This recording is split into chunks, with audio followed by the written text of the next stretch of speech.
Okay, I have not played Creeper World 2 before. I did play Creeper World 1 blind on stream years ago, and it's one of the only like RTS adjacent games I've played that I've been able to like actually get into and enjoy. I don't know what the sequels to Creeper World add to it. It's been long enough since I played the first one that I don't remember very much about the first game, other than that there's this just constantly filling goo and you have to build like turrets to stop it. So we'll see how this goes. Novus Orsa. Destroy all creeper and enemy structures. Okay. 30 years ago. Oh, it's it's a different perspective than the original. That's surprising. Okay. Scan poised to retake our rightful place among the stars. Lost your loved ones and friends of the creeper. The game might be a bit quiet. I'm gonna turn it up a hair here. The title screen was louder. Commander Dax Joven. Hey, thanks for having on. How have you been? May proceed. Does 3 go back to the top down? That's kind of cool to have a side view.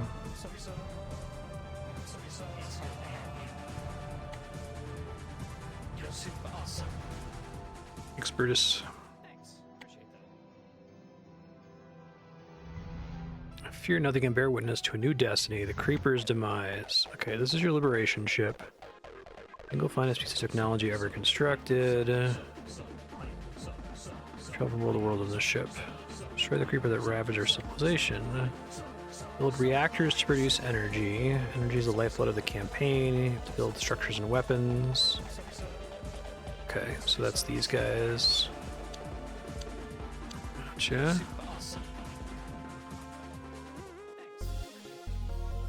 Every item you build will consume energy as packets are dispatched by the liberation ship. So that's this menu over the top. Okay.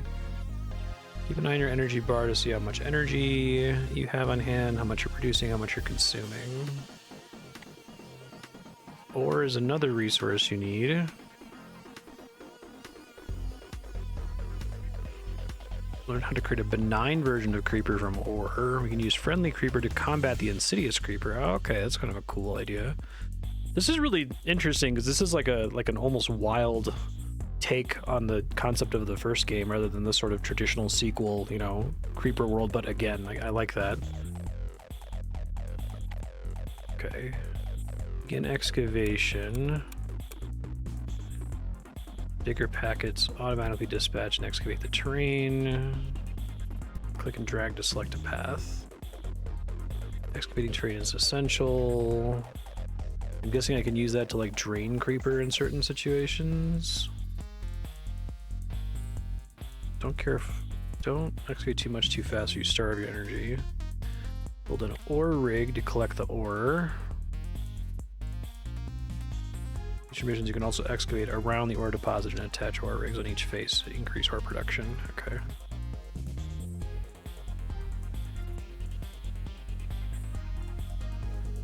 Cancel to clear your active selection. Watch the ore indicator.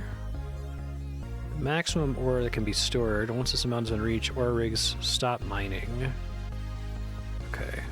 Each ore deposit is a finite amount of ore. Take out creeper. Pool of creeper below the liberation ship. There's no emitters to increase its volume. That's helpful for a tutorial level. On the red weapons tab, build a blaster.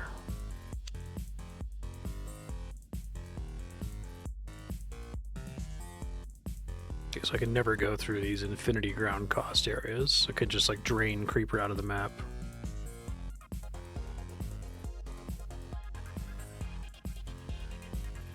Blasters, like all weapons, consume ammo as they fire. Liberation ship dispatches red ammo packets to your blaster.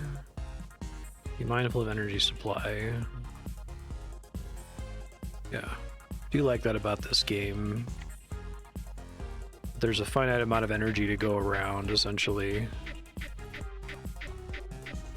See that scroll bar on the right? Scroll to see the rest of the mission area. Ah, okay. Is that an emitter this time? Yeah. Okay, interesting. Take note of the new wireless packet technology. Packets travel through the air to their target location. Okay. Have to build beacons that project the phantom energy field. Okay, so this thing presumably has a base radius and I have to project it further down. Gotcha. I have to build one here, sure. That's cool.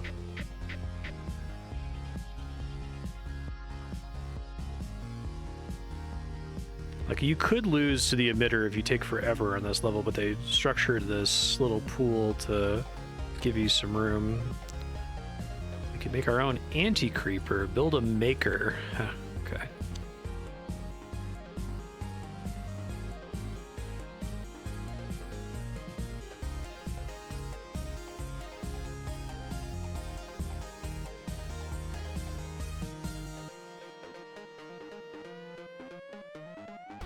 Okay, so that's gonna like fill down and dump into the little cavern and eat the creeper as it tries to fill up.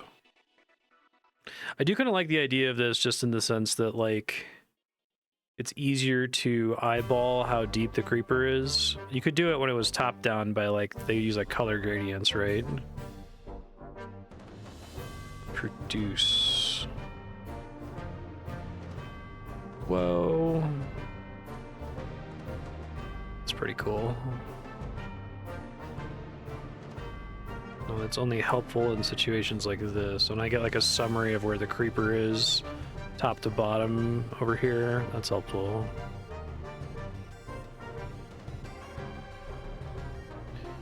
Never imagine, understand, much less tame the creeper.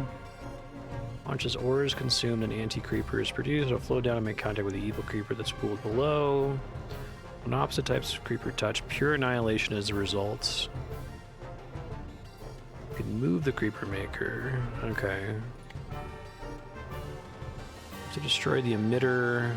Emitters are impervious to weapons. Creeper won't harm them.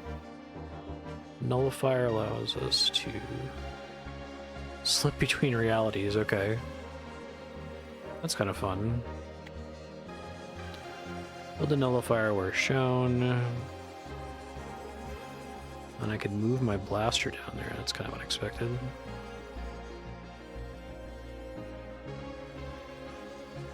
Okay.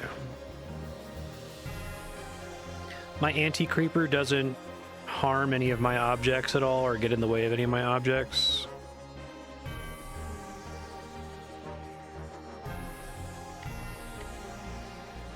Start constructing that.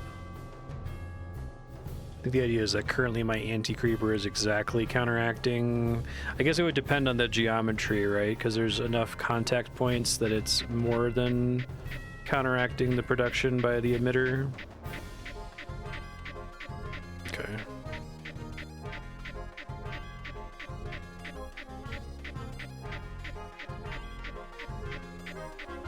Start with some beacons, start with some reactors. Nice.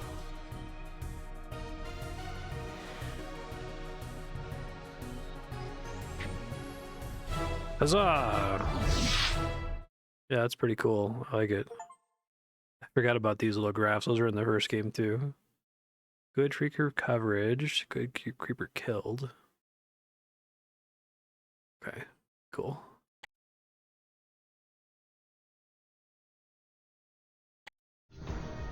All right, Far York. Obliteration. Destroy all creeper and enemy structures.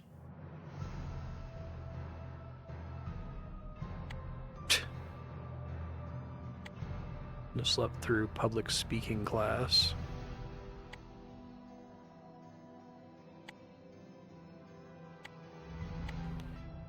Minimal threat assessment. I do have a pause button, so that's lovely.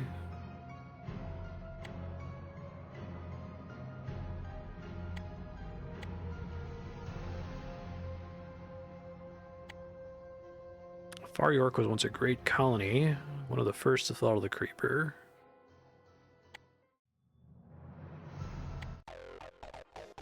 Build blasters to destroy all creeper and a nullifier to destroy the emitter. Okay, do I have a keyboard shortcut for pause? I can see those somewhere. Oop, shit.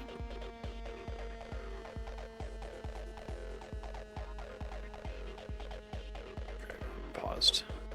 So we got an emitter down here. I can still see the whole level, I just can't place things outside of my beacon range, right? Okay.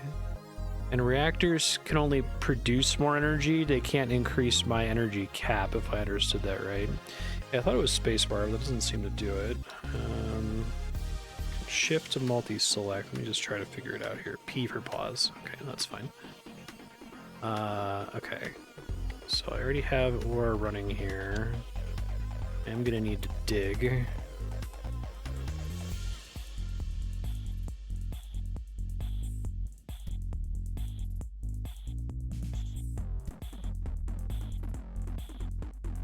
Yeah. Can put a blaster here. Problem is the creeper gets too deep, it'll eat the blaster, but it shouldn't because of the geometry of the level, right? Like, it'll spill out over the edge here. That's a really good use case for a anti-creeper maker. Oh no, it's filling up much faster than I thought it would. Shit, okay. Lesson learned, that's fine. Right. So we want to be dumping, probably want to put a beacon in here.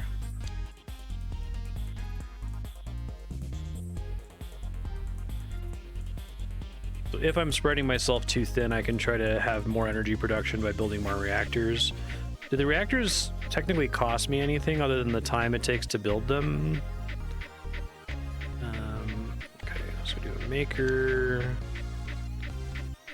Excited to see vacuum and charge. That's fun. So in theory, this should be able to deal with all the junk down there. Does my anti-creeper just build indefinitely until it starts getting annihilated by a regular creeper?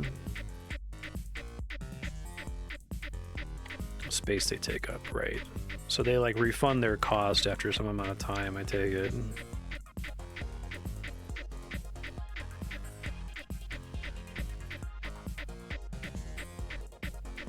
Still refilling on ammo there.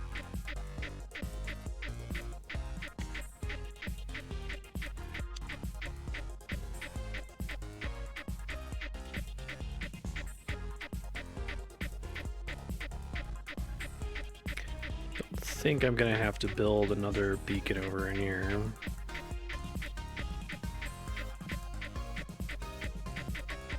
Can having too much anti-creeper ever be a problem for me?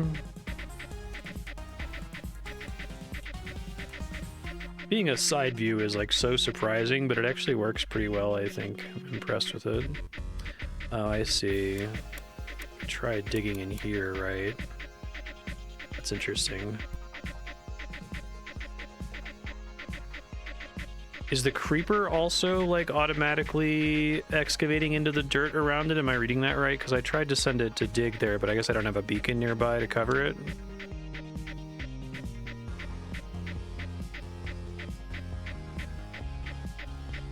Oh, that's cool. That's the main thing this is doing, is turning ore into anti-creeper. I saw one of the blocks disappear. Was it the creepers? Like there's so much weight that it's starting to eat the blocks around it? That's why I was confused. I was expecting to have to build a beacon when I saw a block disappear. It looks like it's getting weaker over time. Nice.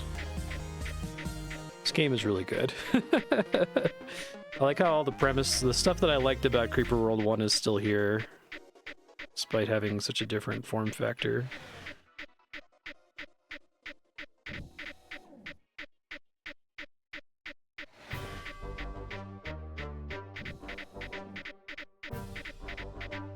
Okay, that's an interesting issue, but it can't ever dissolve these gray blocks, it looks like.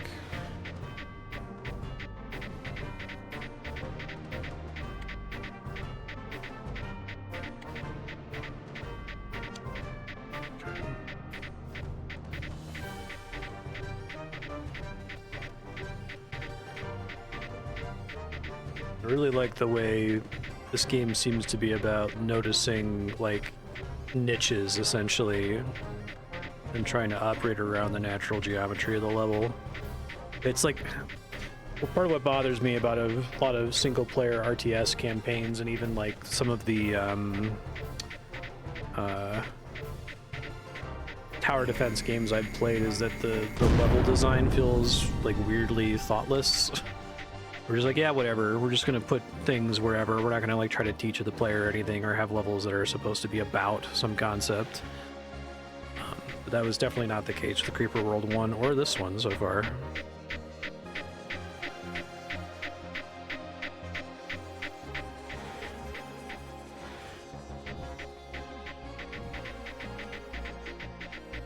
This one feels designed to be a bit more active than Creeper World 1 as well.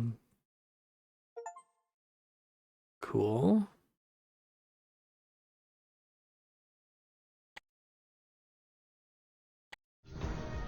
Taurus. Destroy all creeper. I'm gonna have different kinds of objectives. Sounds fun. So just rout the enemy.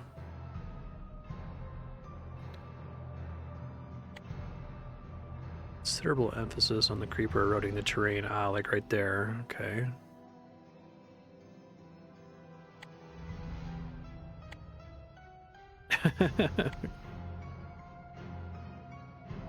First world Odin City passed on its flight from the creeper. 2 deep emitters have become active.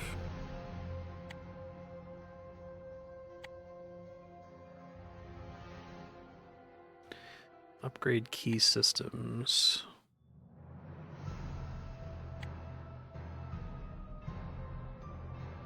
Cool. Okay. Pause. Build tech domes to generate tech knights. Each time you build a tech dome, the price goes up. Click the text button in the command bar. Oh. This is just for the stage, I take it? Interesting.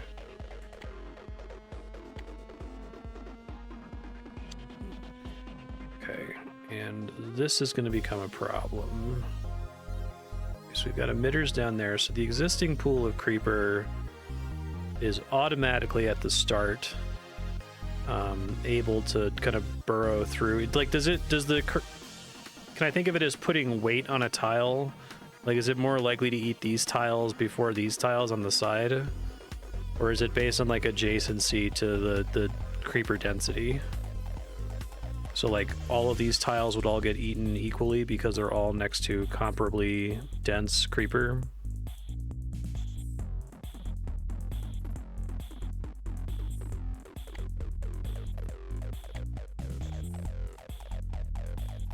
So there's no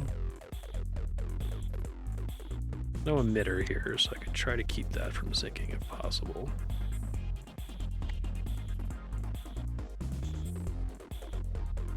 Probably not gonna be able to get to the really deep shit though. Okay, I'm gonna end up really spread thin with building 3 things at the start. Oh, my guy needs to actually be able to get to this one that I started to build down here, is that right? Okay. That makes sense. Has to have some kind of legal path. Oh, it can't eat into normal ground at all? Okay, I thought that was just starting at a early rate of decay.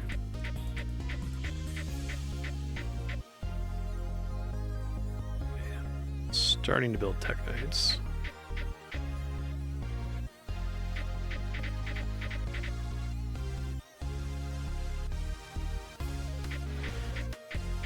I didn't make it in time.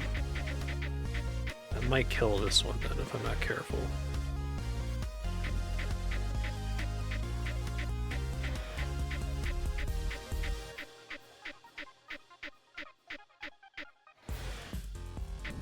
We don't want to go that far down. As soon as it hits that diagonal, I'm in trouble, I think. I have 1 tech knight. So I can get energy storage up.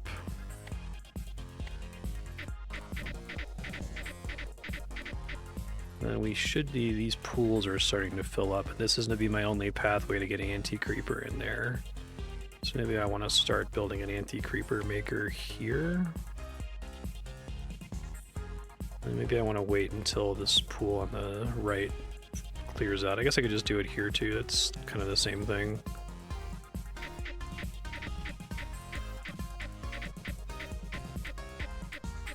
It says decayable. Okay, well it says decayable fast. I guess I saw cost 3 for ground versus cost infinity for the blocks. Right.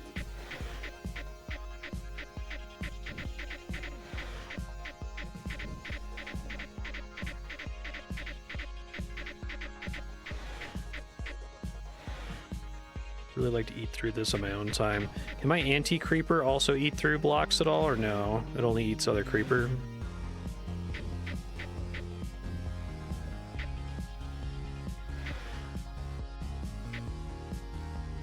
Okay, got plenty of energy to work with here, so that upgrade is very easy to get.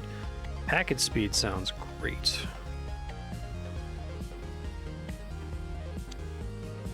TechDomes are kind of like a pressure relief valve for excess energy if I'm not spending excess energy. Sort of. Actually, I might be able to move that, right? I don't think I can cancel it if I start a build, can I? So I can't move beacons. That's okay, I'm probably going to move more afterward. Can these packets not travel through dark areas at all, like period? Even my guys can't travel through them, it looks like. Okay, let's see. Just eliminate that, doesn't really have anywhere to go.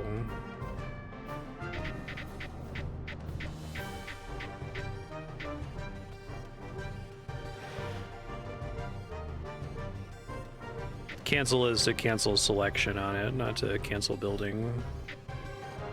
Good catch, though. Okay, I just set this to produce, which I guess isn't super helpful here. It might just protect me from it building up too much down in there.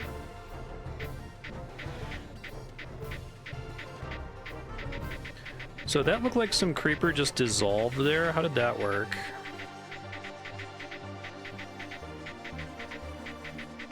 More text, get the packet speed.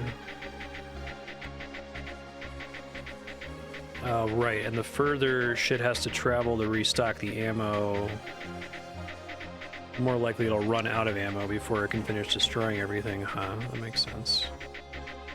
Okay, oops, don't do that.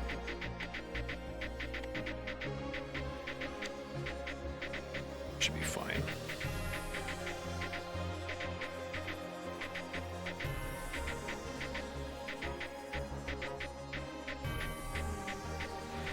Oh, jeez. Don't move that far. No! Took some damage. Should have left it where it was. That's okay. Is it like the creeper has to be touching stuff in order to continue to exist? Because it looks like it starts to, like, fall apart. And they can't be firing while they're moving, so that's an important thing I need to keep in mind. I need to move down here.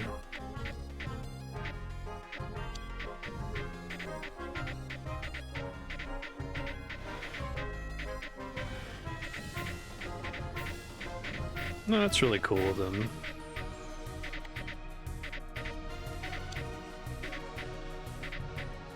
Okay, we should have it here.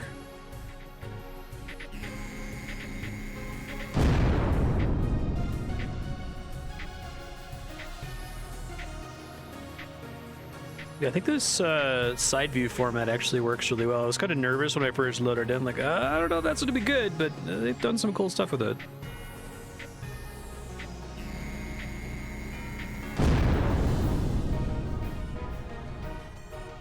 Focusing more on verticality is definitely interesting.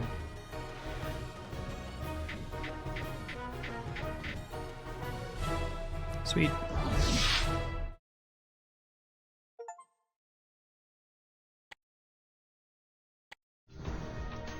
UC 1004. Where do I begin?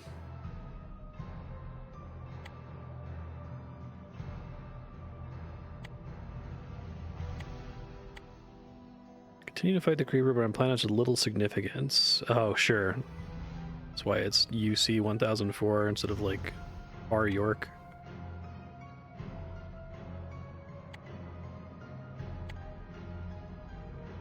Technological remnants. Okay. So that's this. I want to try to find these, right? I think there was something like this in Creeper World 1, if I recall correctly. Now I have a level where they've taken off the training wheels. Gotcha. So we gotta build some reactors. We need to start mining ore if we can find it. So like, this stuff is still ore, it's just not as dense as those gold deposits I was seeing earlier, is that right?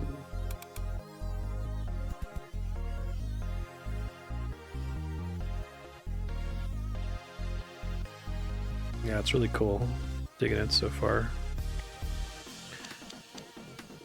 Game does a really good job. A complaint I very frequently have with RTS games is not knowing, and tower defense games, is not knowing like what the correct amount of, you know, peons to build to mine the gold in the logs is.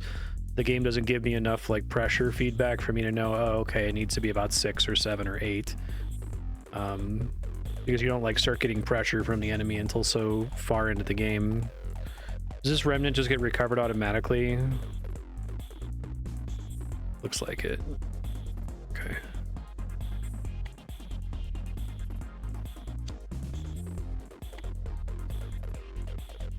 Maybe I'll be able to rotate these, right? I guess not the ore rigs I can't rotate. Oh, ore is always yellow, so I have no ore in this level, right?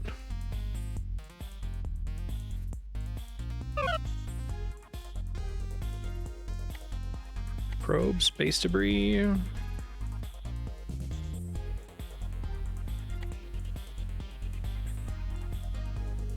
Okay, that's cool. God, it's so cool to have like actual video game levels in a game like this.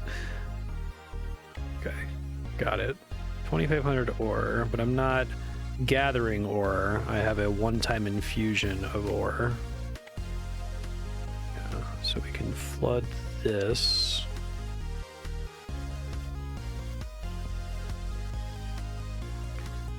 I probably need to start doing beacons. Gets me most of that chamber. Probably do more reactors. Energy's already a problem. See, and it tells me I'm running a deficit. That's so lovely. You love to see it. I love getting information from games. Okay, so I can also flood this chamber with a maker. Try to get this other. In fact, they probably want me to go here first to get the second guy, but I can move this, right? Okay, that's cool. And it does keep producing while it's moving, unless if I manually turn it off. Okay. And that's breaking into the wall on this side, which is not super duper great. Do a TechDome. TechDome is consuming, is it energy or both to make Technites?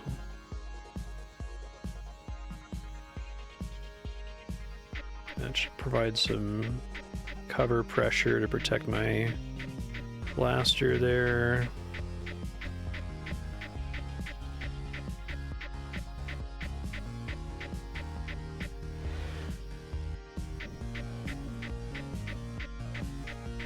Get into the emitter, that would be super duper swell.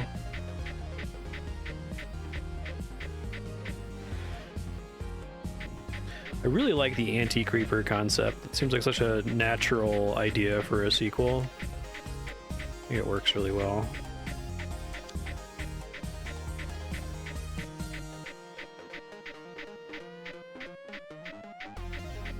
Save up for packets, I think. Be careful running this big of a deficit.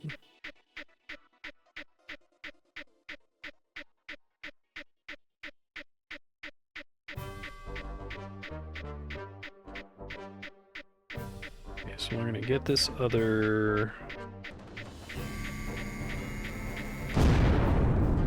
guy here.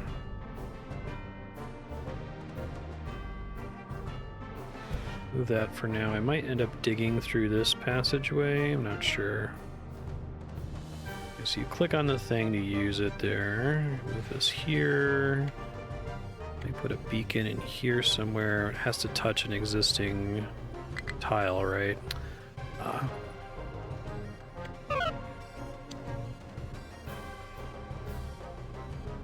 How could it have gotten here? What could it be? Interesting.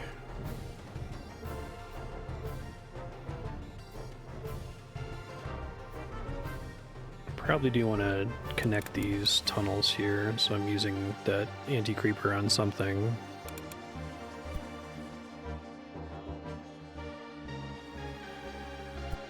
Okay, you can come down now. It's a deep-ass pool, though. Could do packet speed. Does packet speed imply more energy usage just because it's able to shoot out more energy packets?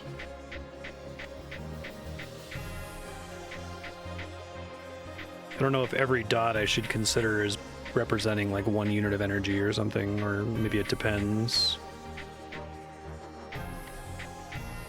I like how these early levels are calibrated to give you exactly the resources you need. And if it's not intended to be part of the challenge, like here, part of the challenge is not intended to be very, very careful usage of ore, so the relics you find give you more than enough ore to do the level, where you don't have to really stress about it at all.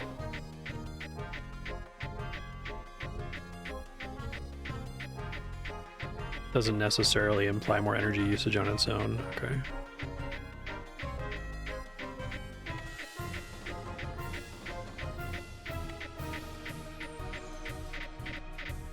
Okay, so it's still the same output from this guy.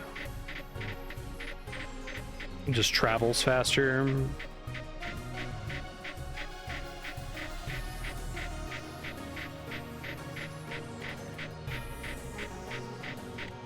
My other techs here: reactor efficiency, TechDome efficiency. Weapon move speed, weapon range.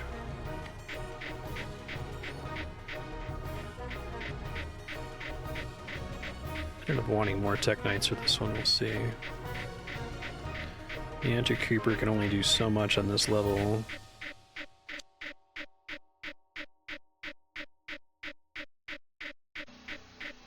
Gotcha.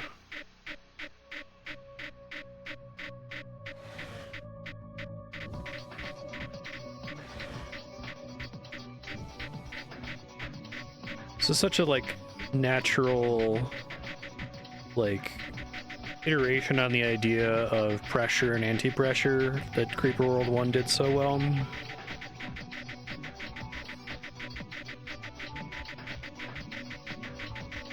So I don't really think I can do too much to make like explosive gains here, other than to keep building more blasters.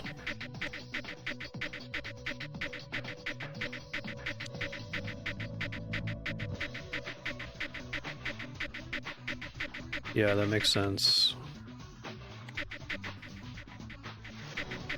I could try to build another TechDome. Just to make sure I can get that.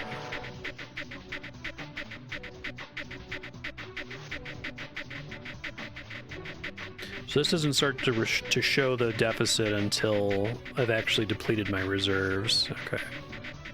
Gotcha. It's working better than I thought. I like that beacons have to touch a solid object and can't just float in midair. That's kind of a cool way to make the level geometry matter more. Oh, can I? Oh, cool. Thanks. I didn't know that. But I'd have to dig a base-shaped hole for it to fit in here, essentially.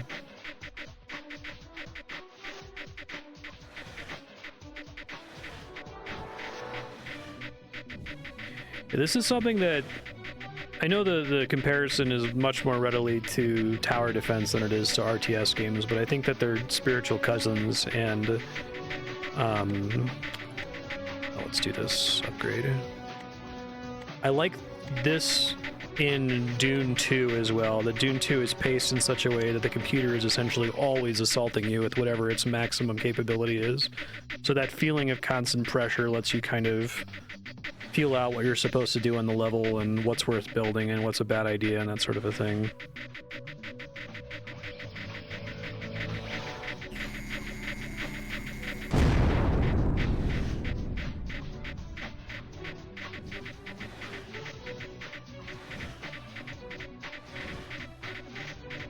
It's like, at least for my brain chemistry, making the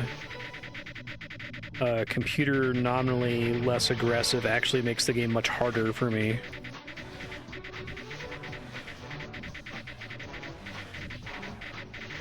And I really like that with Creeper World, you're just like, you're up against a flowing liquid, essentially, right? It's very intuitive and predictable. Oh, that might have been a mistake. Blow it up before it blows you up. Okay. It'll be fine, it's fine. Yeah, I like how now sometimes moving them is very dangerous. Ammo's having to travel so far to get down here.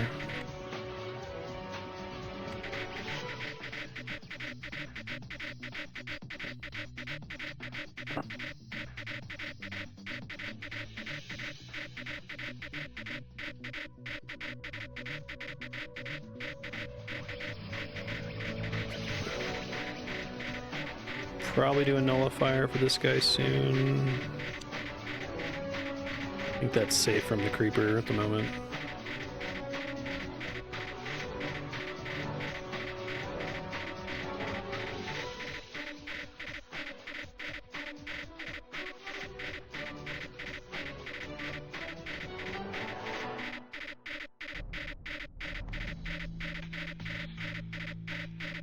It's a little concerning.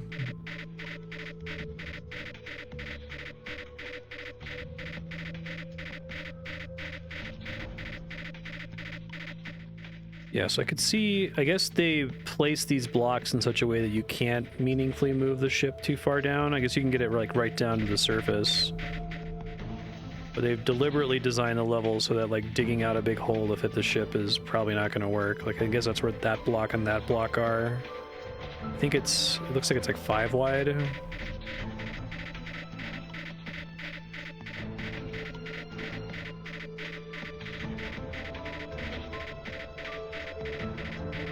Yeah, so far I'm enjoying this just as much as the first game, if not more. I think the side view concept is really cool. Okay. Good, good, good. You're not doing shit there. May as well move you forward. Didn't want to risk moving anybody while I had a constructed nullifier on the line. Yeah.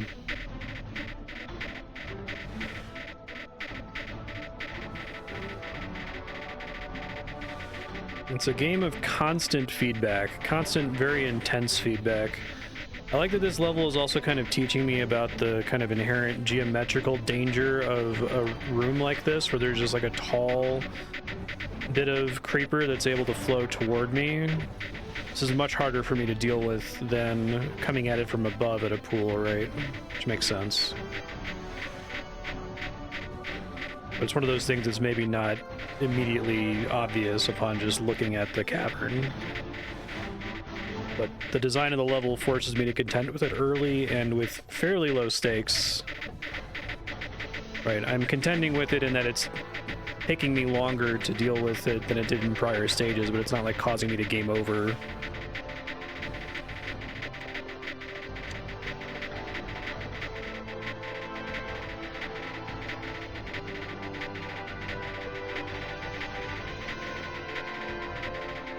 So I can't really review the uses.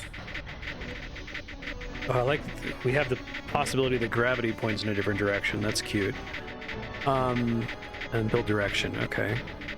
And there is a speed button, which I guess I can use once I feel like I've solved the stage, but I'm still learning here.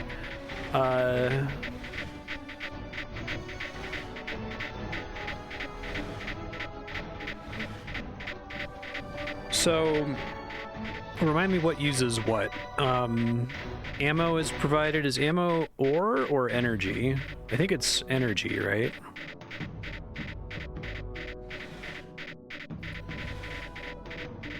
I think my blasters are safe inside anti-creeper. I think that's true.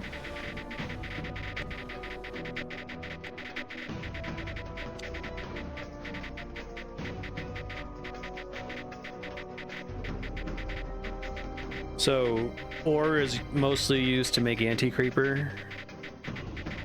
And then what makes Teknites again?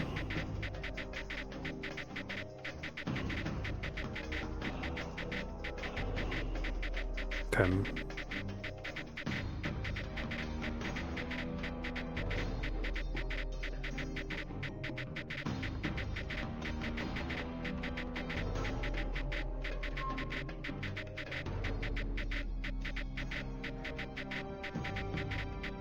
Just energy? Okay.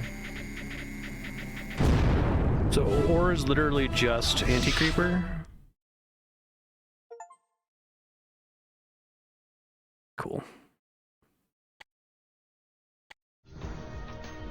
Maxia Choice.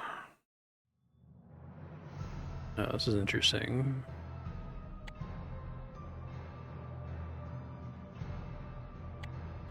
Why would they do that?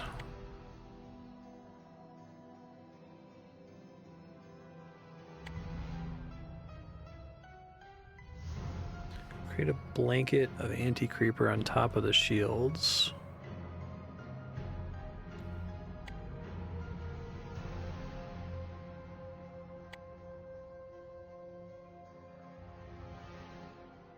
Haven't been cleared for shield technology. I've been able to reverse engineer the schematic from the shields Farston built. Shields block the flow of creeper and anti-creeper. The units and packets can pass through them. Hey! Think about that design space. Creeper does eventually dissolve the shields. They're a temporary defense. Okay, so it's like it's a placeable block essentially.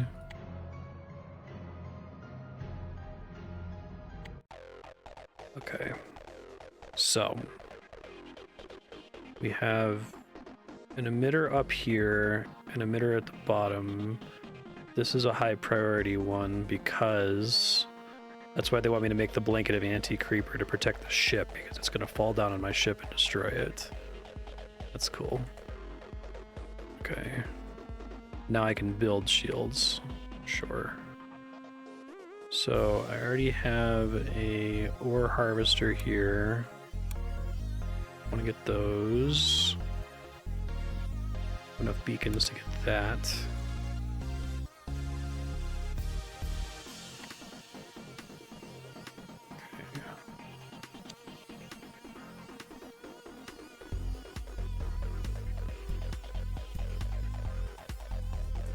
See if there's a keyboard shortcut for speed.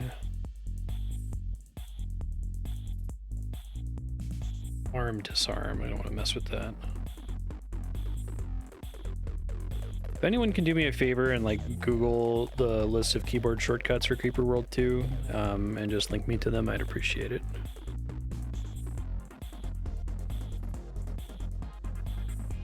Holocube. Off-level security algorithm. Could take years to decrypt.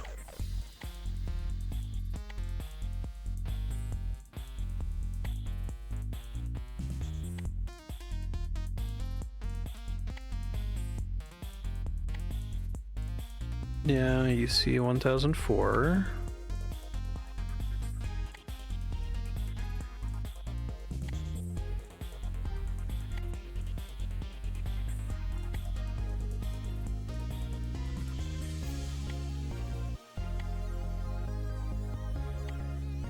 Okay.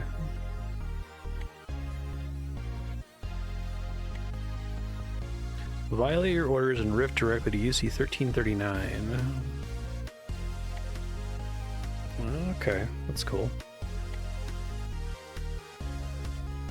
Okay, so automatically have this guy, which maybe the idea is to dig this to let that anti-creeper in. Yeah, I don't want to do that actually. So I guess this is going to create pressure building up into this, so I don't need to... I may as well like completely fill this with anti-creeper in the meantime. Okay. Is there a speed up button? Thanks. Let me add that to the future Marstead text file. Let me make a future Marstead text file. Creeper World 2. P equals pause. T is tech. W and weapons. S equals systems. Okay.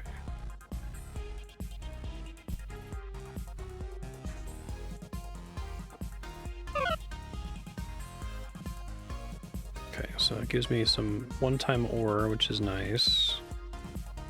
I'm gonna go ahead and grab that, but can I? Because I don't think my packets can reach it. Oh, it can because it passes her shields. That's right. It's told me that. Okay, but I do need to deal with this, like, soon. I guess that's why they have this little... I'm just so relieved to see game design. It's like a little puzzle, right? I've heard people describe RTS games as meant to feel like a puzzle, right? Where you see the stage and you're meant to understand, the dev wants me to go through here. And there was a level in Dungeon Keeper that felt that way, where it was like, okay, there's this like one choke point where I can use the weird arbitrary bug that causes the computer to never bust through reinforceable walls to make myself safe if I don't dig around the corner. I don't know, I guess it feels less obvious to me in Dungeon Keeper. As someone who has never played Creeper World 2, it was clear what this was for right away, you know?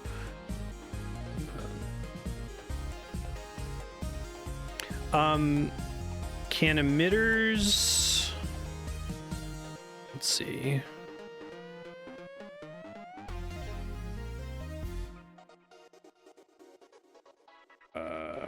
It's not plus or minus, no. 1, 2, 3 is selecting these guys. Oh, thanks, Ternan. Check. Multi-select, shift select, double select, select. I was about to ask, can the nullifier hit it through a wall, or does the wall... It looks like the wall has to be cleared. Okay. But this thing never finished building, so I'm about to die. Which is fine.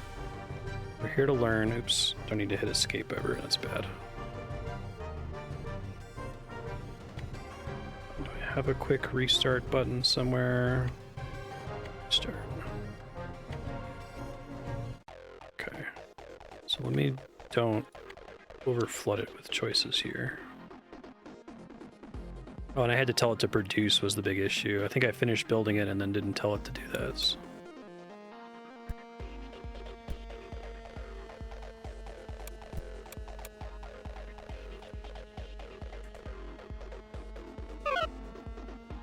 Okay, yeah. Oh, skip all. Fantastic. Pause. You're building shit.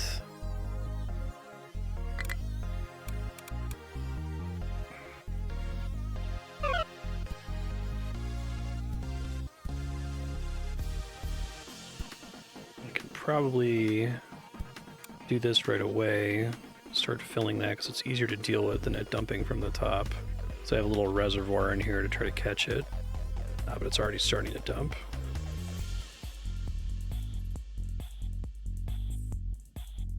Oh, can packets not travel through enemy creeper? That's interesting.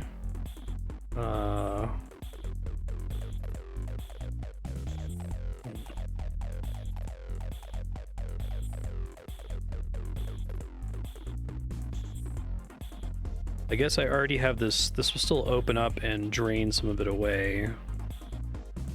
But it's not super amazing. Okay, I get plenty of reactors on this stage. So let's do blasters. Probably want to start getting this, may as well. You like the immediate pressure of this level too, that's cool. So is it generally true that a blaster inside Anti-Creeper is pretty safe?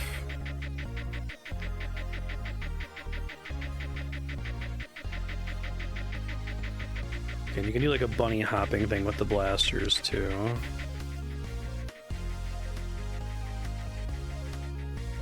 It's gonna take a while to build up enough pressure to penetrate that, but I can build a pretty deep reservoir in there in the meantime. This guy producing. Uh-oh. Okay, we're fine, everything's fine.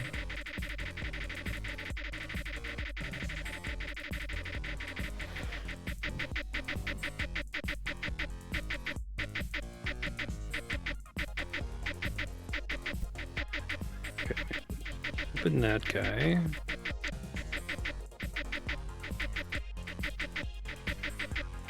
Amorphous shield. Gotcha.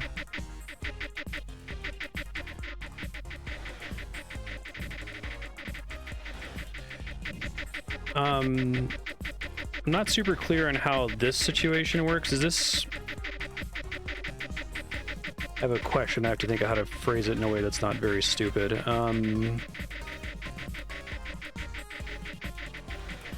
When you have a blaster in a tunnel like this, does it reduce its total, like, offensive output in any way, or is it just kind of narrow it on the only things it can see? I'm wondering if, like, a blaster that has access to more surface area of Creeper is able to effectively take more of it out, or if it's all just equally rate limited by how much ammo it has, so it doesn't really make a difference in the end.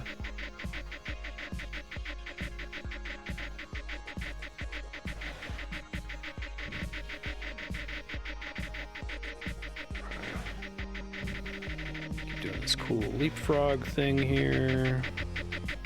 I do want to get these gems. I don't know what that's all about. I guess that kind of makes my anti-creeper less good at covering my blasters here, which is fine.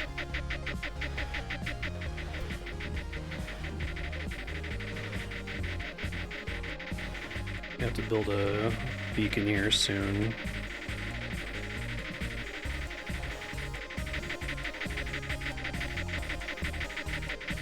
Oh, I've got plenty of tech shit. Okay. That's fine.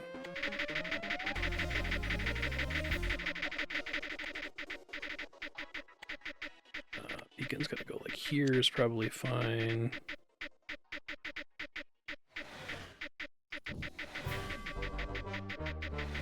Should be able to get a nullifier in there without too much problem.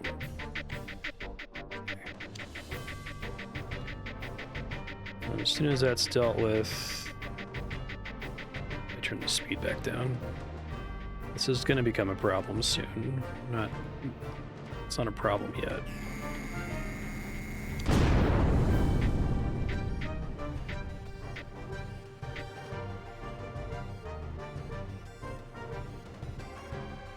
Okay. So down here, y'all. Can everything of mine pass through shields, or only packets? Like, I'm guessing I can't pass this guy through the shield. Oh, I guess I can. Okay. That wasn't clear to me before.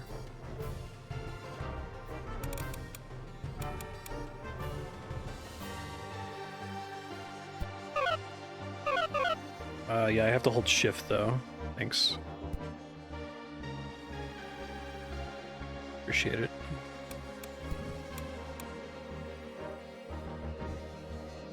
Gems are getting me, like, score? What are they doing for me, primarily?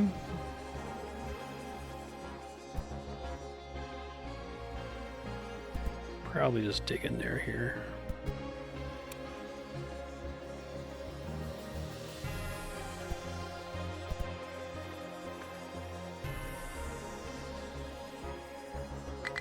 have to go through here anyway.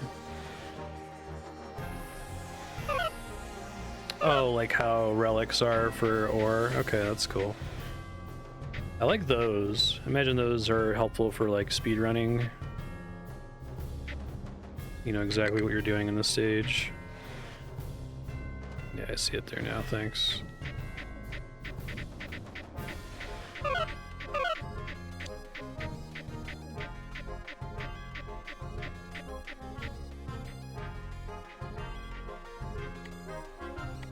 Probably doesn't matter, but...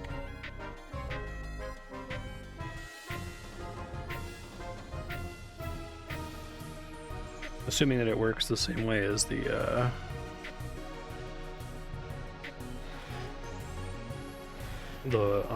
ore relics did, yeah. They gave me a level where I couldn't get any ore.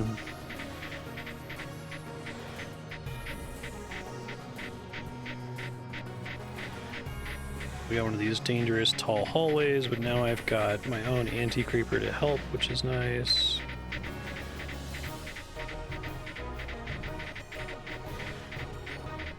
Which I've been steadily building up the density on for a while. I love when games come up with like an iteration concept that like feels super obvious after the fact, and it's appropriate for a sequel, right? Does anti-creepers stick around into the later games? I'm wondering if it works as well when you go back to the top-down view.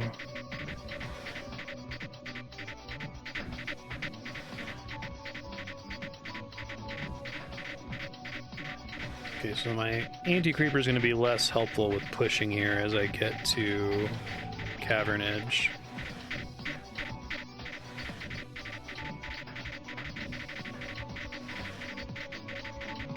I love these fucking blocks.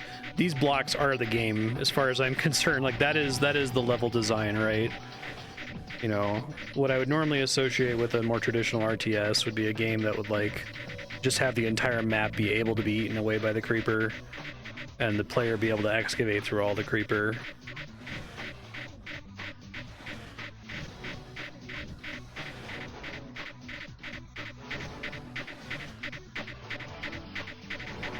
It's really cool.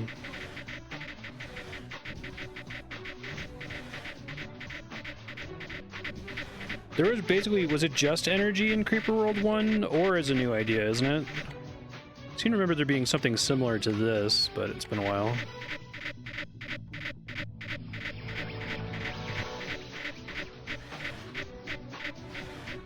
Oh, right, movement is dangerous. I like that they don't die the instant they touch Creeper. They have some hit points. I can just sit here and deplete the density for a second. That would be fine.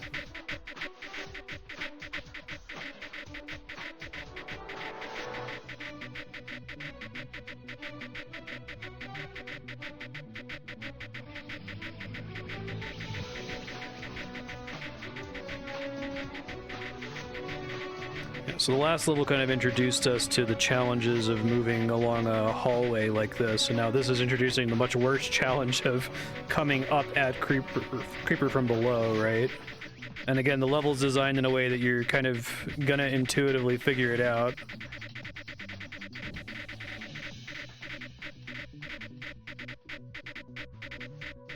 Oh, my ship just gets destroyed. The ship and like the beacons die immediately. That makes sense.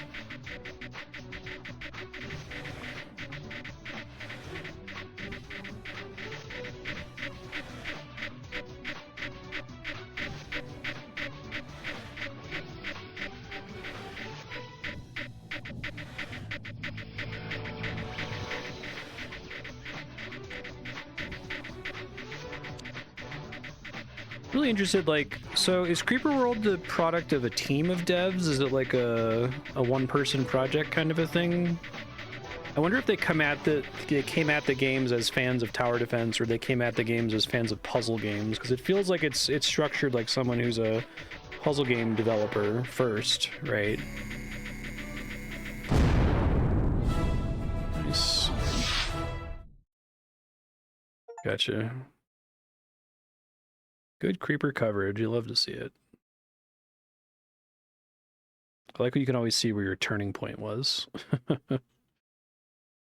Interesting. Chaos.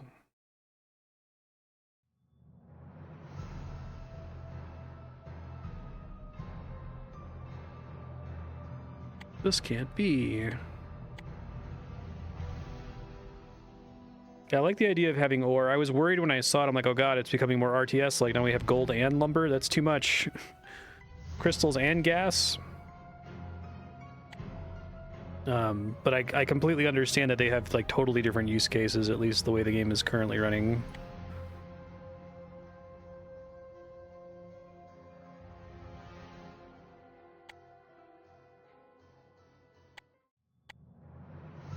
NHA identification tag. Don't return to Colony Prime. Oh, that sucks. How does the creeper travel through space?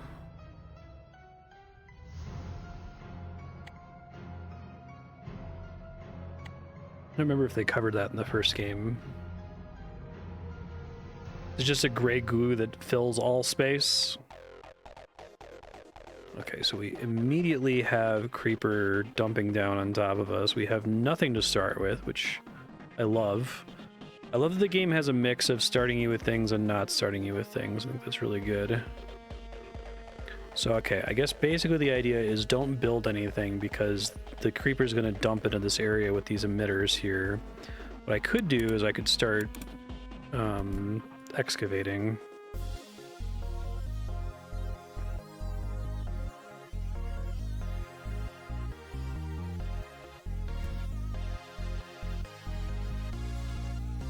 My ability to keep excavating will diminish. This actually might be a problem because now the creeper, instead of dumping down, is going to fill this little reservoir.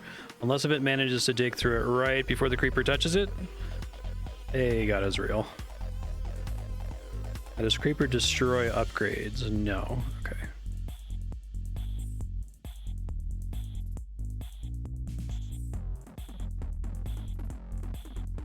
Okay, so I can't do anything with that yet. I can build on these blocks on the sides, though, right? In theory. At least get, like, reactors running.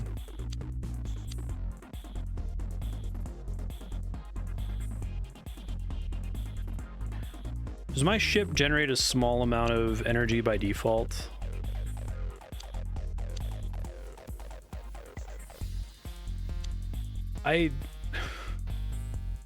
I know that this might not be the correct way to play, but just the fact that the game constantly, like, suggests an action, you know, whether it's efficient or not, it's nice to have, like, a game where the geometry of the level is like, oh yeah, the creeper just left there and I don't have anywhere else to put my reactors, so I should just build them on this little staircase over here, and now I have to have some more coverage on this side, so I'm going to build a beacon here, right? It makes sense to me. In a way that, like, where should I build my base in StarCraft doesn't make sense most of the time. The answer is usually I don't have enough information to know that.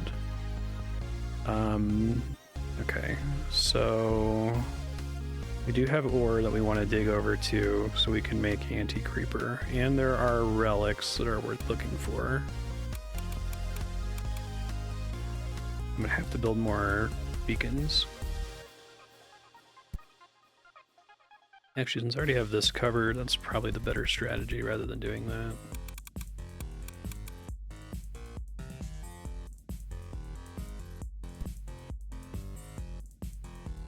The original Creeper World was just one guy. That's cool. Schematics for a launcher. Against dense concentrations of creeper. Perhaps the gods pity us? Strange. Oh. Holocube contains media, music, and documentaries.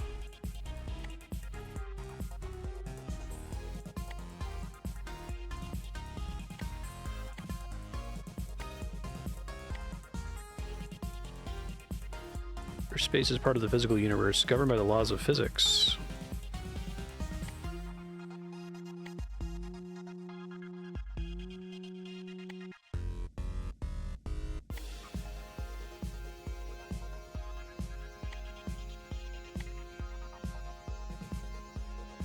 Interesting. Okay. So pause. Okay, so we could build a launcher, and that circle is the radius at which it will attack stuff. And then we can do another beacon down here, probably makes sense. Probably more reactors too. Launchers still just use energy as ammo. I have spread myself a little thin here, which I might regret.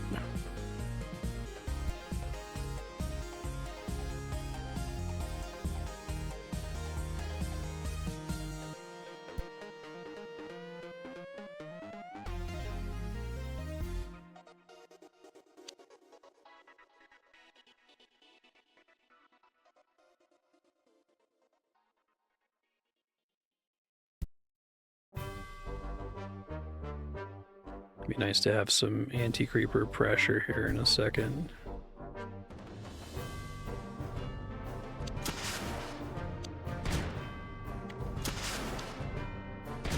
Seems like one war rig is enough to maintain a single maker for quite a bit.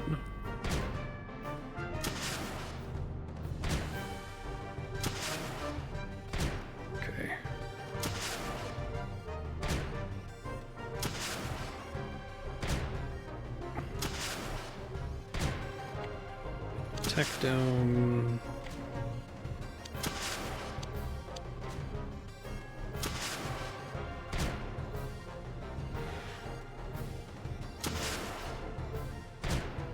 Can a launcher on its own effectively counteract the production of a single emitter? Or does it looks like it maybe even slightly beats it?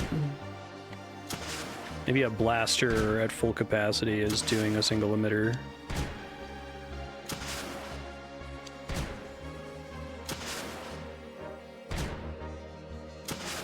We should make a maker.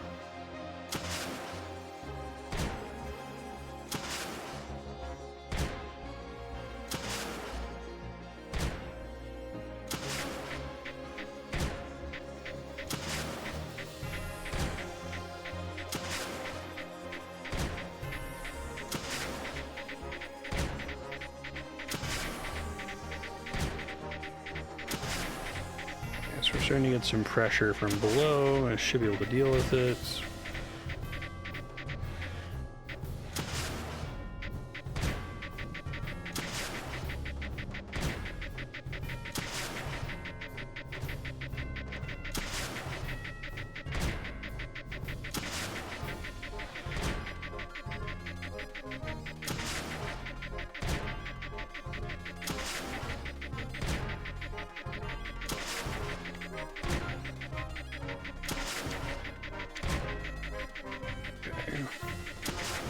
Probably just need to dig straight down from there.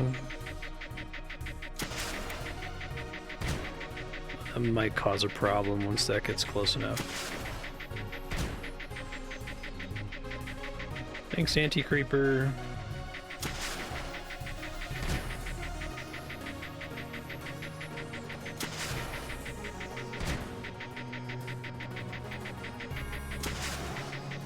Beacon here.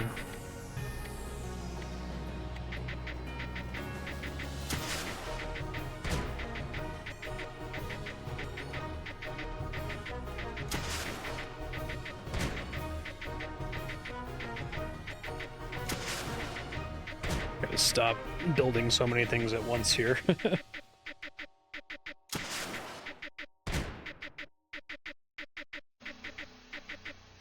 I had just done a single nullifier, I probably could have saved myself a bunch of net energy here. Learning lessons, that's fine. Okay, so that guy's ready. That'll finish digging through. More places for the anti-creeper to make contact.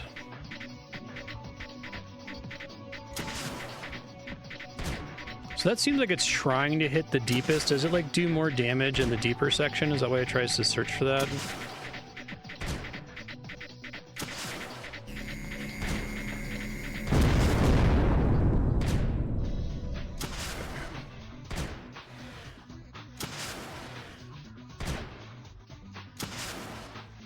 Still dumping, we're doing fine on ore. I don't really need any of these things.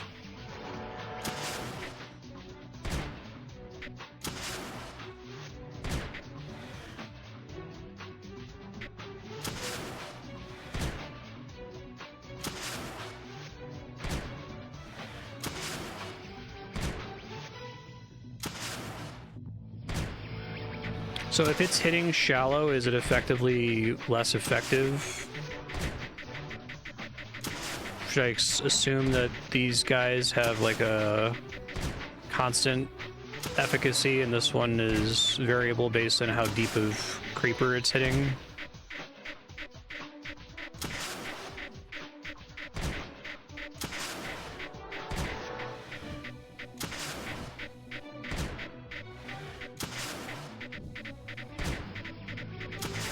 Oh, I assume there wasn't. I think it's just in mission, but if there is some benefit to getting them, let me know. I didn't think there was any point to it.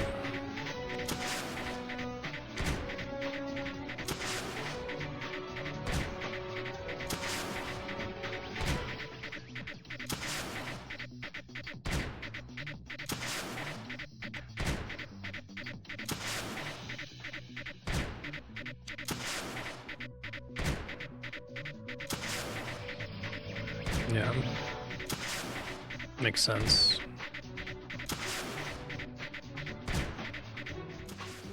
Yeah, I don't think digging to get these is going to make a huge difference because I can get one. Oh, right. Didn't mean to cancel that.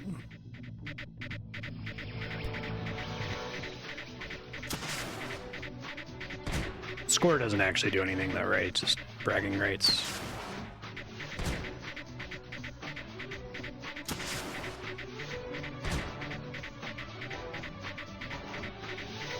I like that this level is designed to have this very deep pool at the bottom to really encourage the use of launchers. That's cool.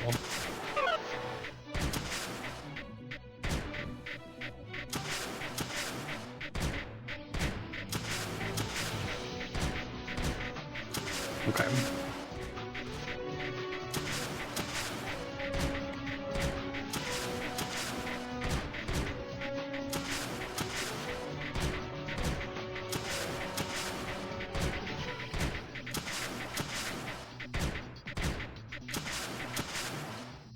Speed up.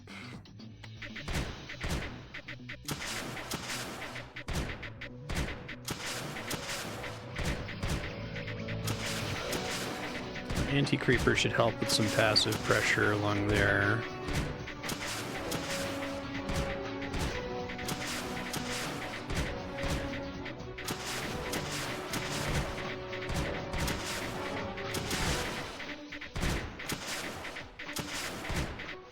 Oh, was it making that big of a difference? I didn't notice.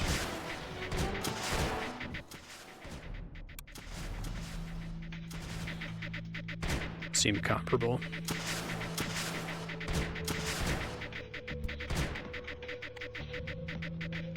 Lets me get to both of them, which is what I need.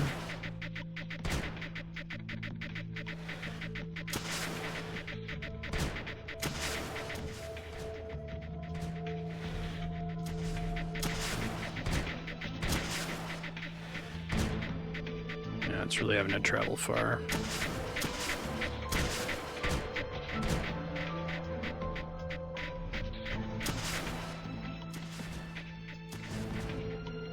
Is that becoming more noticeable because of how far the packets are having to travel? Is that kind of what's happening here? I guess I did build an extra launcher as well.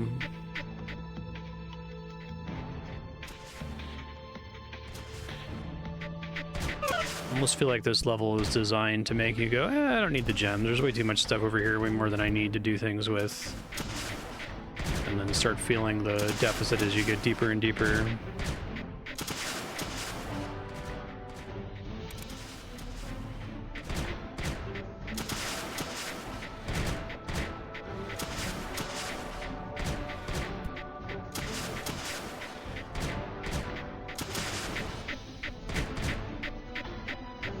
So I assume when there's not this dark blue creeper anymore, these guys become much less useful.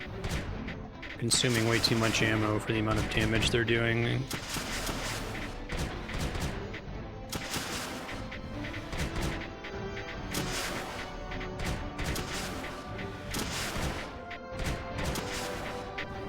Getting close to where I can do this guy.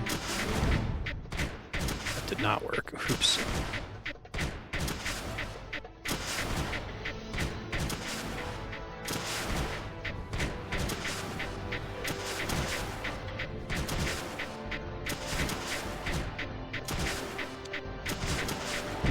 Okay, the blue cloud area is not safe. I wasn't sure about that. You're getting the particle effects from the creeper, anti-creeper annihilating. Does it cost like 1 energy unit to start placing a nullifier? Oh. Yeah, this is a problem now.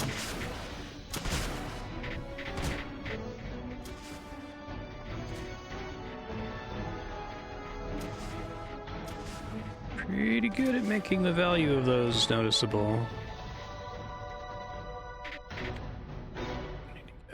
Oh, I can do it now.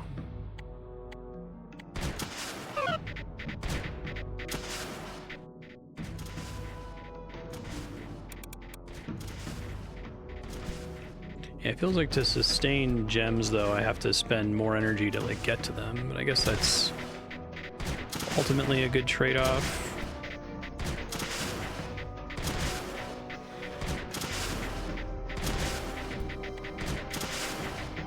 Still dangerous, I think.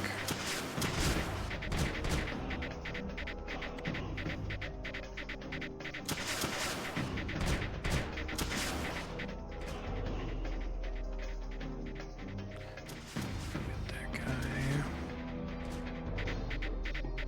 I guess I have to try to quickly squeeze a launcher in there, or a nullifier in there.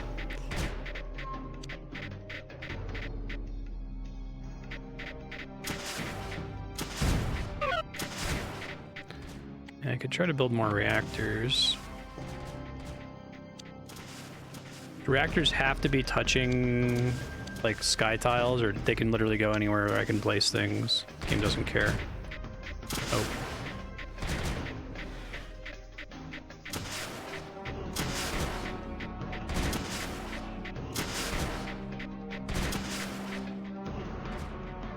Okay.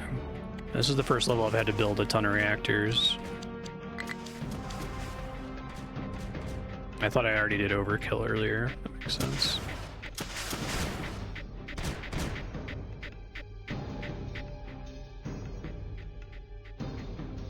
Still on a deficit.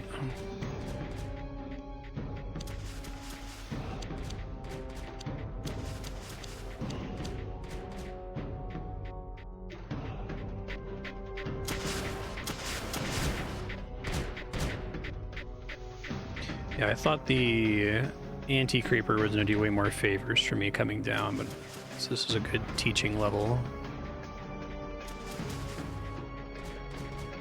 If I can just turn off my launchers is maybe the bigger issue here. Disarm.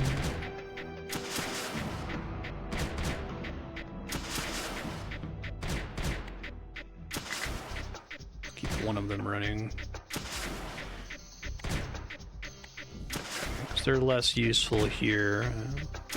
It's also helpful to see that.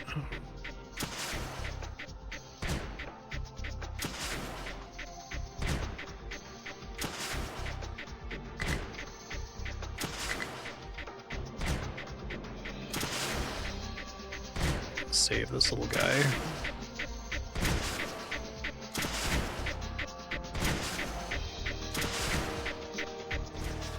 Oh, really?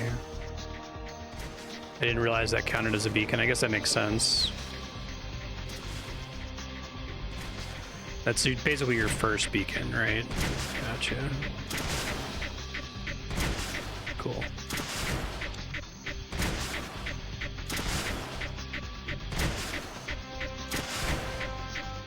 Right, because it can't like build density in the center, essentially.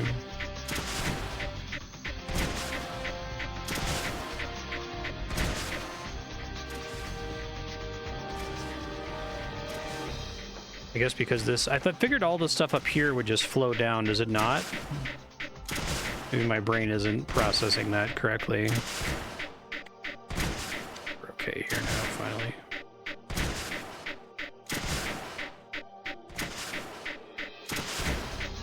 I guess there's 2x, 4x.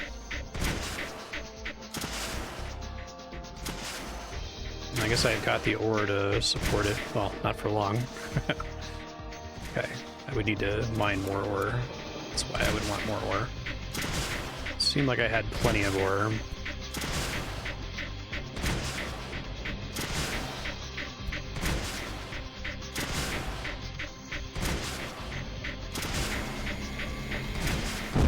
Hooray!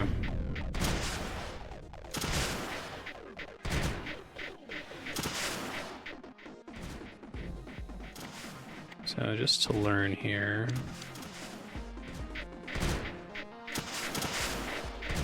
I know I already have this, but I want to learn more about increasing the production rate in the sky.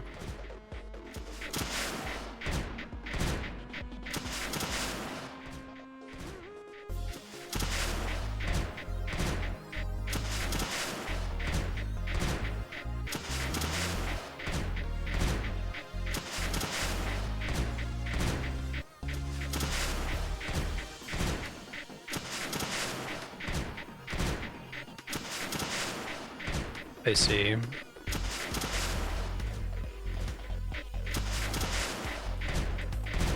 I see what you mean about it being more blob-like than liquid-like.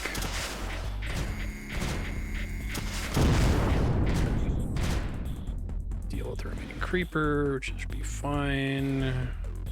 Probably have to build beacons over there, though.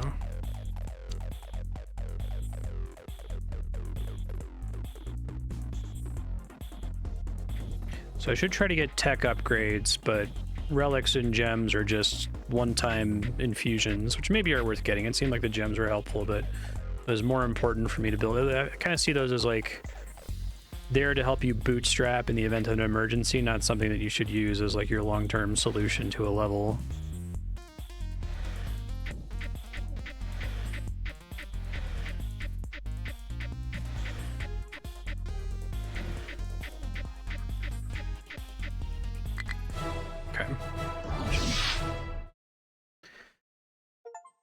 Cool.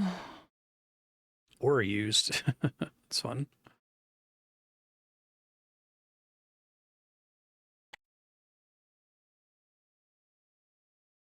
Yeah. Lost. Rough jump. We rifted subsurface. That's cool. Okay.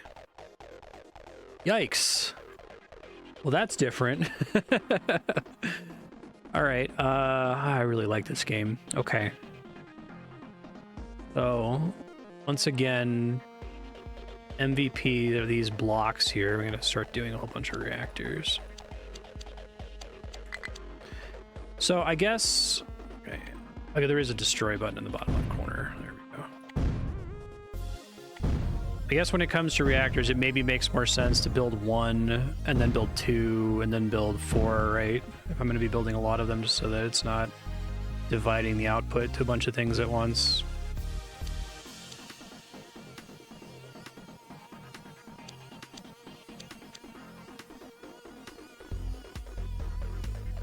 This is a cool stage concept.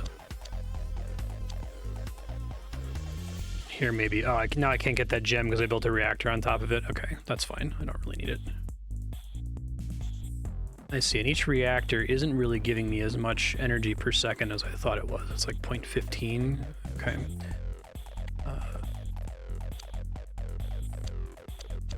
Yeah.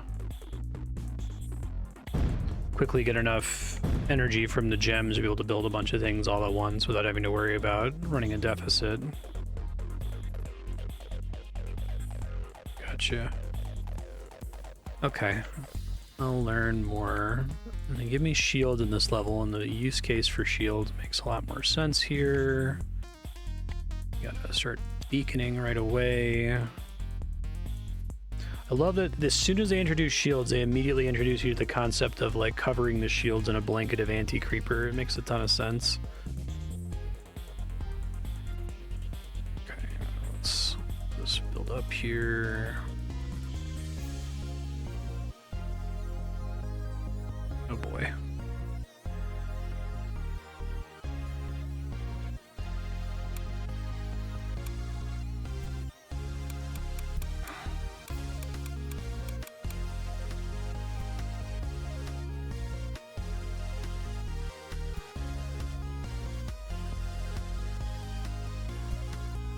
Gotcha.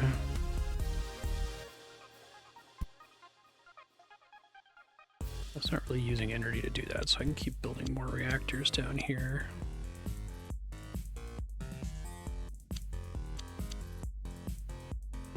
Maybe dip over. It's hard for me right now to evaluate the immediate value of spending energy and I guess time and packets to dig for a gem versus just building toward my more immediate objectives. I'll probably have to play more to get a feel for that. I probably should have hit this gem because it would have been essentially free or close to free and then just built a reactor where it was, but that's okay. We're learning. I probably want to build shields here. Can I build on top of shields? Yeah, this is becoming a problem real soon.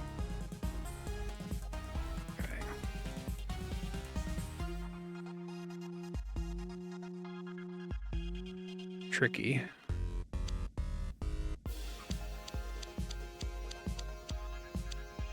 Probably doing this wrong, but I have to think about it. Not really protecting my reactors there.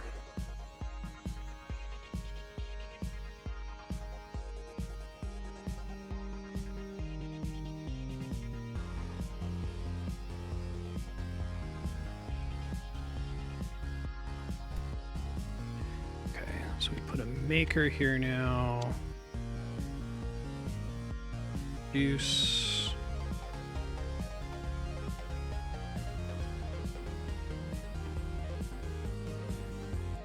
Can use my words here.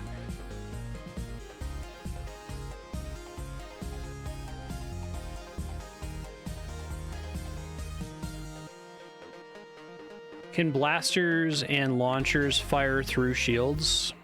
Is that a thing?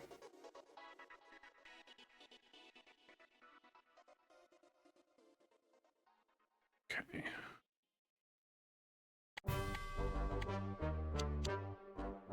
Probably want a TechDome.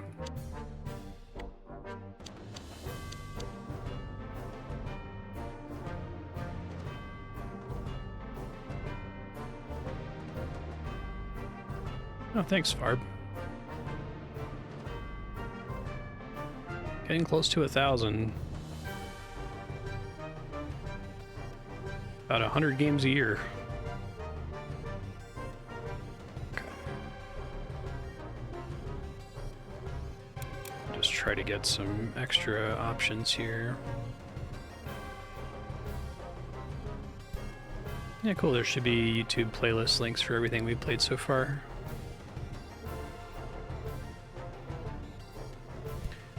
So I could try to have some blasters ready to go in here, essentially. Now that I have a bunch of these running, I should use more of it, so I'm actually using the production. 4 slightly outpaces it, but 2 would be enough to be using just as much as I'm producing. But I guess that means those will drain faster, I suppose. Okay, so got blasters here ready to take this out once it shows up. Energy.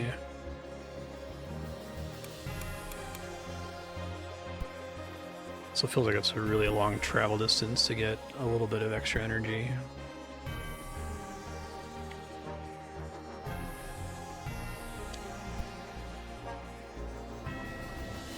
This is a really cool level. Like, this is a great little way to twist everything they've taught me in the previous stages.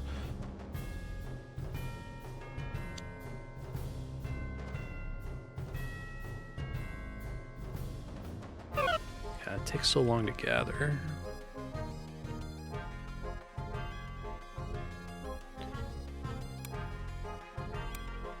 Okay.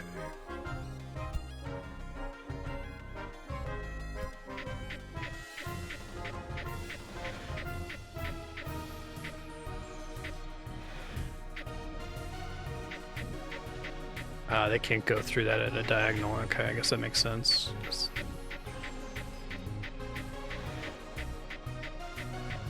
We'll leapfrog our way up here.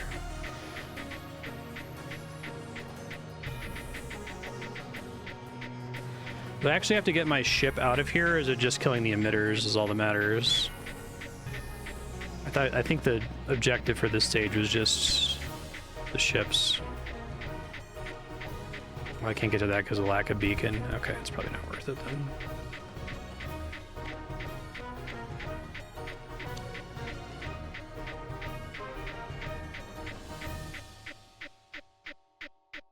I thought digging was using up packets that could be going to something else. Is that not true?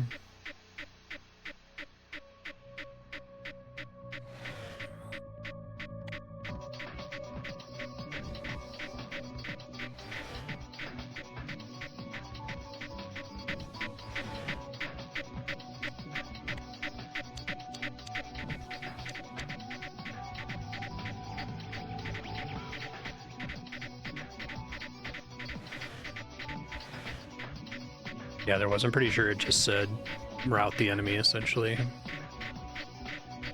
Do blasters regenerate HP over time if they just briefly get hit and then stop taking damage? Looks like they did.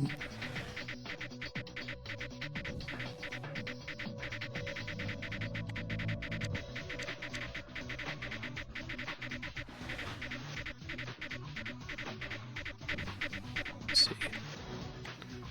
Being packets. I kind of want to set that to just auto unlock.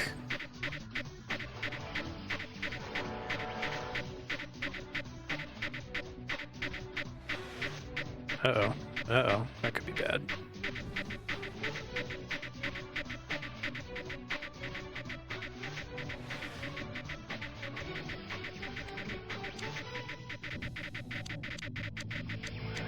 I feel like this desire I suddenly have to like try to colonize every open tile with reactors. So I'm at a surplus. I can probably build more of these guys here.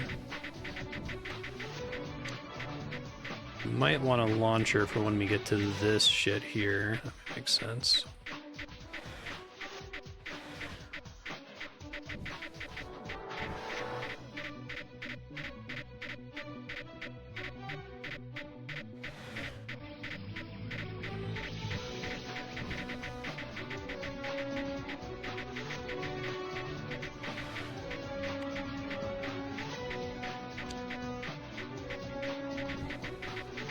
Actually, probably would have been a good place for a beacon. That's fine.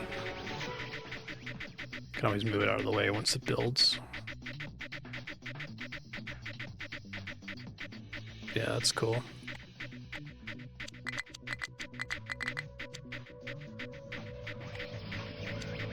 Last stage made it clear that it can suck really bad to be running an energy deficit.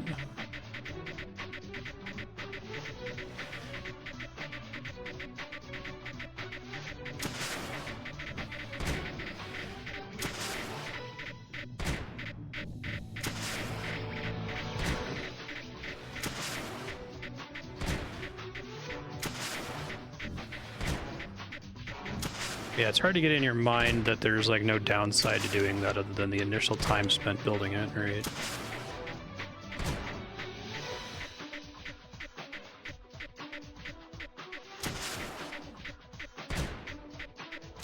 That's maybe a stake.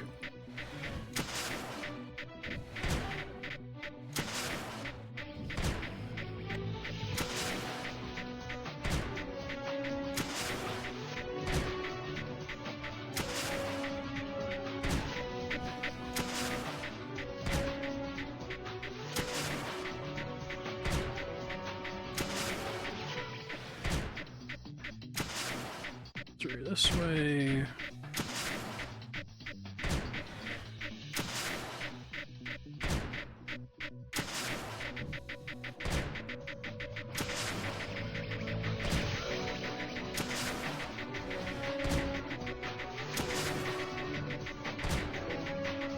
A cool little polyrhythm from the lasers there.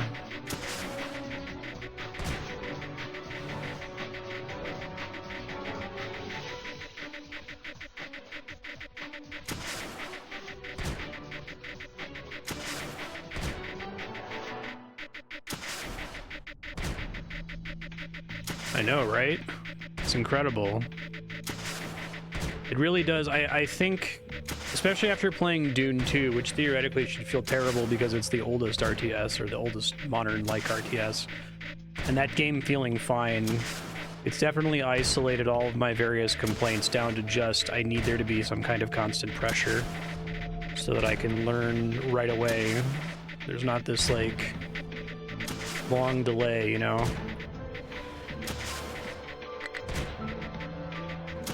I generally appreciate games that are giving constant feedback in some way, but that's not always very possible.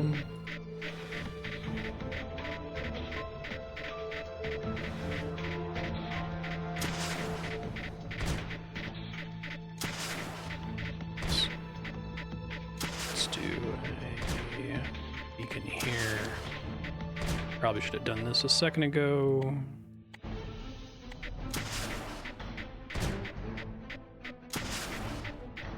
This stage is fucking cool. I really like you having to start inside and having to build up to the surface, which is just full of tons of creeper by the time you get up here. That's great.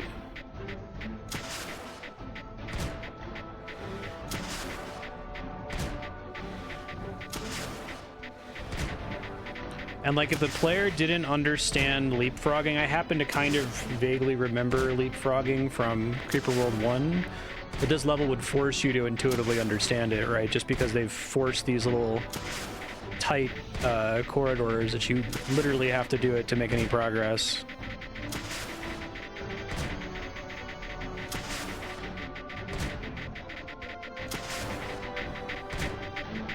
I think a lot of RTS and tower defense games give you so much agency over, like, designing your army and your defenses that you can often beat a level without learning a lesson that the devs absolutely need you to know by that point, right? You can limp to the finish line, as I often call it.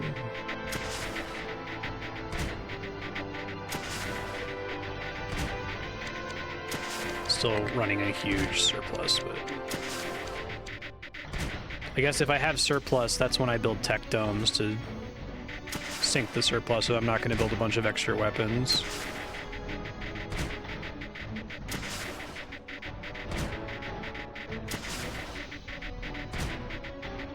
Should do a few more weapons here.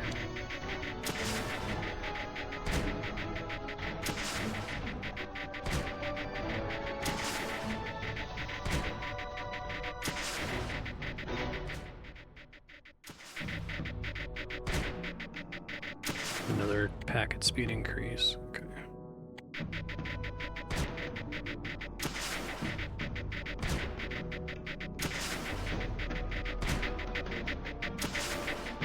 Yeah, it takes a while to understand the relative value of those things versus like a single blaster. But I guess kind of like it's a way to sink when you have a really extreme energy surplus like I have right now. Do something with it, right? Nope, shit, that's fine. I do like that everything that's not a weapon breaks basically instantly. I think that's smart. So like, you have to actually have gained territory to put down new routes.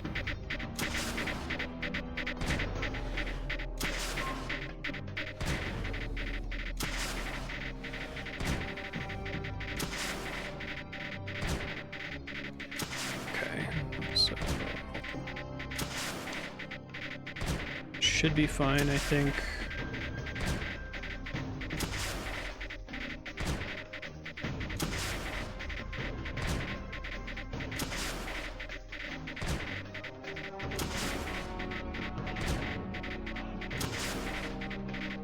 Move these guys as soon as that's done.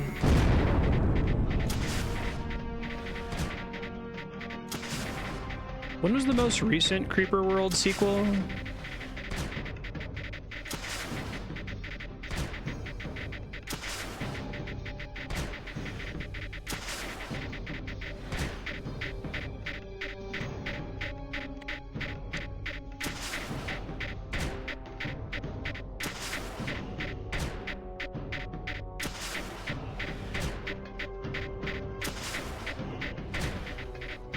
2020. Okay. That's cool. Is it good?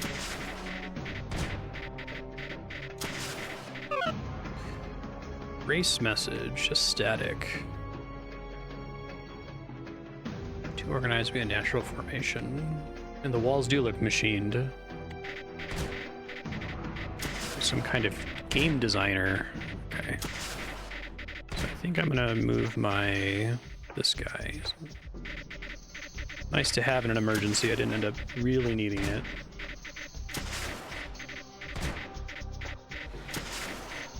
Probably gonna move it into this dip here so it's not falling over on this side. I guess I could build a shield to prevent that, right? Or at least slow it.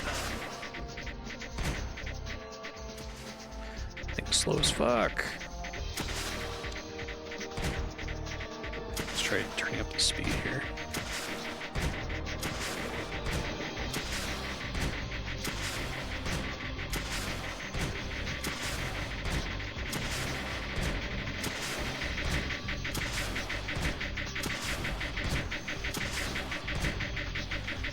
Ooh-wee, it's coming.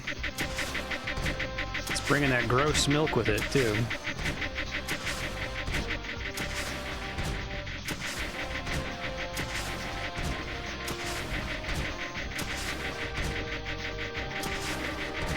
That's where I was hoping to go originally.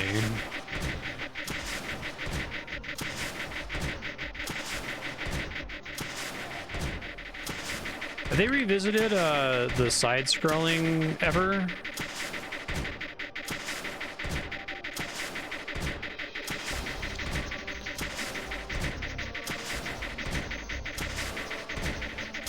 I think this actually works really well. It's cool.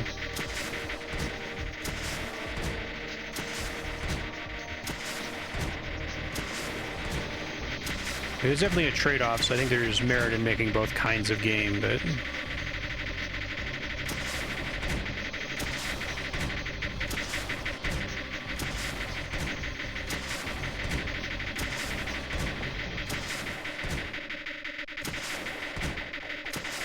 These ones deactivate while moving,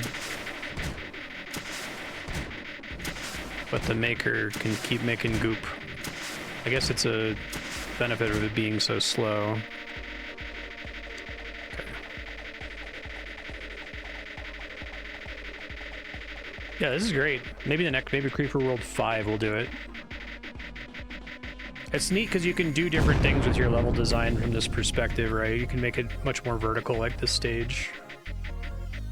Like obviously, a stage like this wouldn't work in Creeper World 1. I need to move a beacon here just to finish up.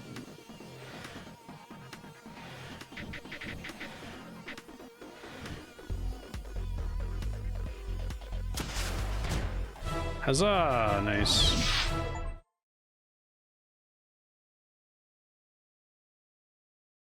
Oh, that's cool. I didn't realize it was fully 3D. It's another obvious direction to take it, I guess. Sliver.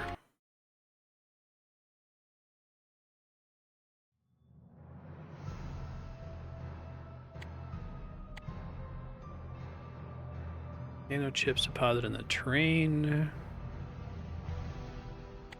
Tech colony sliver.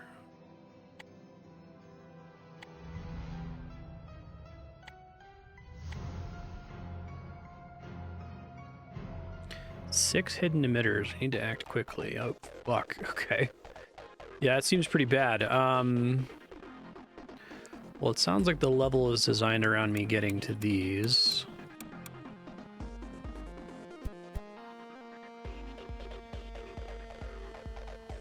Okay. These essentially produce Technites then? It's like collectible Technites. Need to do reactors first.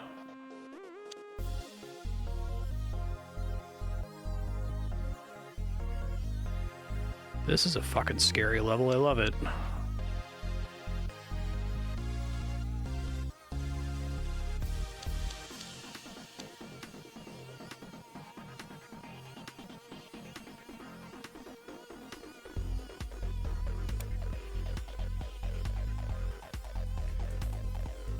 think I need to do shields like ASAP, actually. The main risk is through these, and this is going to become a risk later.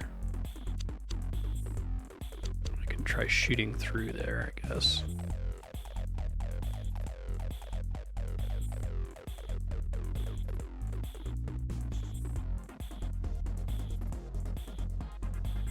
Probably don't want to do 4 of those all at once, that's fine.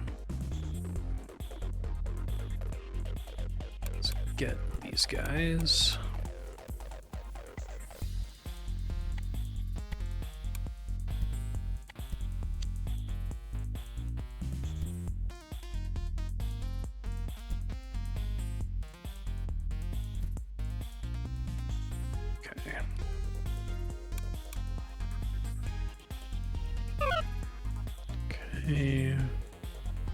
Probably want to preemptively have some blasters to cover this. Whoa, 15 right away? That's cool. Beacon range, unit cost.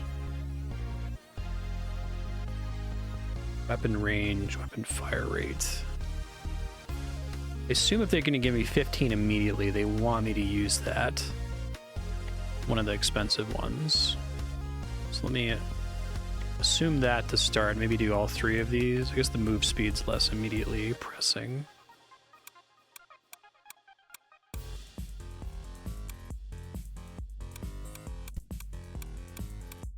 I'll leave open surfaces for reactors here.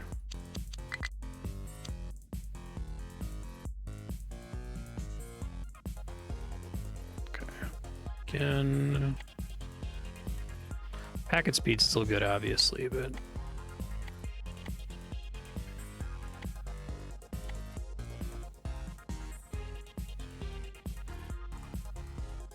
Oh, can they not shoot through that diagonal? I guess I learned that in the last level.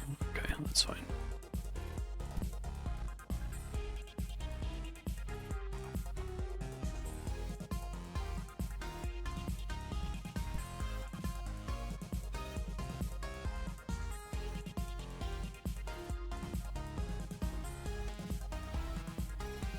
Oh, I didn't know that about the Derwit dots costs more. I thought that had to do with the creeper's ability to break through it. Like, I assumed it was more breakable.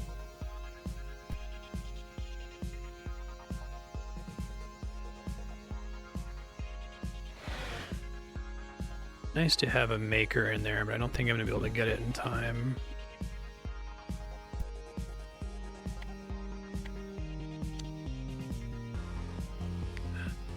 I need ore though, so that's actually a bad idea. Never mind.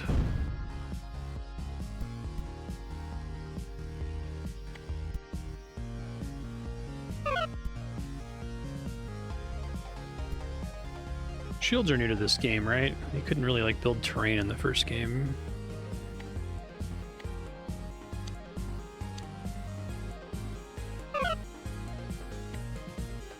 That might be right, yeah, that makes sense.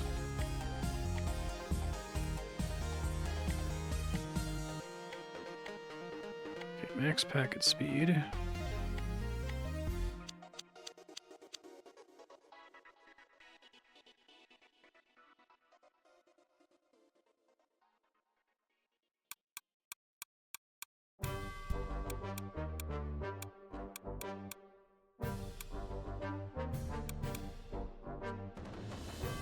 As many open surfaces as I can here.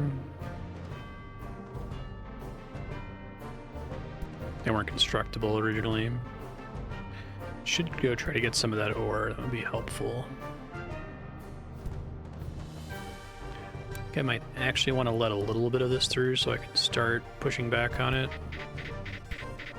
Okay. That's exactly what I was hoping for.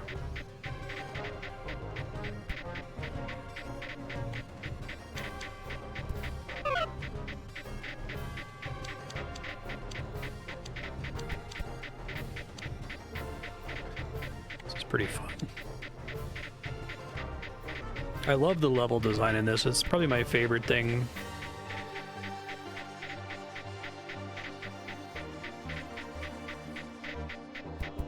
I guess maybe we do increased beacon range. So I don't have to build another one, right? I can move this guy down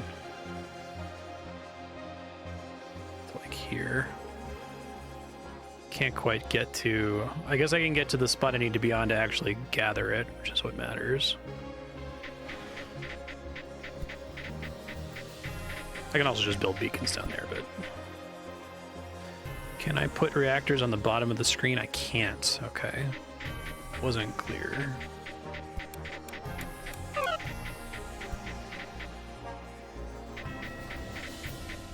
Cool. I like the Tech Knights. I understand why you go for those.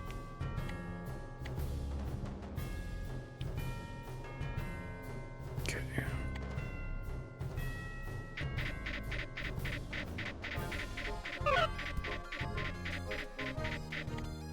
Okay, so maybe do this again. Unit cost does seem good early, but I don't know, it doesn't seem that units are as... That's just like the initial build cost, right? Not their upkeep for like ammo and that sort of a thing.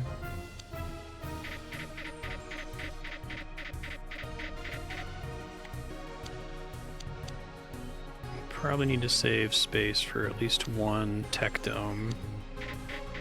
It's less important now with those things I just built. Okay, so let's do, before that thing breaks, do one here.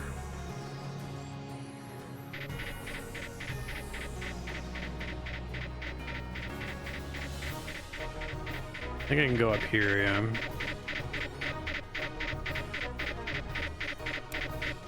Makes sense to get some initial bursts of ore.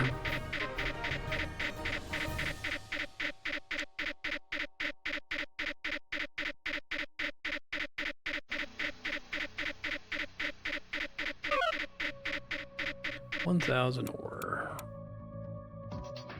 Be careful because there's no more sources of ore, just this one, or it will eventually run out. So.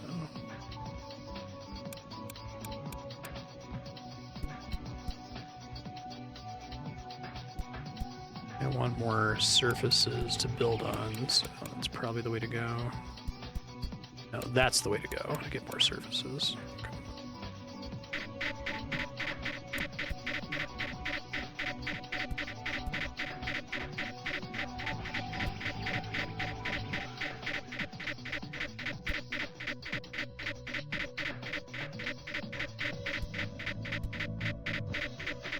Okay.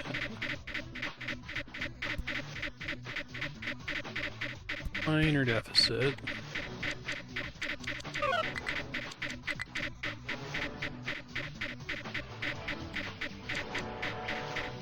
Okay. I really like the anti-creeper as like a gooey shield that you can build things inside of. It's fun.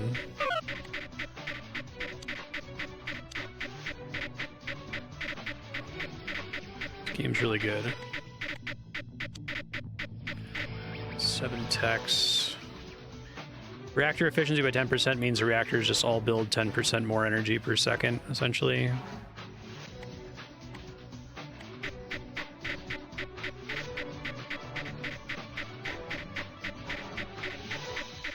Yeah.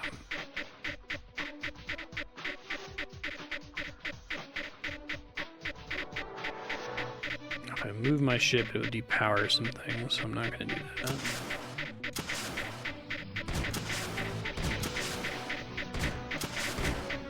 Can move these guys in, they can move through shields.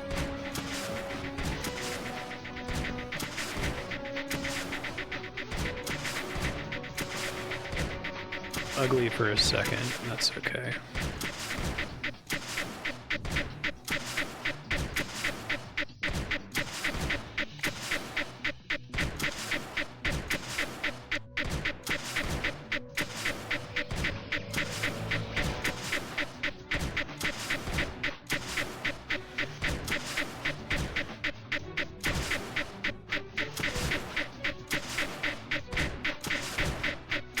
Very smart about getting that deep creeper.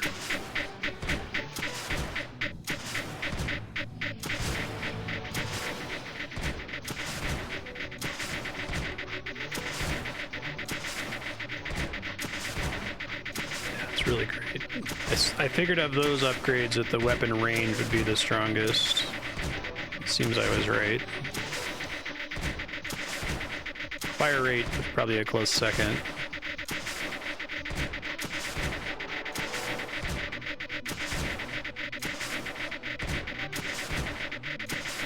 It's okay. You can see the particle effect, but I think it's fine.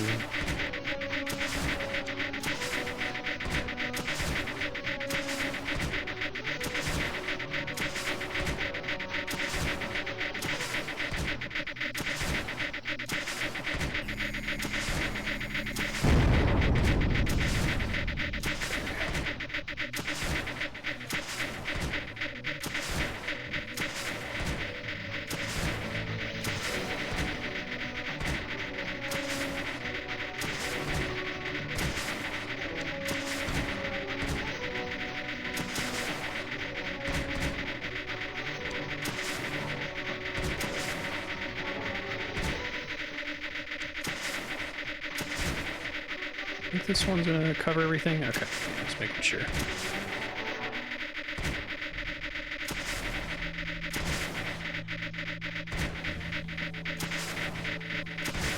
Very nasty emitter placement. Very, very thankful for anti-creeper.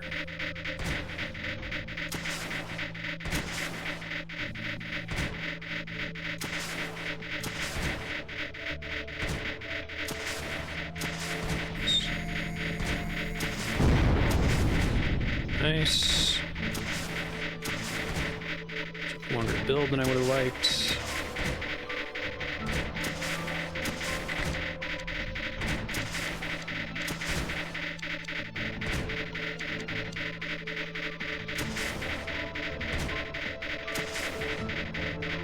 A big deficit from doing that was probably a mistake. Let's see if the reactors catch up here.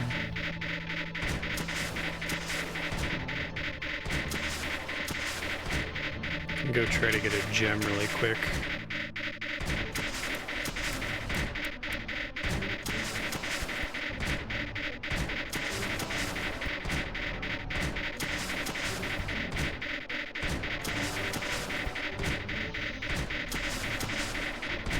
Not a permanent solution by any means, but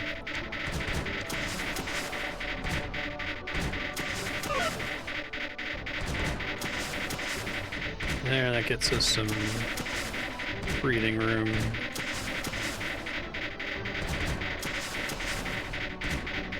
Let's focus that one guy. Okay, I think that's a better use case for gems like that, when you like need something to happen urgently, like you need to build a nullifier right away.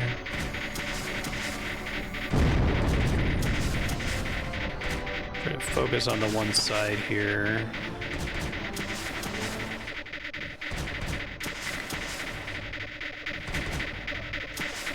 The launcher's less useful now, there's not a ton of depth, I guess. Yeah, right.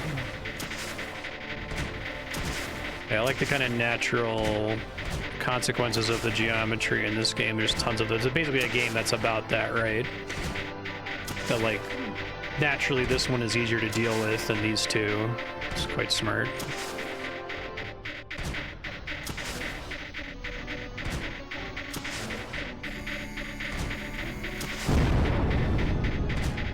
I like range because it reduces micro.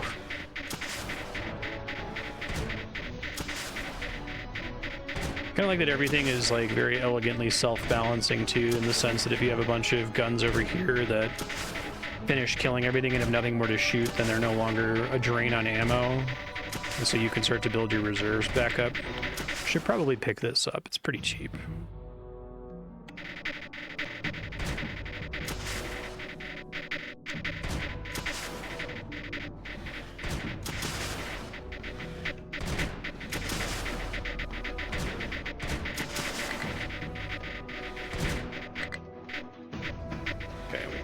No problem. Also a very cool level. Whoops, need to put that a little further away. I don't think it can ever be directly adjacent to it. That's never safe, no matter how many weapons you have covering the emitter.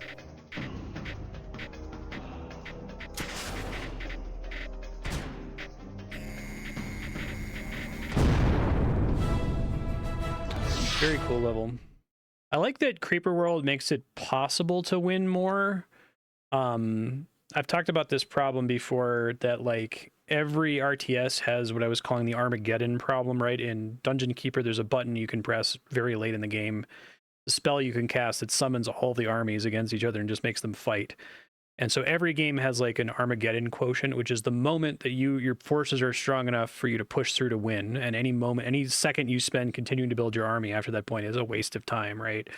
And like Creeper World is incredible at you knowing or intuiting when you've reached the Armageddon quotient, right? When you now have enough to just go ahead and push through and finish. And maybe you'll take like a minute of time building when you don't need to, when you effectively have lethal on the board. But you're definitely not going to waste like 30 minutes, which is very possible in an RTS game.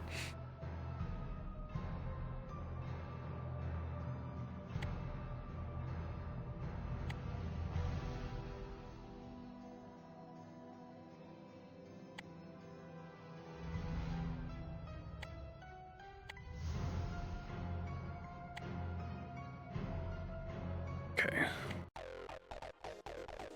Oh, give me a bunch of free shit right at the start. This is a crazy level. Oh man, this game is so good. Okay. I think what they want me to do is fly over here to pick all this shit up. Start.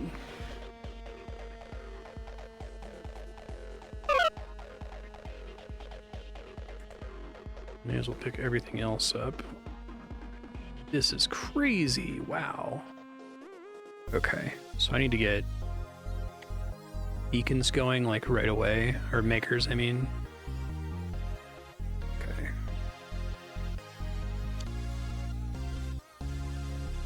Probably even set them to 4x produce, so I'm gonna get a ton of, or I'm not gonna be able to get any more from the starting amount, but it's useful. You said I can reclaim some of the anti-creeper that I put out at some point. I think, let's see, these are less useful immediately in this stage. I think packet speed is going to be king. Okay. The enemies don't like anything we've ever seen. They're manipulating the creeper. Oh, that's scary. They like built a facility to direct it in certain areas. Okay.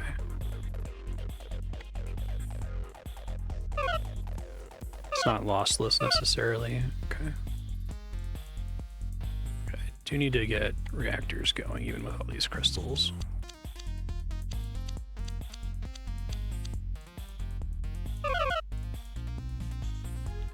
Okay, cool.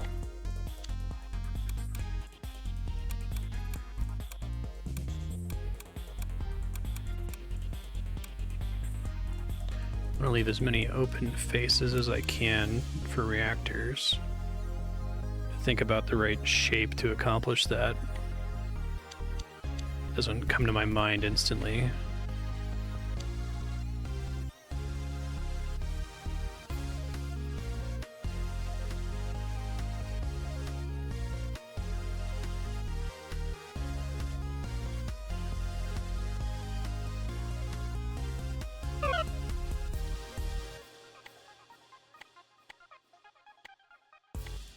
Cool, let's do that.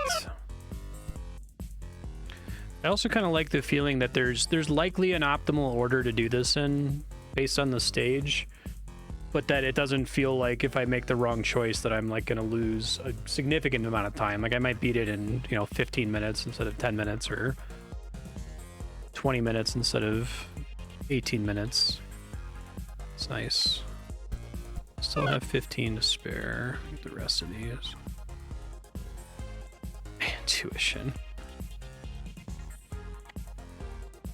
Like that those can go on the roofs. That's cool.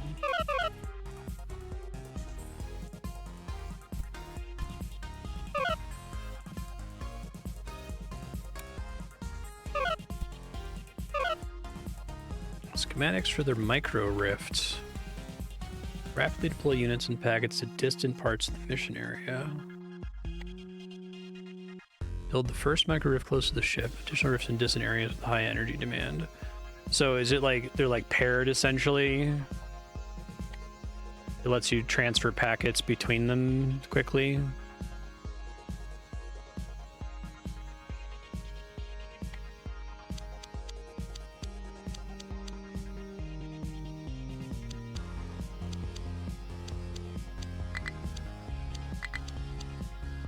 I feel like if I have gems, I should very happily just dump a bunch of reactors out like that. Like, that's not a bad play.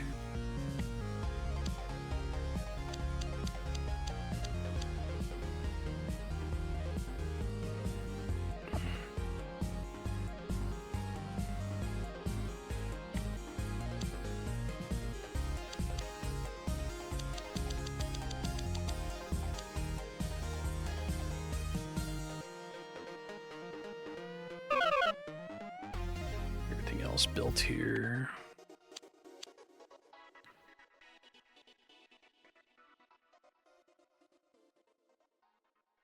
Probably do this for now. I don't need it, but just to give me a little wiggle room to finish setting up here.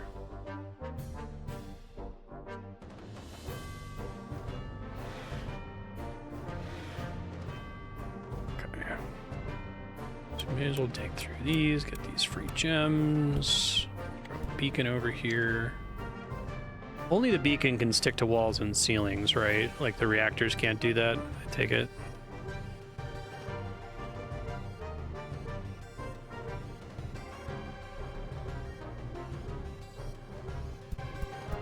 Let's do this micro rift.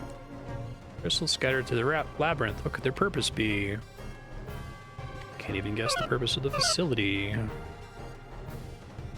There.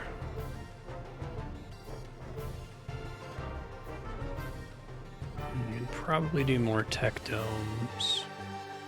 I wish I could force TechDomes to draw energy only when there was excess.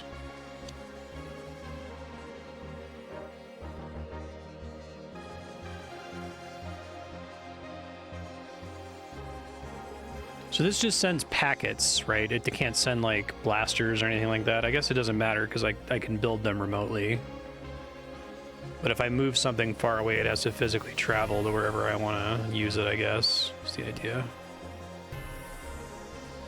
I guess I could put them here and then destroy one of these. Probably didn't need both of them.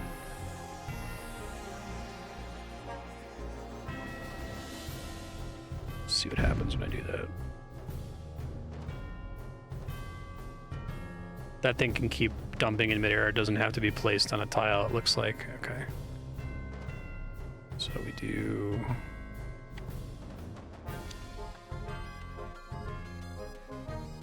Can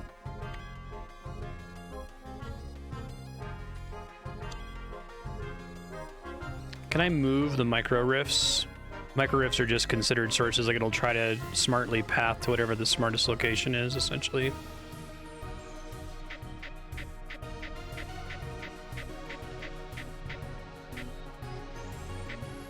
Now it's going to make sense to get the weapon range and fire rate. Okay, should be fine. I should be able to do that.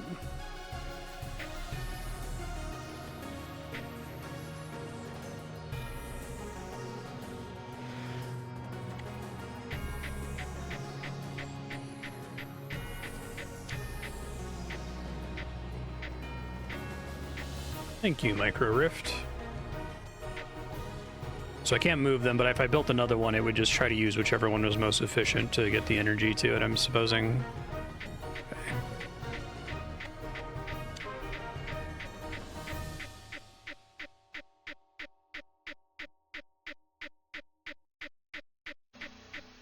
Pretty neat.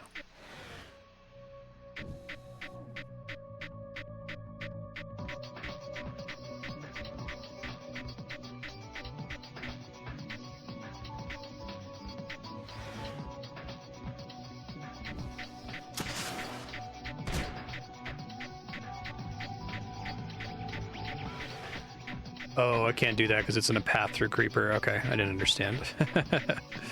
Makes sense.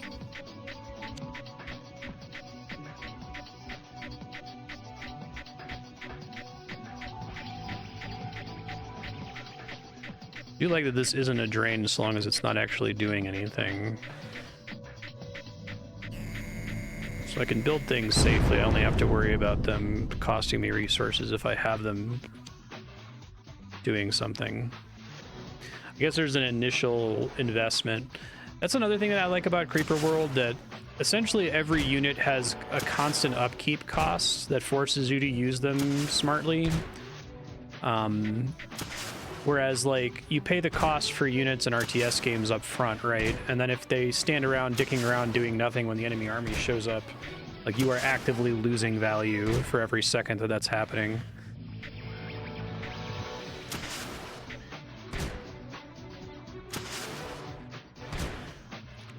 Really pick these up. So we probably want another one of these down here. This level is perfectly designed to explain why I want this. This is a very smart game.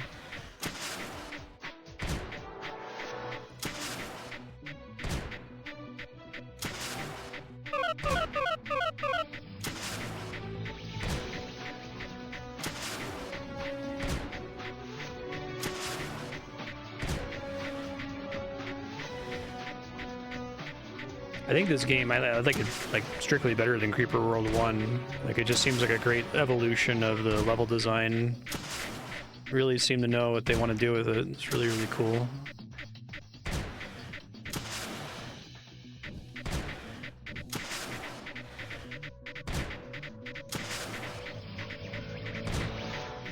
The makers, you mean? Both on. Yeah, that's interesting. It's hard for me to... I don't think I ever completely wrap my head around that concept playing Creeper World 1, that the throughput is infinite. It's just about how long it has to take to travel. Does it take any amount of time to travel if it travels a single tile? Does it care?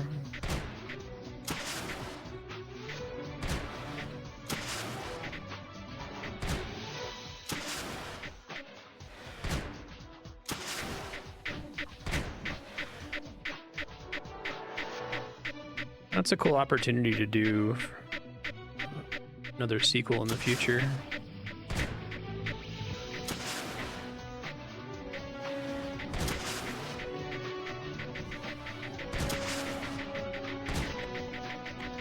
I got tons of excess. I may as well make more of these guys.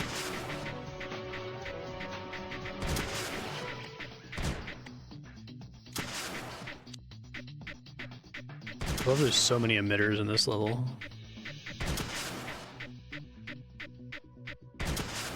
There's no ore production on this level.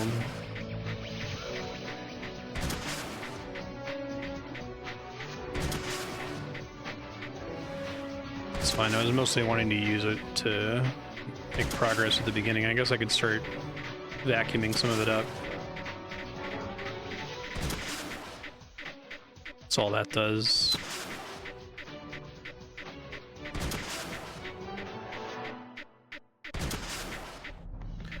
But that still can't store the ore, can it? So like one can act as basically a de facto producer, and the other one can act as a source of more of it? Okay, that makes sense. Gotcha.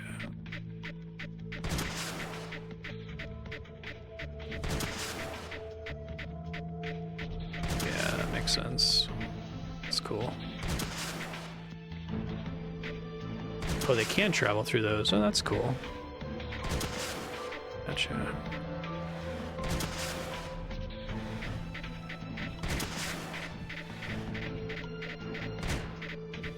Can there, like, weapons fire through the rifts, too?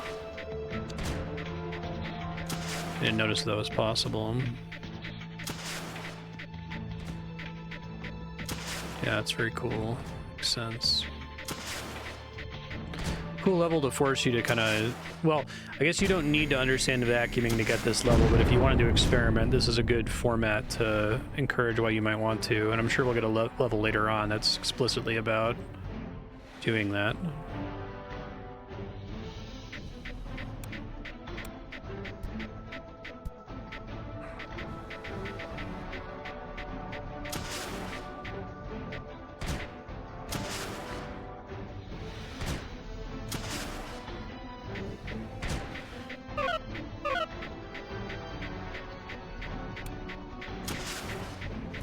I've got so much tech, I've completely lost track of it. My bad.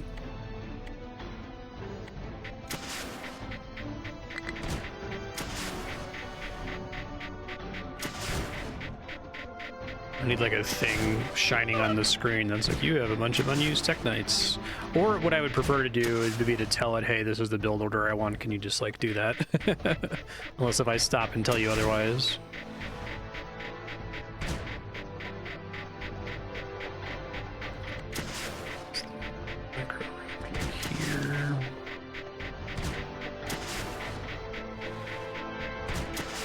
I've been really impressed with like the last 4 consecutive levels. They've all had like really cool, very different feeling ideas where I'm like, oh man, that was a really cool level.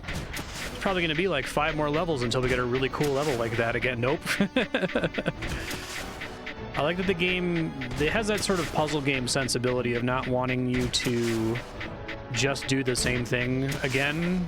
It's like, okay, well, we get this now. This is boring. Let's do something that's like radically different from the last stage.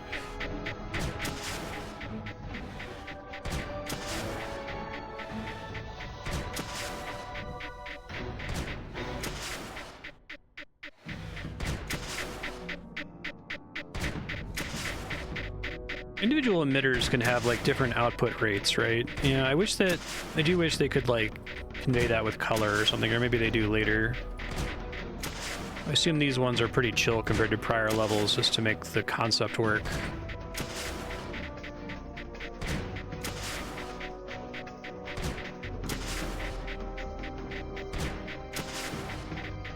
Yeah, 20k and then the interval. It'd be nice to have different sprites or something.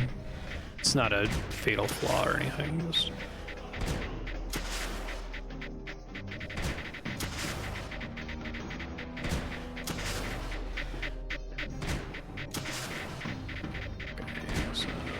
Anti-creeper can't really help me here. Weapon move speed's not super important.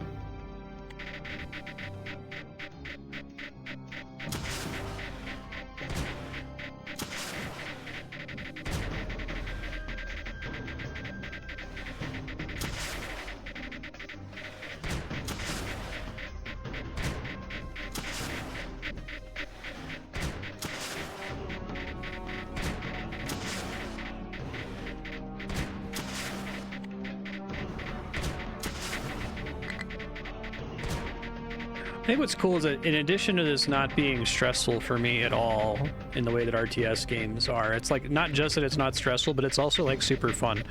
So I can try to map my enjoyment of this kind of game if I'm trying to like model why people like RTS games and stressing out because I can't even imagine. If I imagine that they feel playing StarCraft the way I feel playing Creeper World, then I guess I get it. I think that's honestly one of the biggest stressors for me. There's so many games that just I'm not in the target audience for them, but I can play them and at least like abstractly understand why someone could possibly enjoy them. But playing something like StarCraft, I'm like, this is just a bad time. Like, is it just pure masochism that draws people to it? And if this is more what it's supposed to feel like, then I think I get it a little bit better. We want to move you here, although we probably want to wait until the Rift builds.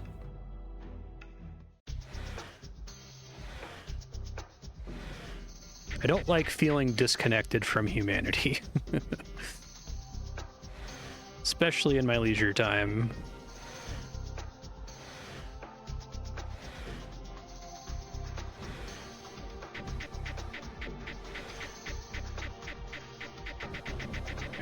Oh, that's fucking great. I love it. Oh, that's actually, you don't need to move. You need to move.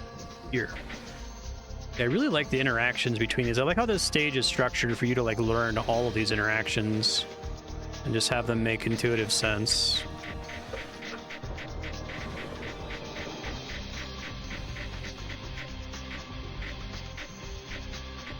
You'll probably get more if you start vacuuming from down here. Yeah.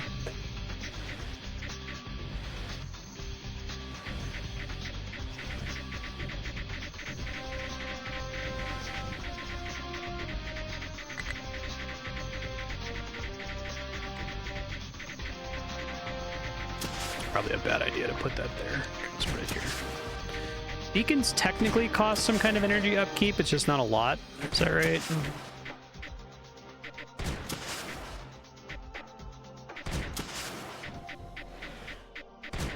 I don't get packets very often.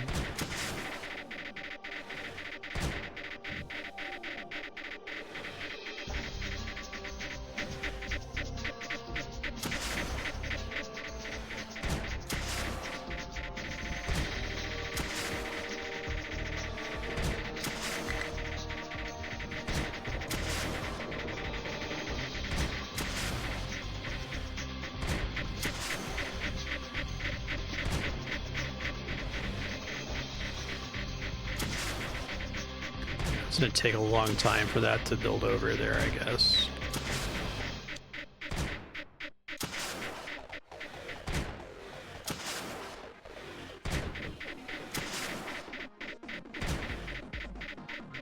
Probably do fire rate.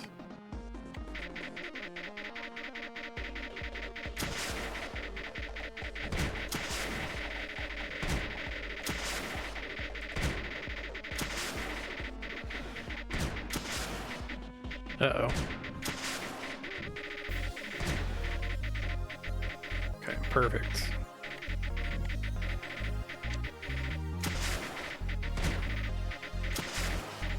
At some point I'll probably move to always being on the highest speed setting, but I think it actually feels pretty good to play at normal speed.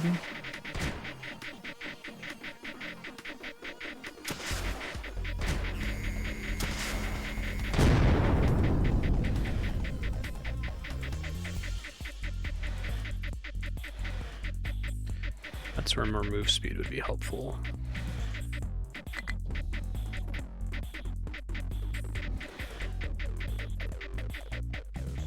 So much goop. We should go here at some point. I guess it can keep vacuuming while it's moving.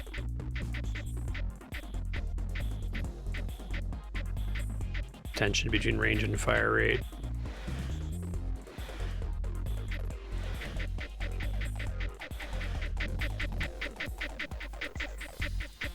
Would make sense.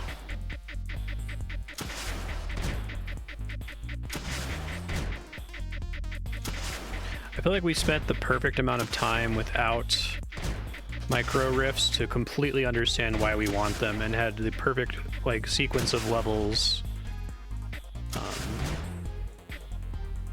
without them, essentially. Where like you were still able to deal with the packets having to travel a long distance, but it was obvious you were very primed to understand why you want this as soon as you get the power up.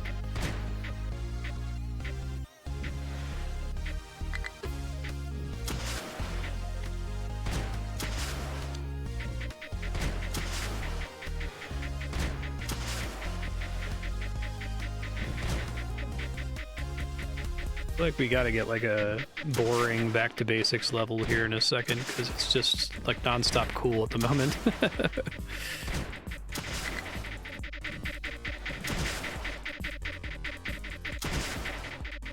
I think we want to get the easy one up top first, because this guy can hold off, help to stem the flow a bit. This I have to build up to, which is annoying.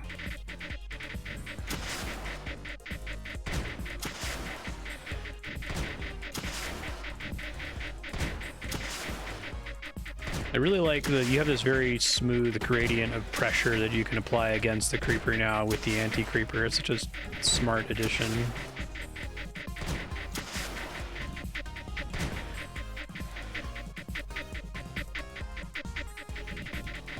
Yeah, thank you. This one's really good.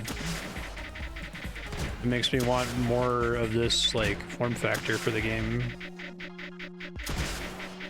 I do think it's a cool example of the trade-off, right? Like, this isn't the strictly better way to do Creeper World. You can just do different levels if you do it from a side view than you can do with top-down. It's a great little illustration of that concept.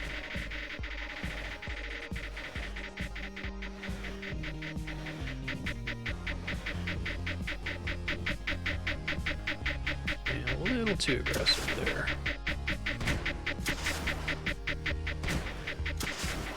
probably need to leapfrog more instead of sending my front lines out first.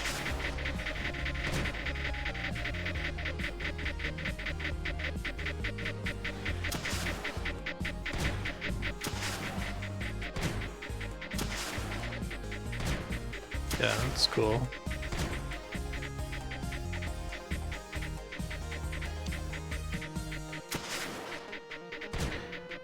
I think what's really neat about this is that I think it makes the transition to a completely different perspective much more cleanly than something like, you know, your Mario 64 or your Ocarina of Time. Mario 64 and Ocarina of Time are good, and 3D Zelda and 3D Mario games are good, but I think that they are fundamentally very different games than the 2D games and just the kind of game feel. They can have, you know, you can have bombable walls in 3D Zelda and 2D Zelda, but here it's like this is very much the same game. It's just, oh, now we can do different kinds of levels. It's pretty cool. I'm actually curious when we get around to Risk of Rain. I know Risk of Rain 2 also makes the jump to 3D from 2D. I'm curious if it really feels like a completely different game or if it's, oh, it's just Risk of Rain again.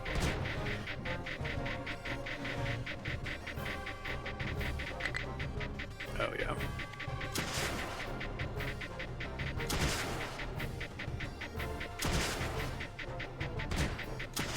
Probably want another micro rift. It's kind of an annoying, snaky area in here.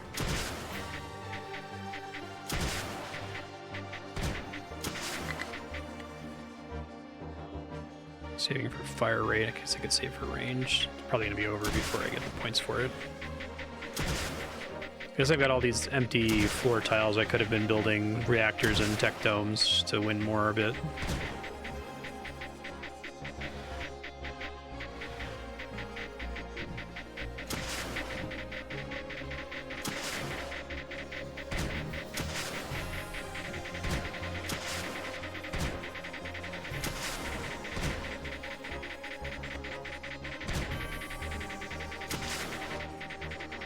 Oh, don't want that. No, thank you. When you initially click to build a building, has anything happened yet? I guess if you build it and then you immediately click destroy, you're basically paying... maybe if a packet was launched to start building it, that packet just gets lost, essentially.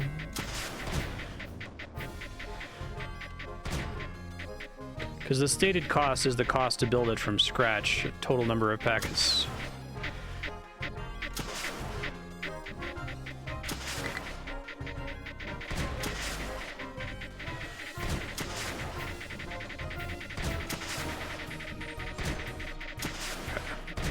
That's cool. I think that's really important. I think your economy investment being all upkeep and not an upfront cost that gets paid like an investment, essentially, right? I think that it very much adds to my stress in a game like StarCraft or Warcraft.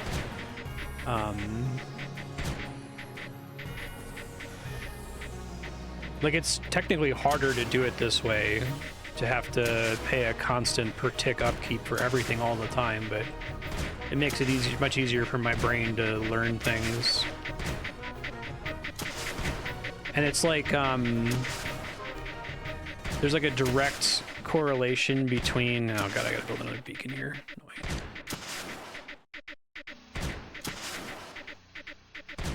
There's a direct correlation between the upkeep costs and how effectively I'm using my resources.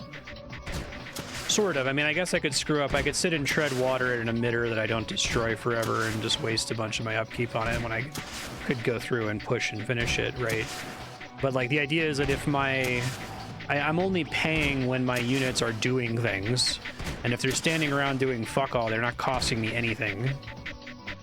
Like they're just existing as an option for me to use later, right? Yeah.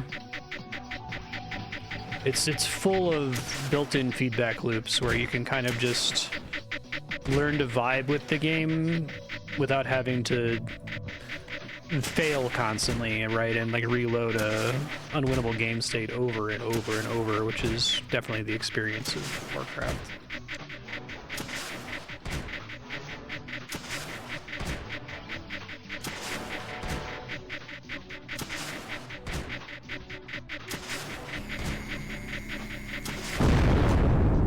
didn't realize one nullifier could take out multiple if they were all in range. Okay, that's cool.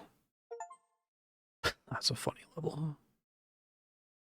I imagine that level, so I beat it in 24 minutes. I imagine if you put it on the fastest speed and you were really crazy with like placing reactors, you could probably beat it in like 5 minutes, maybe even faster. But I don't feel bad. Like, it's not like when I get stuck on a level and it takes me like 2 hours to do a level in Dungeon Keeper or something, and I'm like, oh my god, I feel like this is supposed to be done in 20. There is an initial build cost, but as a proportion of the cost to operate, it's extremely small. Yeah. And I think the initial cost to build is like very important for a lot of the other systems to work. We have subterranean tunnels, alcoves, and caverns, purpose-built just like the last world. What in Odin's name?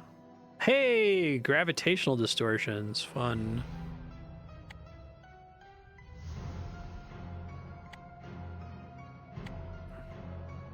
We didn't get... Oh, I guess you couldn't really fuck with gravity in Creeper World 1 because of the top-down perspective, huh? So that's like a bit of design space unique to this perspective. Or maybe you could do it in the 3D one as well. Okay.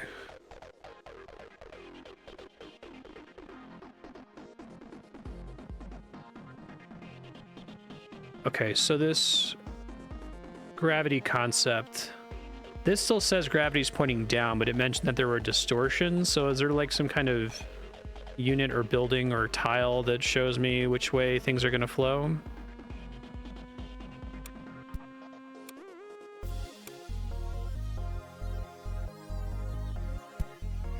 Okay. Yeah, use those.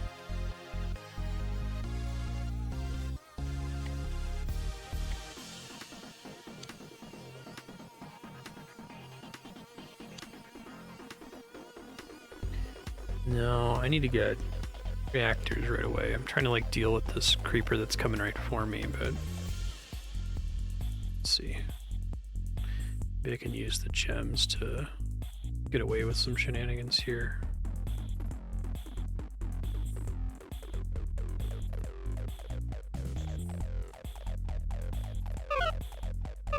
Looks like hovering tiles doesn't change it.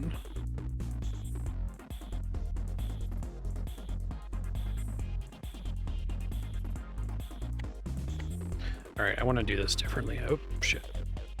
Just instinctively press that all the time, sorry. Game restart. Okay. So I think we just want to get the gems ASAP. Let's start with a reactor.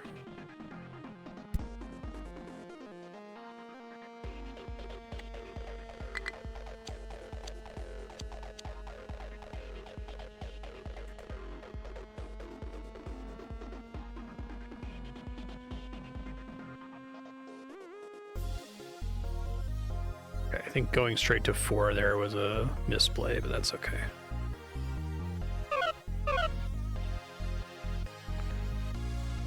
There is ore here, so I eventually want to deal with this with the anti-creeper, but I don't know if my anti-creeper is all going to flow up as well. It might just be that the creeper is the only thing that's behaving differently for this stage. So let's do these guys.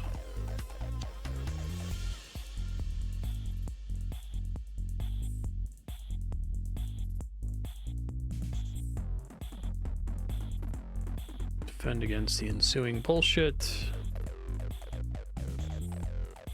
Okay. More reactors. We need to start digging down.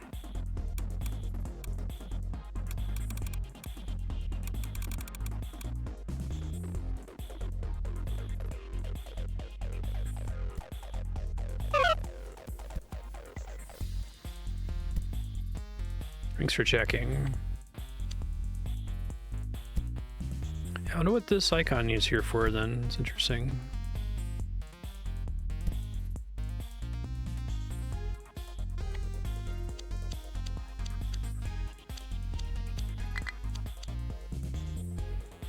Use all my gems on this. this gravity icon down here where it points, there's an arrow pointing down. It doesn't seem to move when I move my mouse around.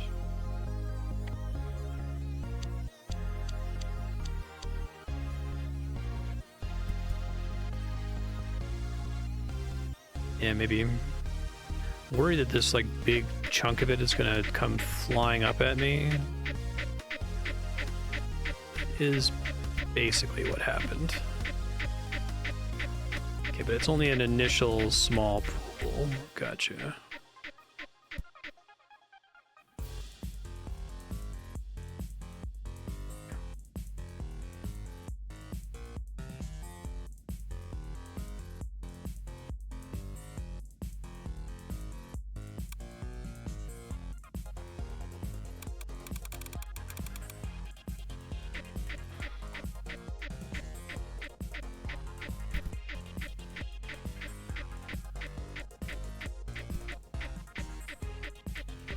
So there can be different fields for...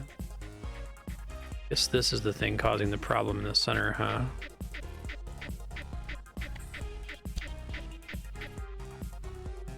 Let's do a beacon over here. Probably over here also.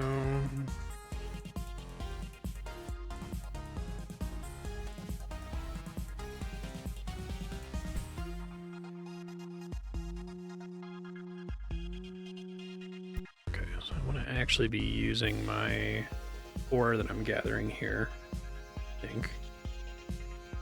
I have all this Technites. I do think these are super useful, although maybe packet speed is the best to dump early.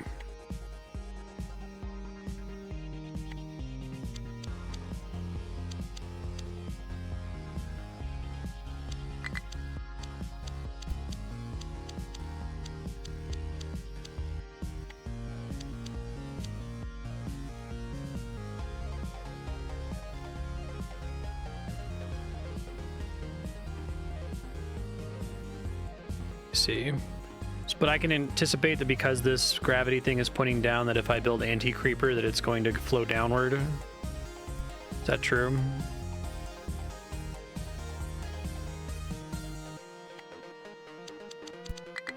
Okay.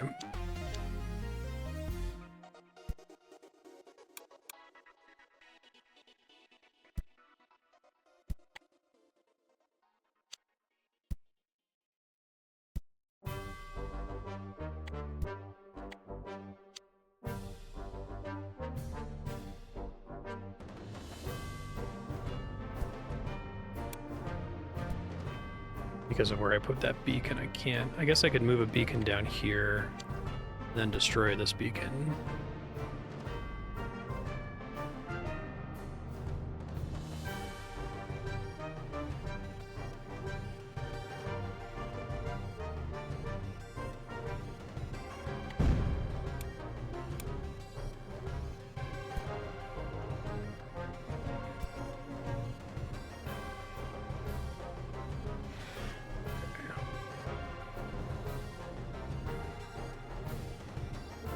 Put another ore rig here.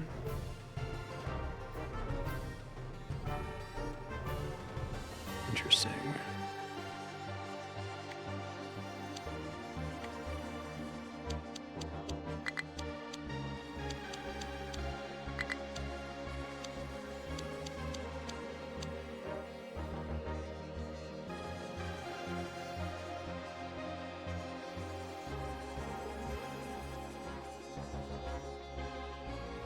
Let's see.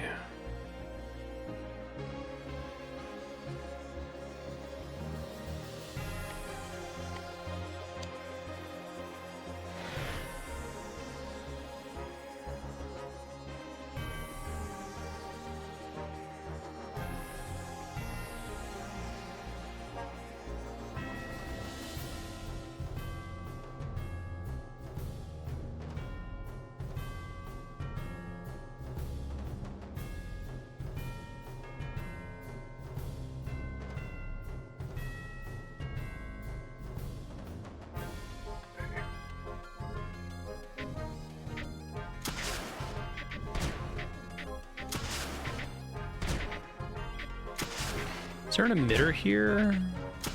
Or this is like a gravity thing that all of the creepers being drawn to, essentially?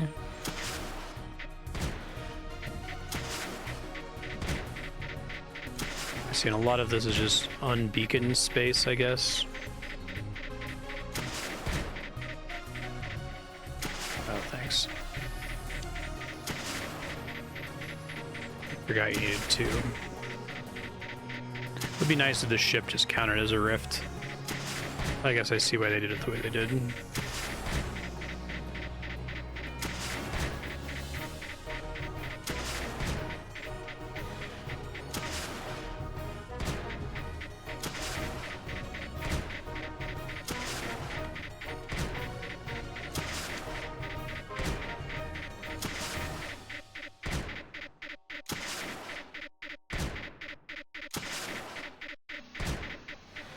So I guess when there's wonky gravity, you're meant to intuit the gravity from the way the creeper behaves, I guess.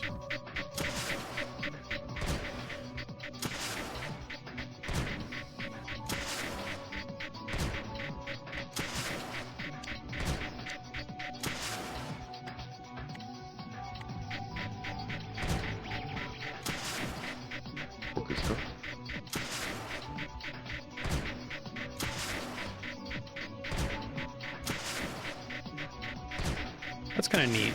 It would be nice if when you hovered over a tile, it showed you what the gravity was doing, but or some way to visualize the fields. But I guess you have a way to visualize the fields, and it's the behavior of the liquid.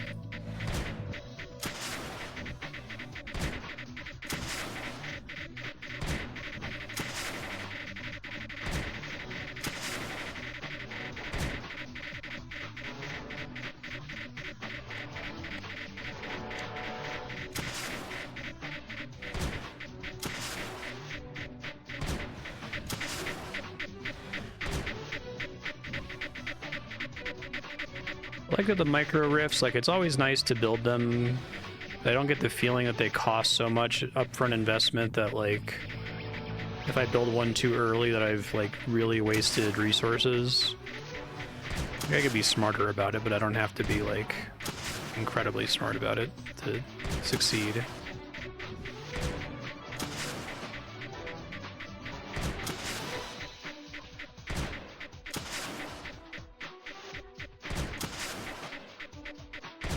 Oh, did I miss a chat message from Farb?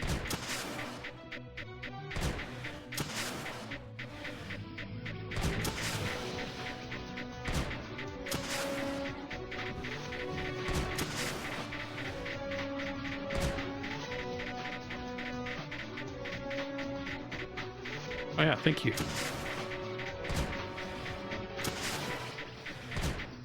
I'm not getting those in my ear. I think maybe Streamlabs set their volume really low. Thanks for the follow. Appreciate it, Farb. Thanks, Terran.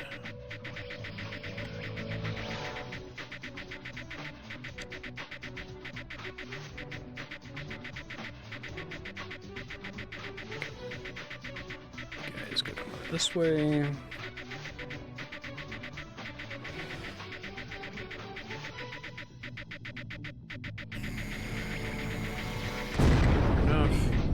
I love how much information it gives you too. Like it shows you the green squares where units are going. It shows you the path that they're projected to take, right? It like there's so much that they didn't have to put in there and that a lesser game would not have put in there.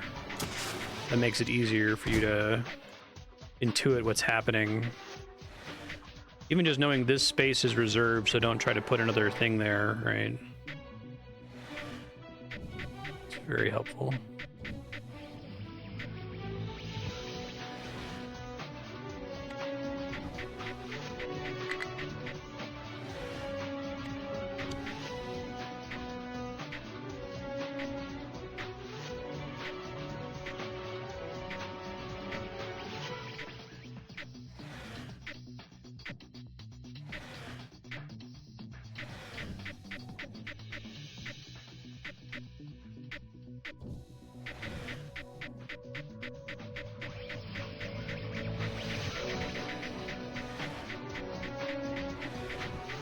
So weak.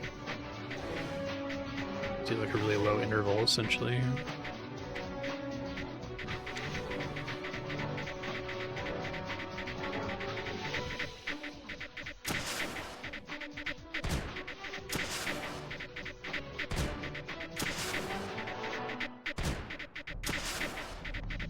Well, that's interesting.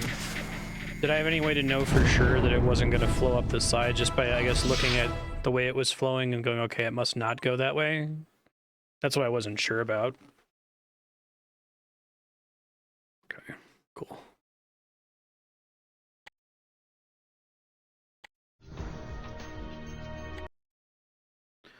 The cooker. Oh, man, I keep getting these interesting levels. Gravitational anomalies, 4 emitters. It's like a reactor.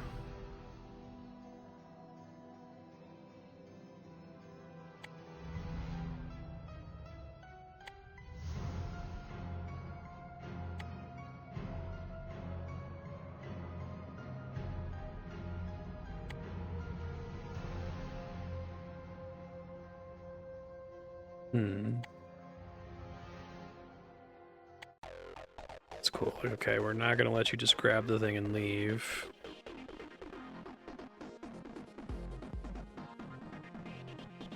Get a tech.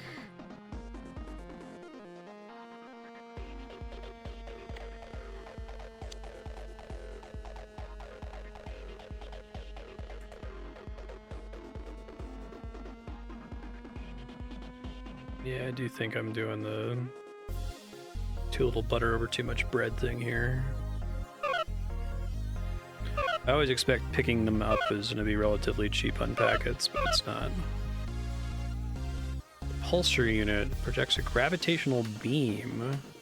That's cool.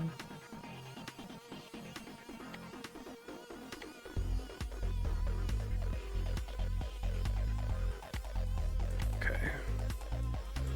So that's Repulsor.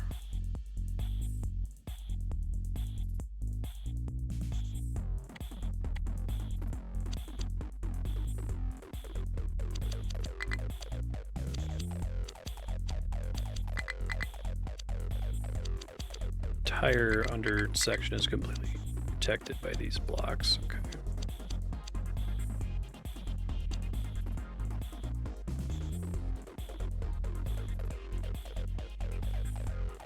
No ore other than the starting relic here, though.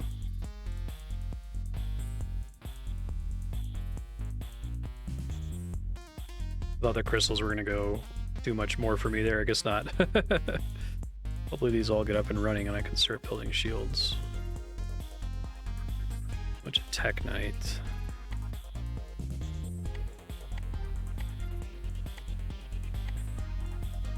Probably want to do initial shields here.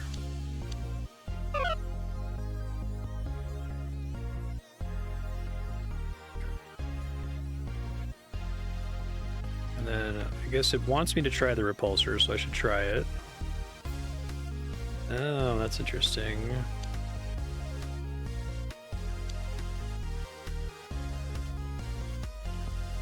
Medium short versus long range beams.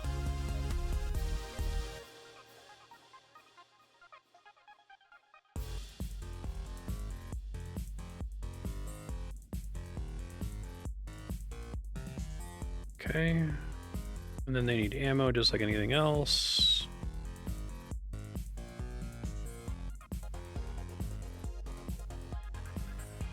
Oh shit, I did not realize there was stuff coming from above me. Oops.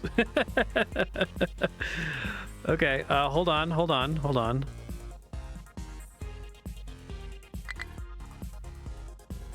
Maybe, perhaps.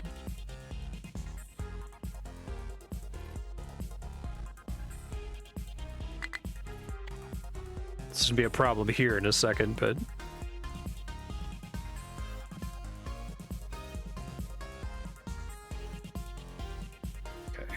get some blasters out.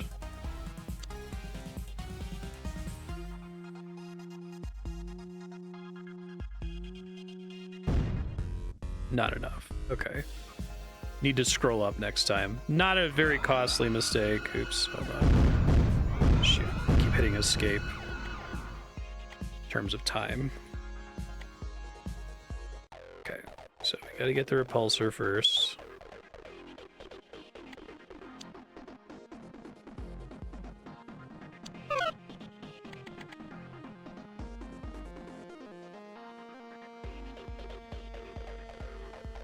Get these first. The other ones aren't helpful at the very beginning.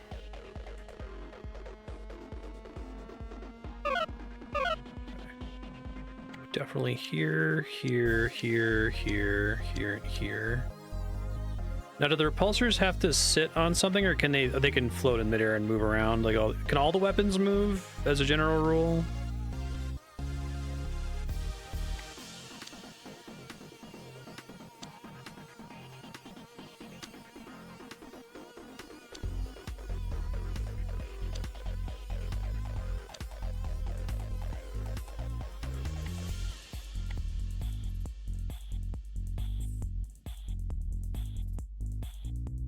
Run out of all the gems here in a second.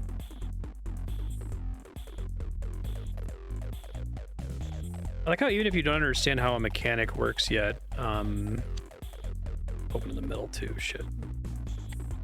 The like level geometry can suggest a thing to try, even if it's not maybe the most efficient way to do it, you know?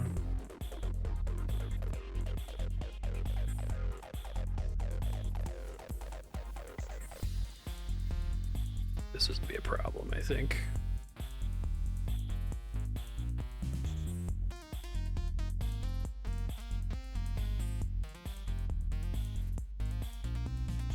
Now they keep spending. Does the beam pass through blocks and everything, or does it only do stuff if it's actually touching creeper?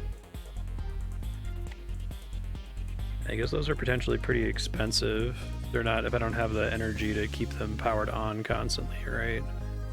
But it's a way to like directly counteract to keep it from flowing straight into my shield and powering down my shield. Okay.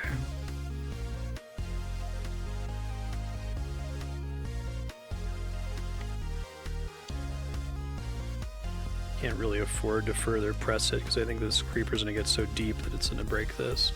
I missed the center thing when I was building it the first time. I think they try to fire their beams whether they have creeper to hit or not, which makes them a bit trickier to use smartly, I think, without having a ton of energy. So I think actually my initial strategy of using all the crystals to make reactors was smart, but I just needed to cover the roof as well, so I'm going to try that.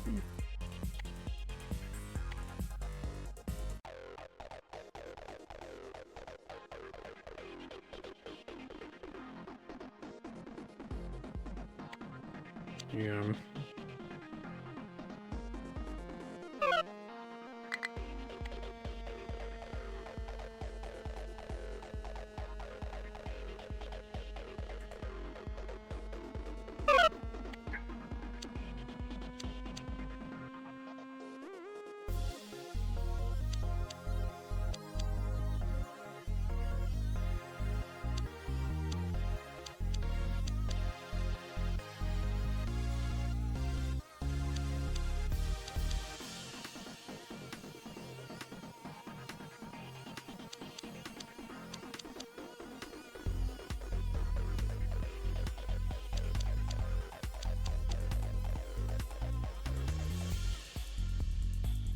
I don't have a lot of time here. Probably can start working on it now.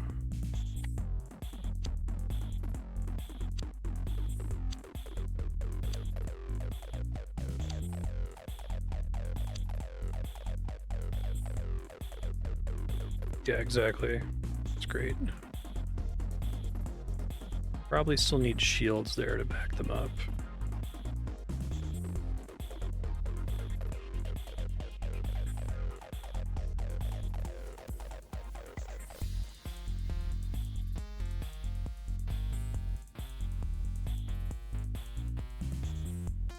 So I could try, I have like a multi-select option, right?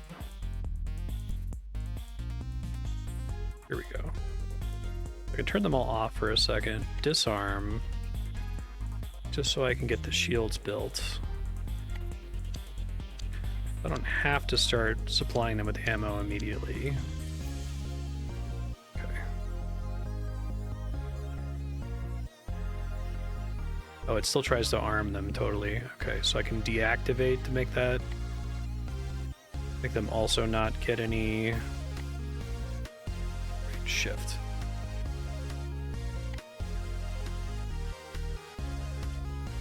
That does save me their packets, okay.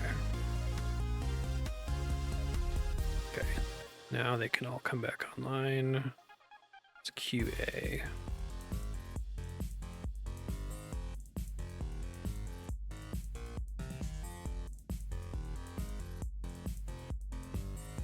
It's like I actually kind of want a control group here. Like this would be a really great opportunity to give me a control group and me actually want to do it. Actually, I'm just going to not arm any of them, right? I think that's the idea. Because we have time once the computer starts... Once the creeper breaks through, I can immediately select them all and then arm them all, which is fine. So we do disarm, and then we can let them completely fill on ammo here. Yeah. Got it.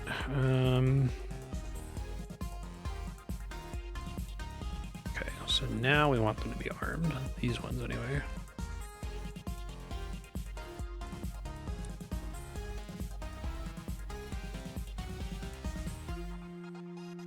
You are not doing anything yet. Oh, you're about to be, though. Okay, cool. So pick these up, get some more reactors. Spend that on weapon fire and range, probably. Can probably make blasters to support these guys.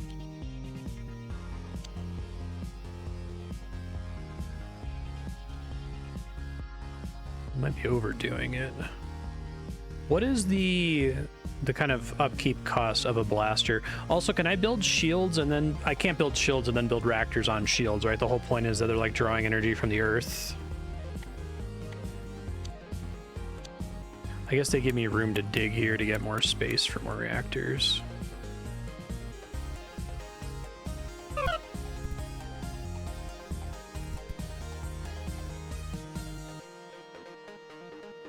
Shift number is just multi-select. There's control number. Hold on, let me see. Why do you control one? Oh, I see. So control one sets the control group. Shift one lets me select the control group. Okay, understood. Let me add that to my future Marstead text file. Control number, you can set control group. Shift.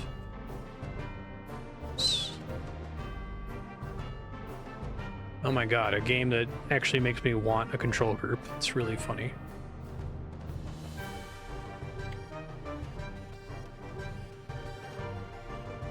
Probably just want them all either on or off, but it's fine for now.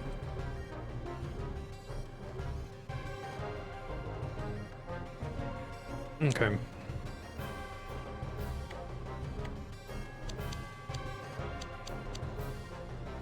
Also build in there, although maybe that's going to start dipping down. I guess they actually can't reach it yet anyway. I guess I'm going to have them built and doesn't cost me anything because they can't send packets there.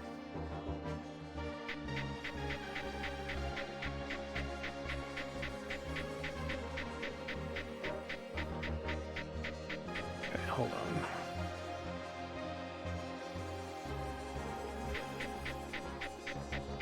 I'm learning more lessons that obviously this is way more helpful at gravity coming this way than these ways, which, you know, could have intuited, but seeing it in action is kind of cool.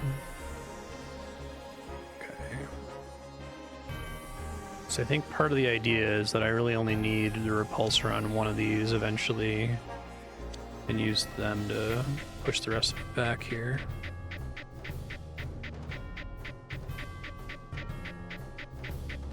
I think you are not helpful where you are. Why don't you go... Let's push these sides.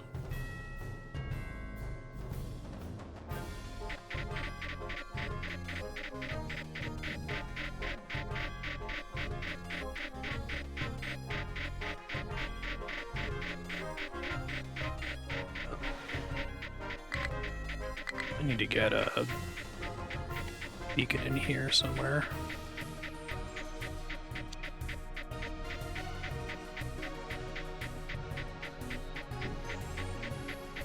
Oh, they do. They use less ammo if their beam length is shorter.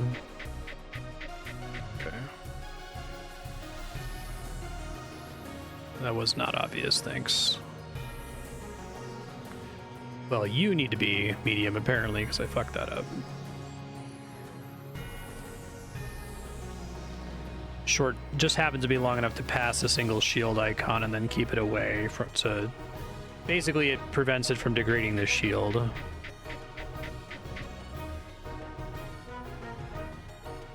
Gotcha. Okay, so you can get shut off.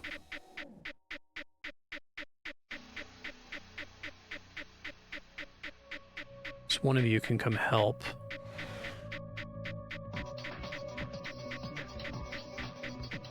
We do have a little bit of ore, so I can try to set some anti-creeper going here, just to get the pressure relieved a teensy bit.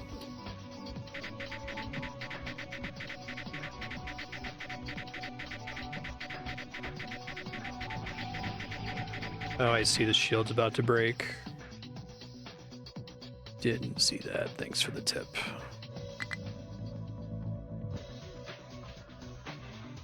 Can I repair shields? Or do they just break and I'm in trouble?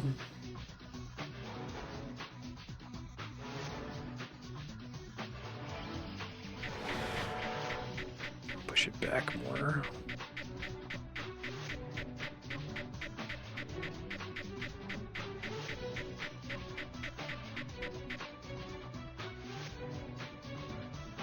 Turn the beams off if I have, because I think these are going to be much cheaper than the repulsors if I just have one of these guys in each of these little tunnels, essentially. Probably the way to do it.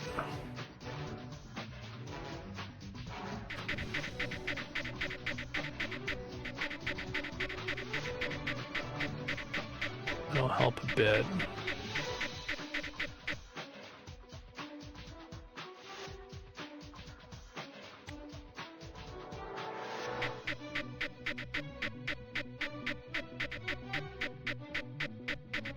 So if the walls aren't taking any damage, do they require packets to heal over time?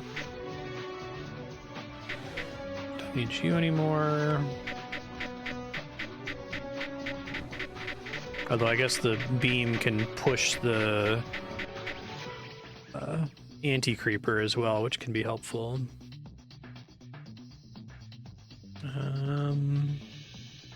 Pairing doesn't take energy. Okay, that's cool.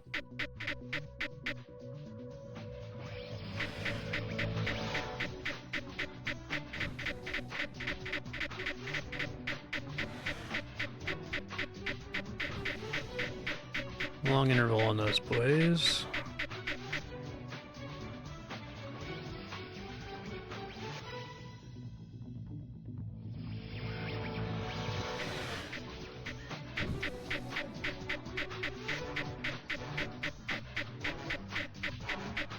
Having bigger problems there than I was hoping they would.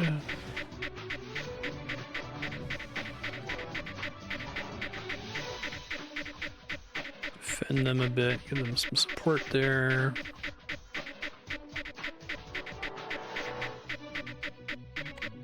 Push that in here. Yeah, I like how that's pushing a bunch of extra pressure into the anti-creeper there. It's fun. Should have been doing that a second ago.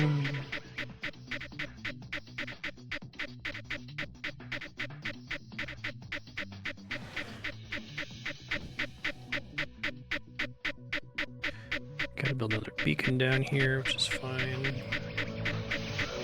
This is a really cool level. Like, it's the first, like, actual difficult level. But again, it makes it very easy to learn the lessons they want you to learn here.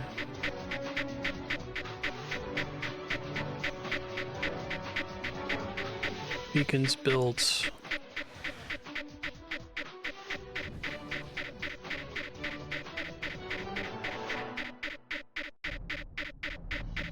Yeah, that's cool. Makes you see how powerful anti-creeper is when it's able to be, like, you're able to leverage pressure with it more.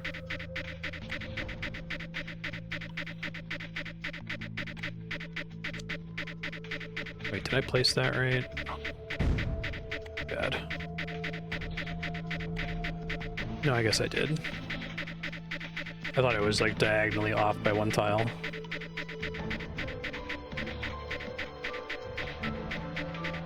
Bigger mistakes have been made.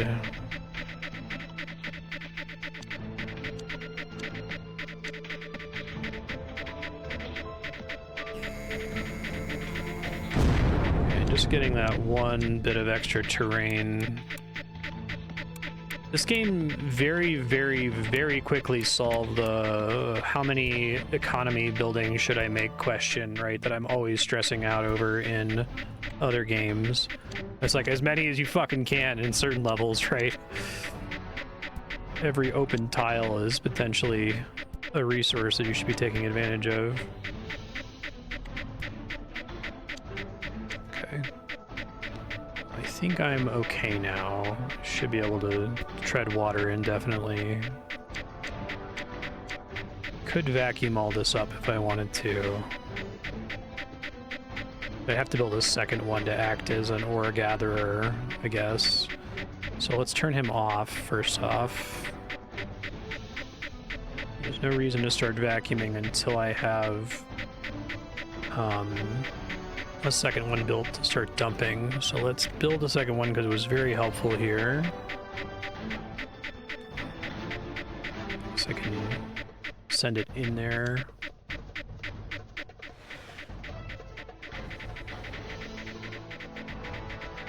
Extra proximity is actually not very helpful. I almost need the anti-creeper pressure to have any chance of holding this back, it seems like. Okay. Oh, my bad. Thanks.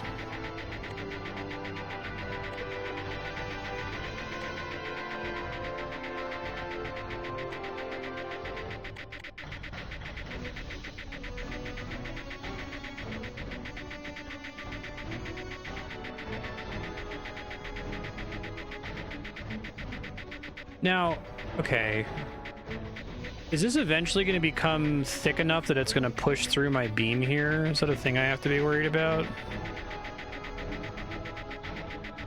I don't have these guys fighting against it.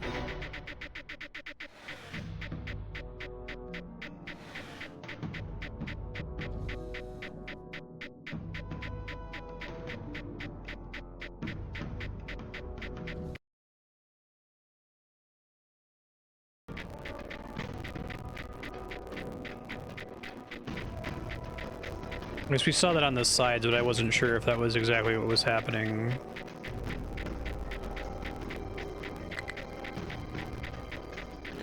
Right, get more beacons in here. Okay. Thank you, Anti-Creeper.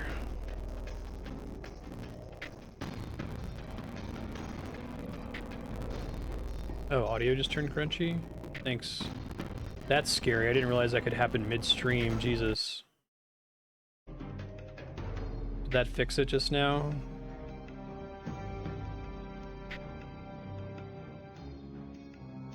Really need to try to figure out. Okay. That's... Oh, I don't like that. Not great.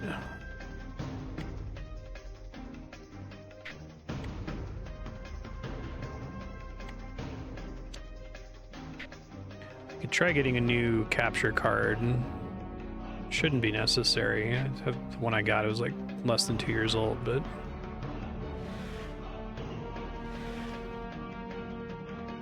I think really realistically only one of you can actually help in this tunnel, so the rest of them can go up here.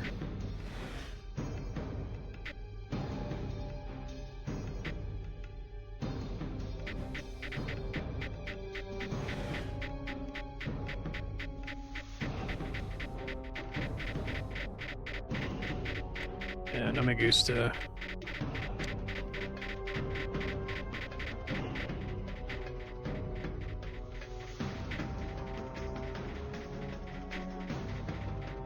May as well vacuum all that up.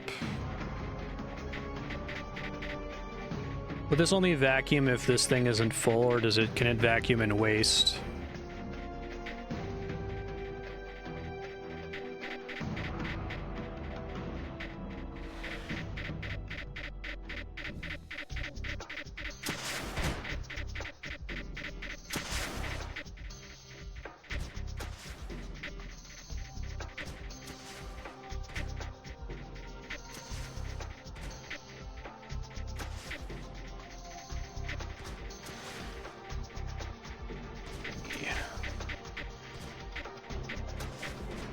Pull up my 4K capture utility really quick.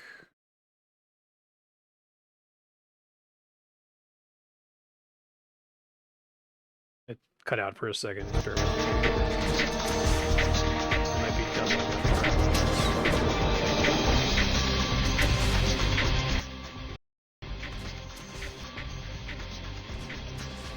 it. Should have normal audio now. Everything should be fine.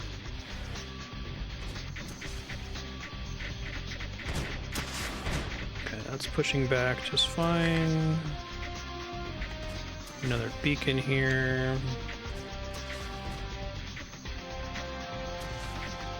What kind of efficiency is it? Is it like 80% or something? Doesn't fully recover the anti-creeper?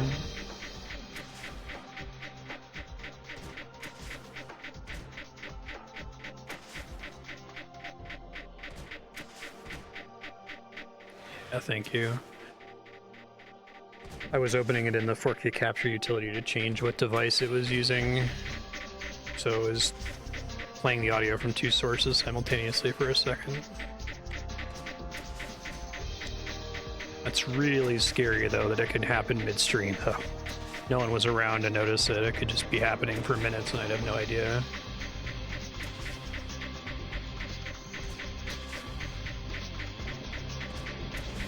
Try to figure it out.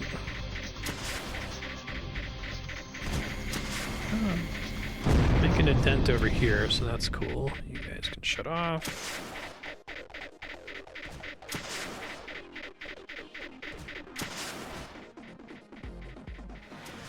We're gonna be pretty useless now. Don't need to produce anymore.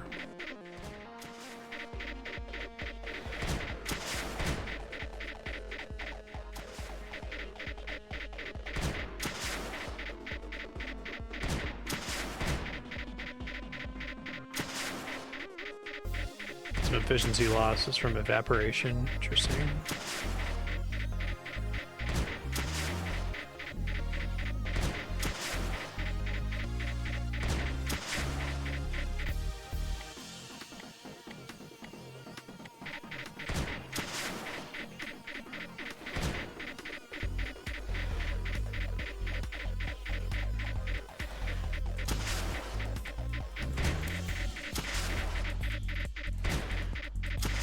Oh, yikes. It's fine, it's fine.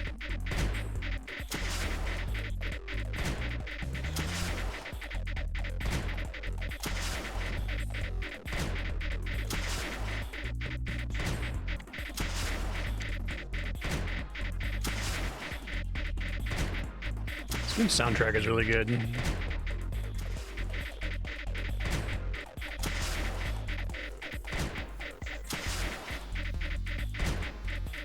Yeah, this was a very, very cool level. Failing was fun.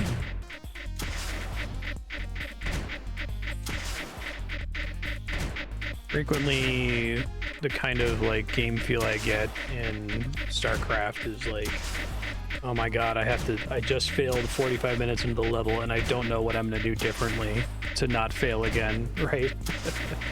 Here it's like, oh, I failed and I know what I have to do differently. Hooray! Dune 2 does the same thing for me.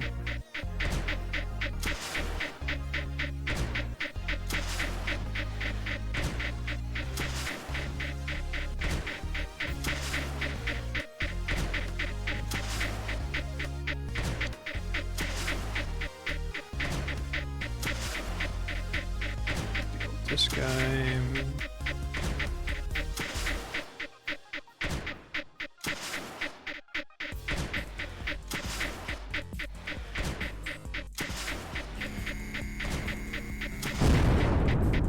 Almost dangerous. Did lose a beacon in the process. Oops. Should not have started moving them away until the thing was actually destroyed. You can probably go clean this up though.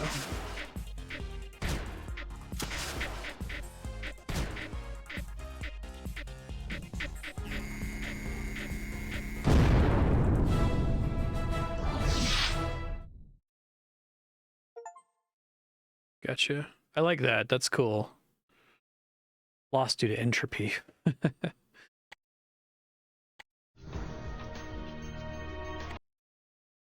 Day 12 answer.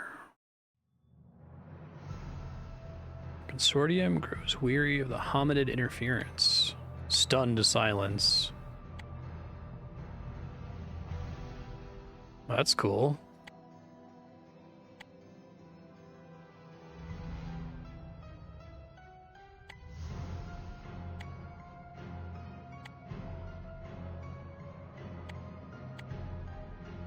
I set that up pretty well too with the whole, you know, someone's trying to control the creeper.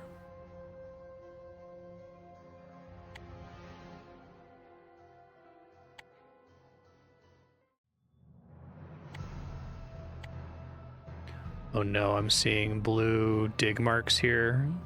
Please don't put me against an enemy computer. I guess as long as the enemy computer is completely constant in its pressure, it's fine.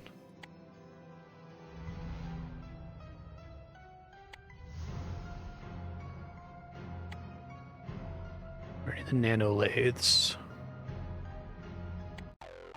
Okay.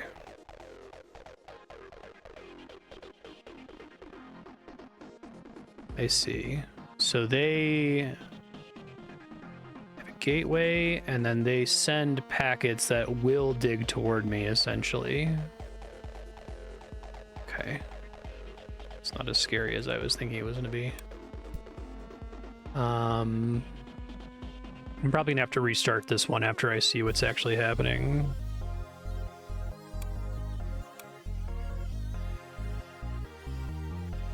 Sort of. I think it's just abstracted into their ability to dig. I don't think it's that intense. I should get these first, and then I'll do reactors everywhere else.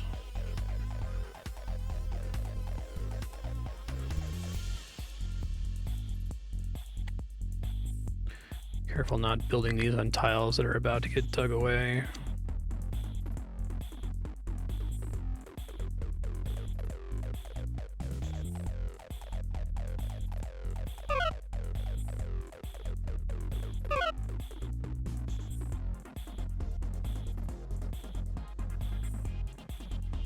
You could pick that up, it just hasn't disappeared yet. Okay.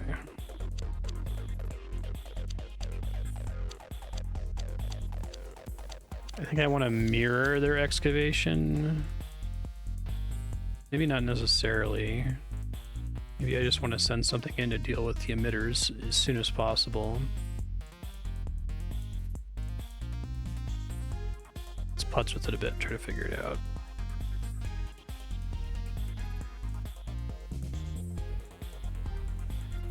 I do need more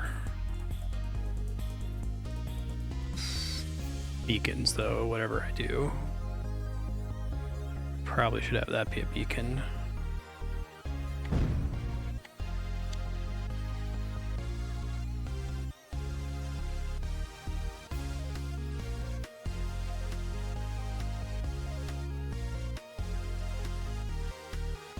Charge that up. I can try to dump anti-creeper in there. But I need to get some of this ore.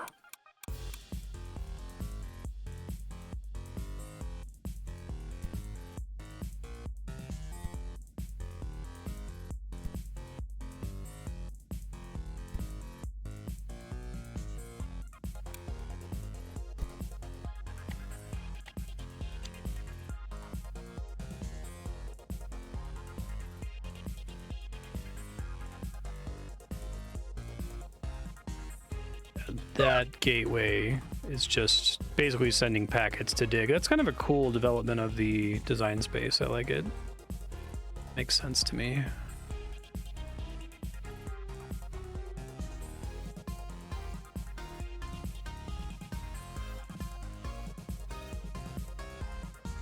Can they dig through shields?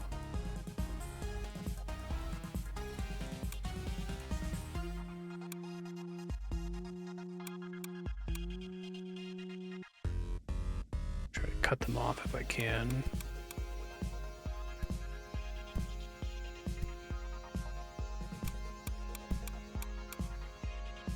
Cannot dig through shields. Okay.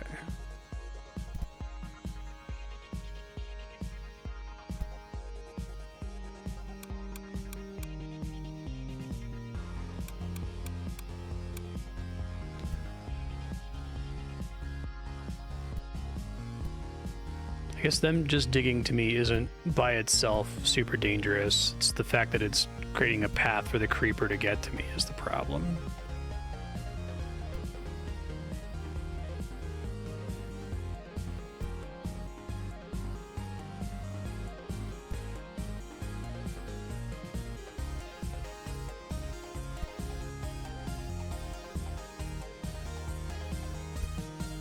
Probably need to start doing more reactors.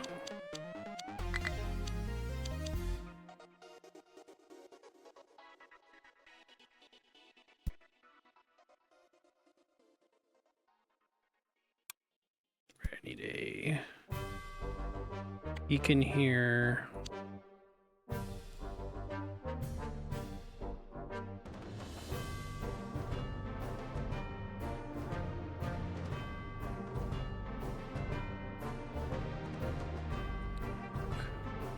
This one's gonna get to me first, so I can try to already start dumping anti-creeper down this tunnel.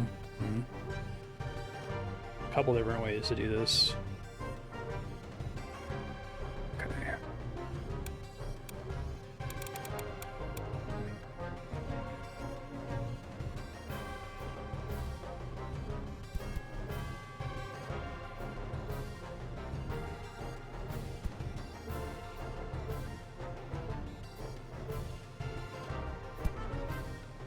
Hoping to do a layer of shields here, followed by a layer of goop on top of it, and then go grab this guy.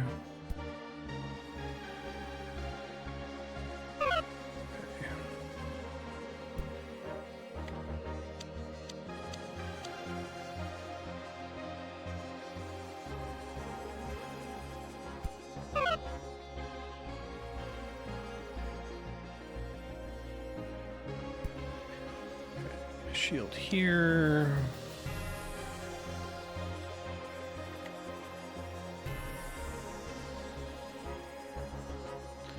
Probably gonna find out why this isn't going to work very well. Hey Bucky, how you doing? Do need to get down into this so I can actually start gathering ore from the actual stage. So I probably need to have like an actual weapon here.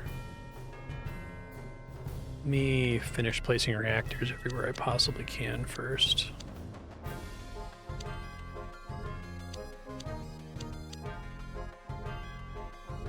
Probably need to get some Technites. I have a little bit. I probably should have done packet speed. Oh well.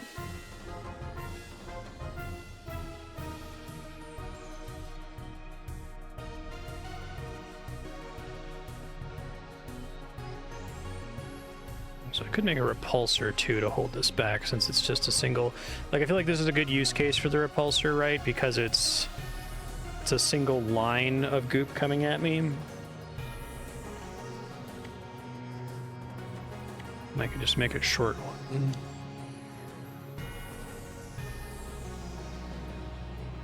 That last level did a great job of explaining like when I would want a repulsor over something else to clear the non-degeneracy there. Okay. Eventually it's going to build up against see how much I can push it back here. I have to start pushing in here soon. Probably do reactors all in this hallway, at least anywhere where there's white creeper.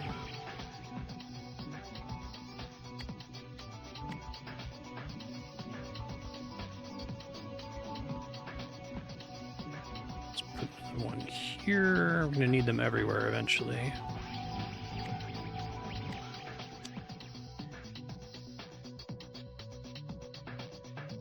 Might be more effective here because the pressure has to take a turn. I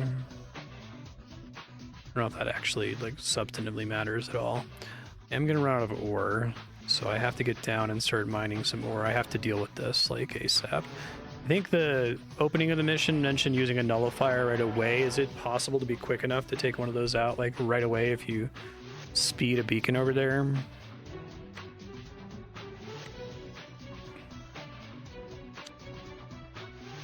Probably want a launcher in there as well. Doing fine on energy.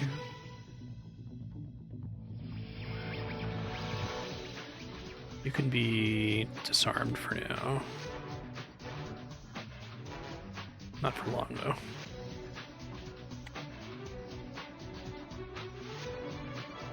Oh, that's less helpful than I thought. I guess that's an important lesson. Okay.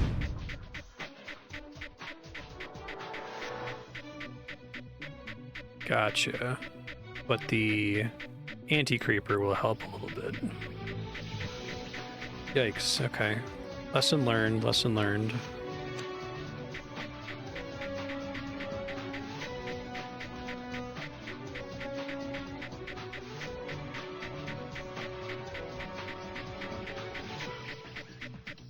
Need more of these guys here. But I guess a repulsor like this, when you have a tight corridor that it's coming in on, can still allow the anti-creeper to overcome the creeper, even if there's not a shield in the way.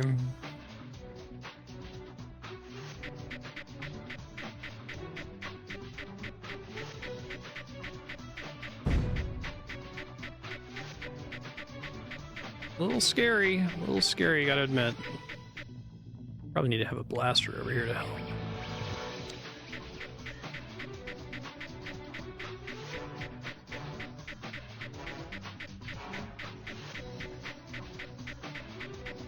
This is a really great follow-up level to the last one.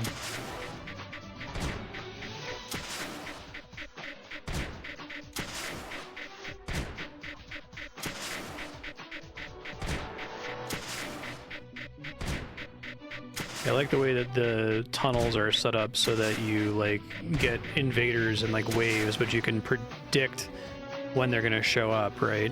It's pretty smart. We want another repulsor here. Short. You can be disarmed. Be disarmed for now.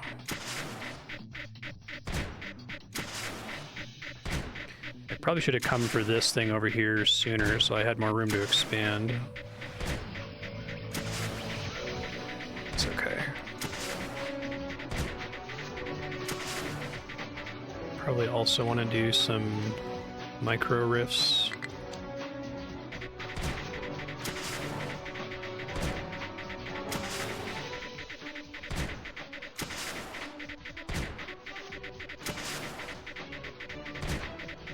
Oh, these need to be not disarmed.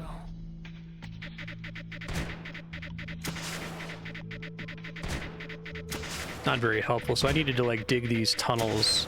This is really good to teach me the geometry here with the repulsors, that basically before the level started, if I have to restart, which might still happen, I should have set the tunnel so that there was enough length to push it down so it wasn't at that angle. The angle was actually not helping me. I thought maybe it would help me. That's cool.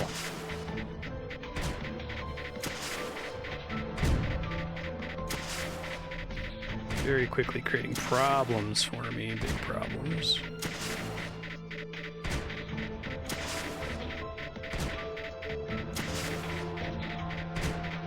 They're very useful if you don't have a kink in the tunnel.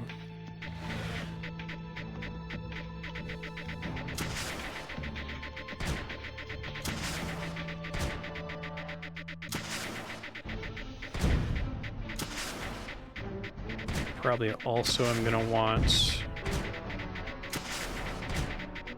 This is bad. Kaboom!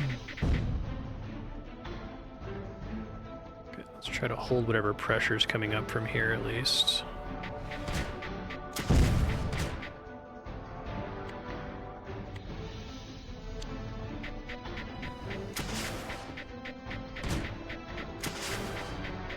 Oh, I was in fact blocking the computer from sending more excavation. Well, shit. Okay, okay. That's fun, though. Learned a bunch of lessons, damn it. Need to, like, bind escape to not do that. Okay, new plan. Bunch of lessons learned. Let's do what we did before with reactors. That still was a good idea, I think.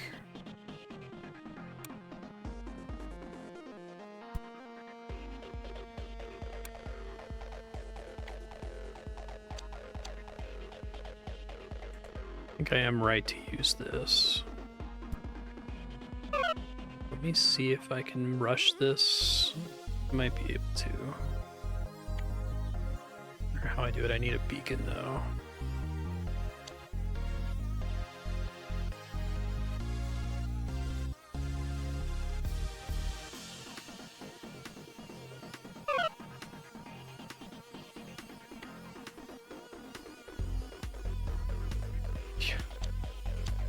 I'm gonna keep doing it.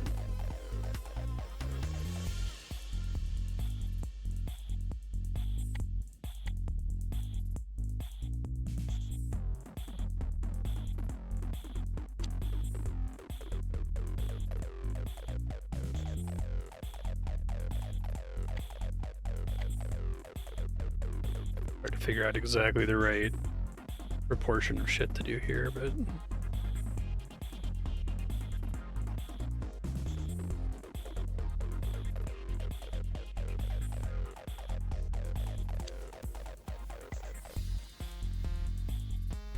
probably should have done the entire blaster first just to start holding us off up here.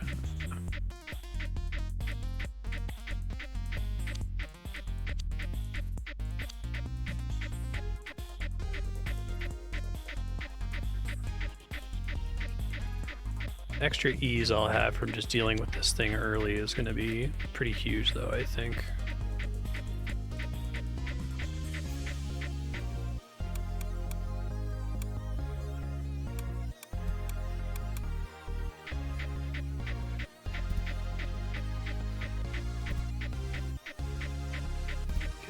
Fire speed increase should help.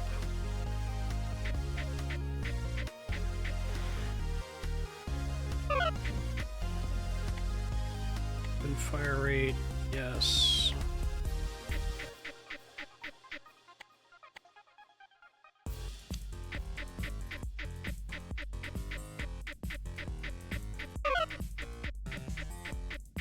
Okay.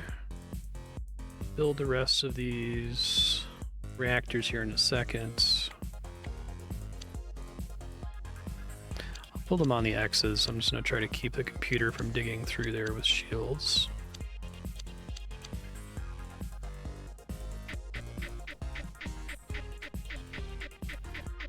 Oh, I needed to let the repulsor finish building first. Fuck, I thought it was done. Tried to load balance it, I guess. I'm gonna run out of ammo. No! Just one more game.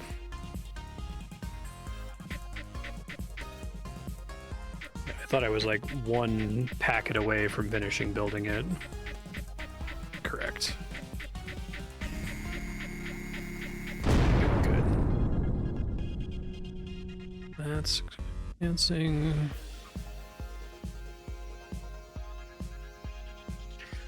Let's get down here.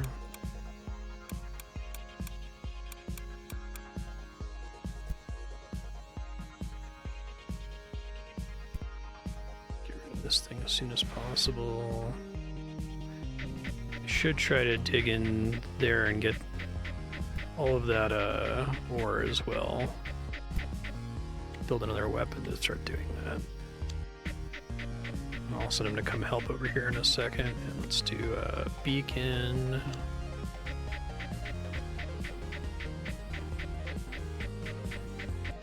So I quickly, this one, it's nice because the first one has no kink, so it's the perfect use case for the repulsor. The next one will have kinks, so I need to preemptively dig the tunnel, probably at least 3 deep for each of these. I don't have to pre-dig that one.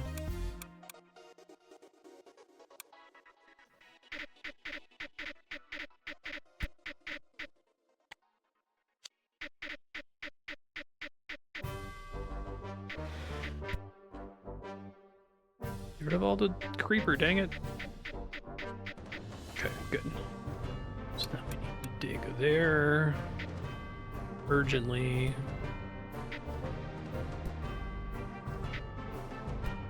Okay. So then we can do an ore rig. Then and only then can I just kind of go ham on makers. This one's probably overkill to put here. I probably just want them all in this tunnel. Let me get everything built first. So I can send dig packets through my own shields. So the computer can't send dig packets through my shields, which is the thing I wasn't sure of before.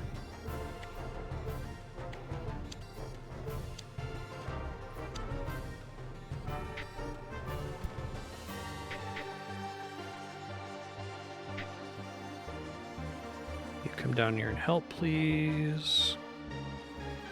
Go ahead and get this running.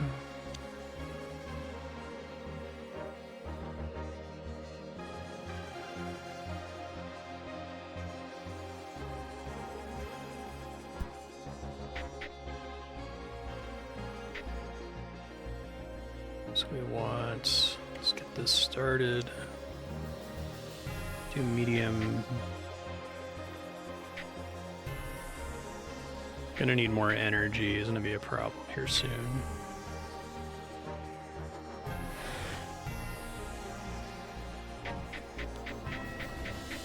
Work on that here in a sec.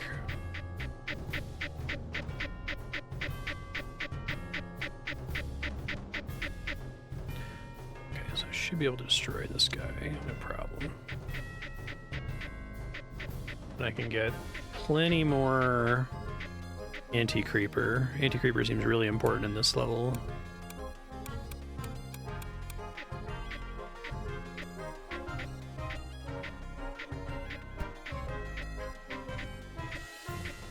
Now, I guess what I can do is I can make a single, maybe the one that's the longest, which I think is this guy on the left. It's the furthest from reaching here, so I can make like a little anti-creeper reservoir that goes all the way down to try to fill and push against it before it even gets to the laser. Because the problem right now is that eventually the shield gets destroyed no matter what I do.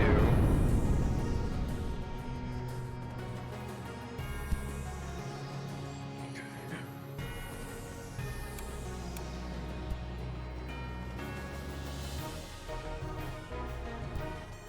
Might not be able to beat it in time. I guess we'll see how much I can push against it.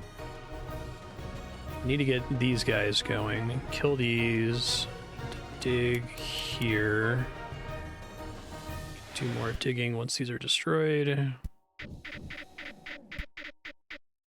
Oh. I think I confused myself.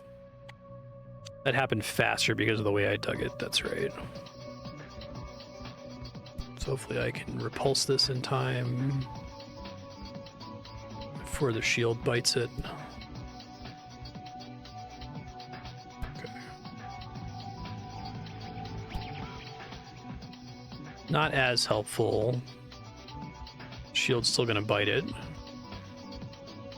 So we need more of these guys already. I guess you can just start doing more production. I can use my relics as a way to use that.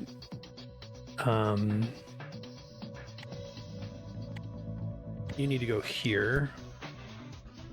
So I think this level is like approaching the kind of intensity of a typical RTS level, but I feel like I've been adequately prepared for what's happening right now, if that makes sense.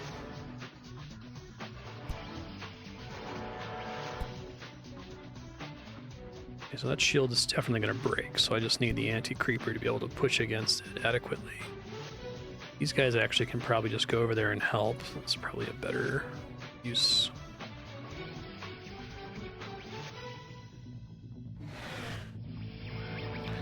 Don't need them here anymore.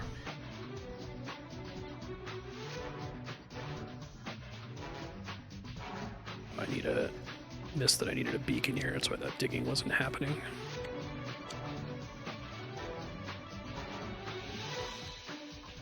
Let's see. I am gonna definitely need more reactors.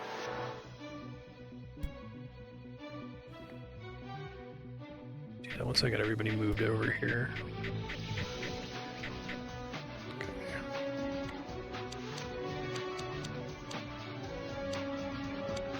Probably at least one TechDome.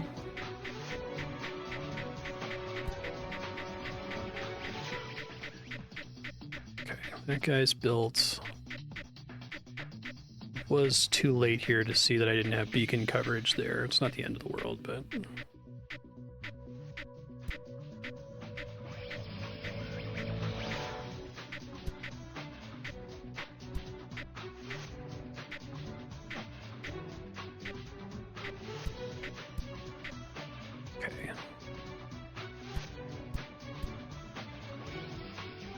Is 100% getting destroyed here in a second if I'm not like really quick about building a shield to defend it.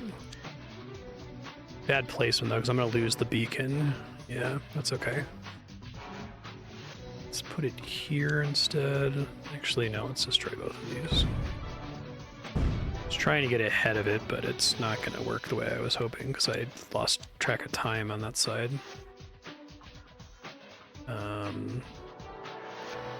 Repulsors.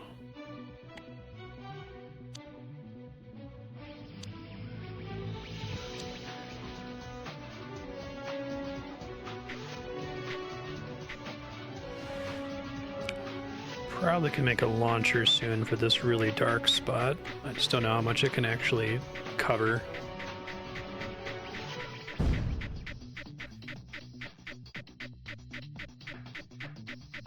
Probably need to have one or more micro rifts in this tunnel too.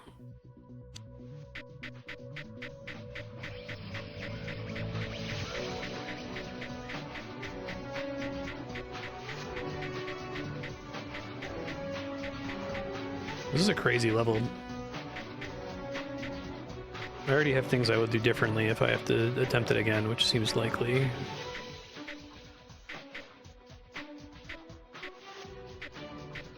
That rift to finish building, that's a really good investment, it seems like.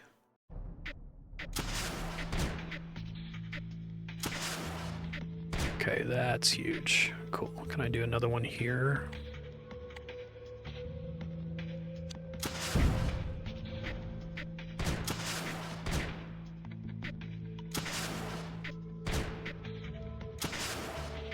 Oh, it's even helping my little guy over here. Thanks, buddy. It has range to send its missile around. Help your friend. Thanks, dude. Good looking out. Beautiful. Okay. Yet more energy coverage. Let me finish digging to this. I just want to get to a point where I'm treading water. I'm getting close, I think.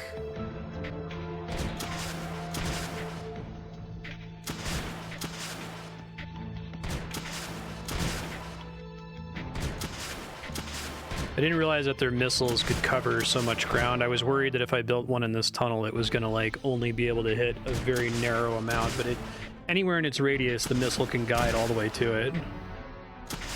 Okay. Even again, like the point where you will fail is like 8 minutes in, right? It's not 45 minutes in. And there's enough information that the first time you fail, you can kind of anticipate. Even before you fail, you can kind of anticipate what's going to happen in the level. Like, I was starting to get a sense of, like, I just don't know if this is going to work, but I'm going to try it. It's nice having every second feeling like, okay, I know what I'm going to do differently if I have to try this again. Let's see.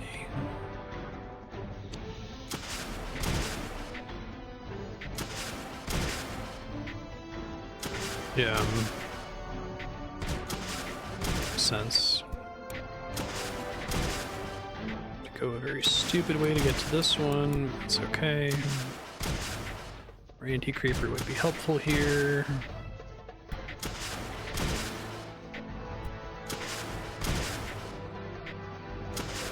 Yeah, the intensity is really great. Like, because like the game is fun, but like I want it to be hard. I like games when they feel challenging. I don't want to just feel like I'm overwhelming the level. So getting that feeling that, oh man, I like barely squeezed that one out is really cool.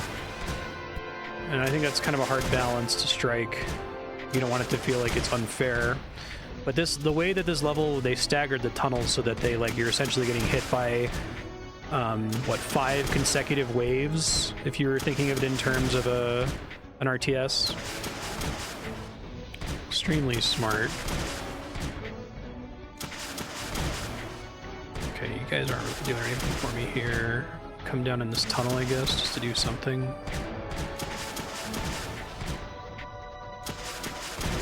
Yeah, that's really great. Very pedagogic. I really like the computer having excavation tunnels. Like, that's a really surprising mechanic. As soon as I saw, I'm like, oh god, there's an enemy. Like, no, it's just, they're just abstractly represented, at least at the moment, as their ability to dig. Like, you can. So it's not like, you know, a new mechanic. It's a thing you've already been able to do this whole time. I probably need to do a bunch of reactors now that I feel pretty caught up pressure-wise.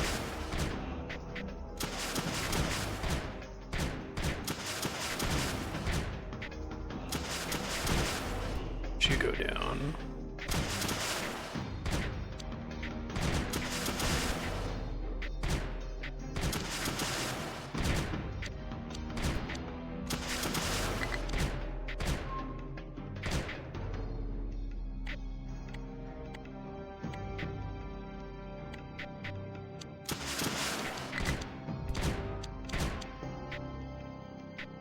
Oh. Going a little bit too... This might be a problem. We'll see. Spreading myself a bit too thin there was starving my launchers, which might get me in trouble here in a second. We'll see if it catches up. I think I'm okay. A little scary.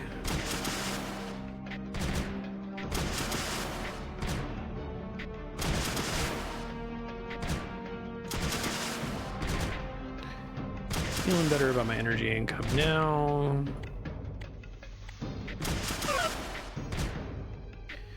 The packet speed upgrades is essentially completely pointless if a micro rift is next to...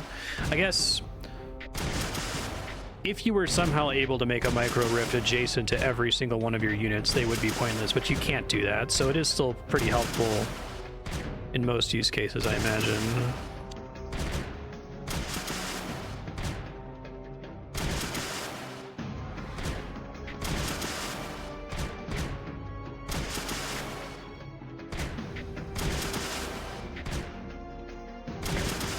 Probably want to start sending out laser guys to help push here.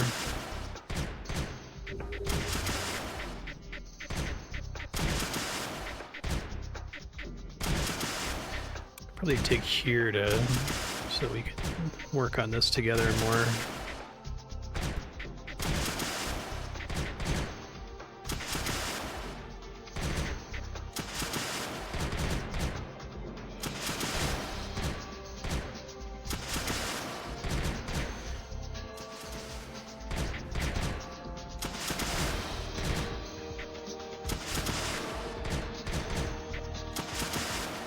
I guess it's hard for me to abstractly imagine the benefit of the extra storage capacity. I see it when I use the crystals, but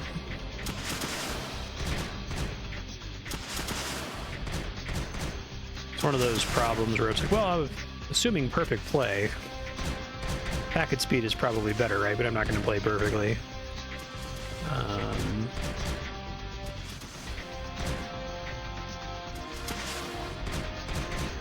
I really like the way beacons work in this. It's quite smart.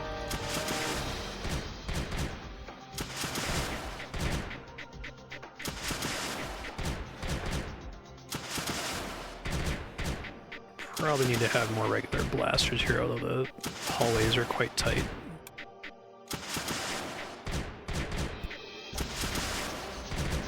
That gives them room to help each other, I guess.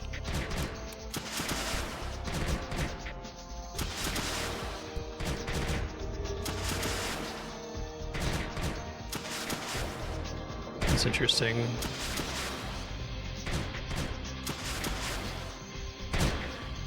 This feels really good to like have this back and forth with the computer here. It's incredible.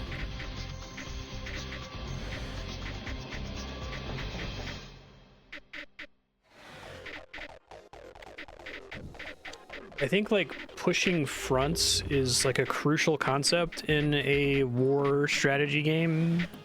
Feeling like you're holding the line and like gaining ground. And I think that the form of most the RTSs I've played, like StarCraft or whatever, is instead of gaining ground, you just build a ball, and then your ball gets so big that ground is irrelevant, right? Or at least that's a viable strategy on a majority of the levels. You do have to gain ground in Dune 2. Like, you're not going to win because the computer keeps throwing units at you. I guess you could technically win through attrition if the computer runs out of spice, but there's so much spice on the map that like it would actively feel bad to try to make that happen, even as an intentional strategy.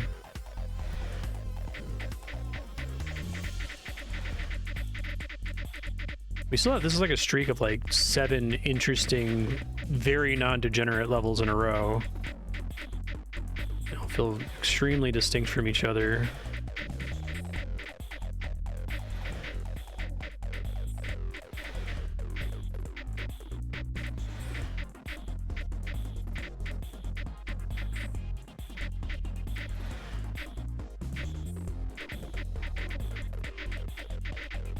A lot of the solutions just appear naturally.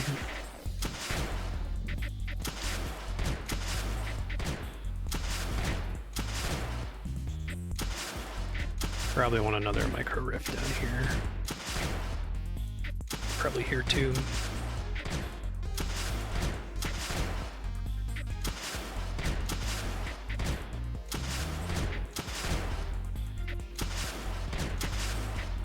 Oh my god, we're almost at the end of stream. Time has been blowing past. I'm like, I could probably fit in another level. I don't think I can.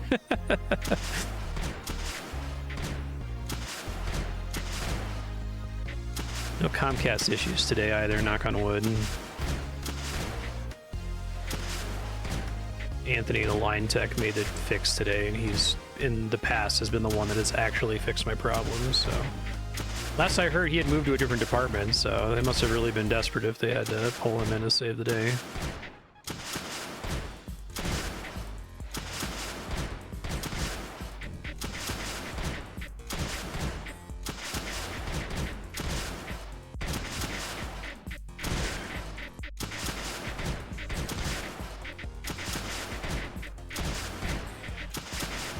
This game is so cool.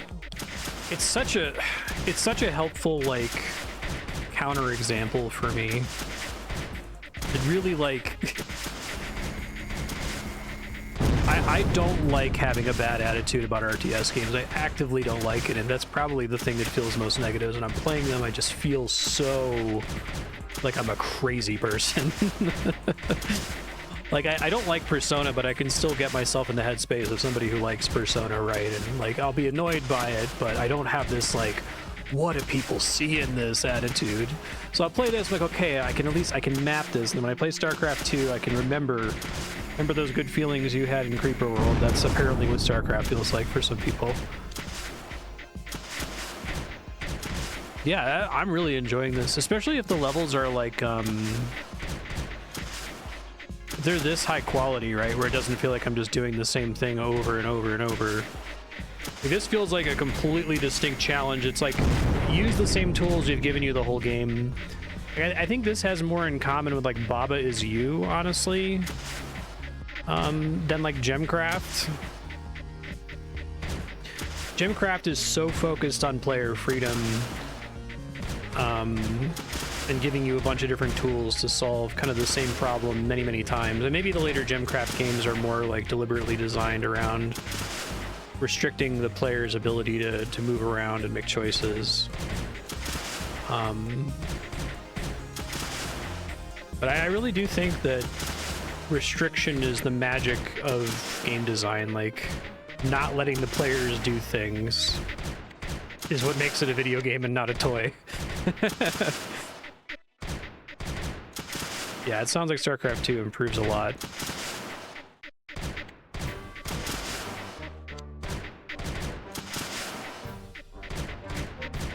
I was worried loading into stream today, like maybe my positive experience with Creeper World 1 was just like a fluke. Maybe I was just being nice, because it's been so long since I played, I don't actually remember the experience. I certainly didn't remember completely losing track of time and just having a blast. So that's really cool.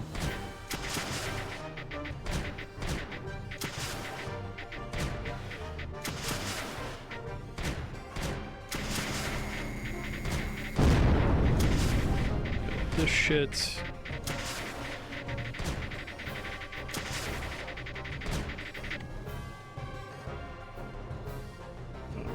Guess it doesn't really matter at this point.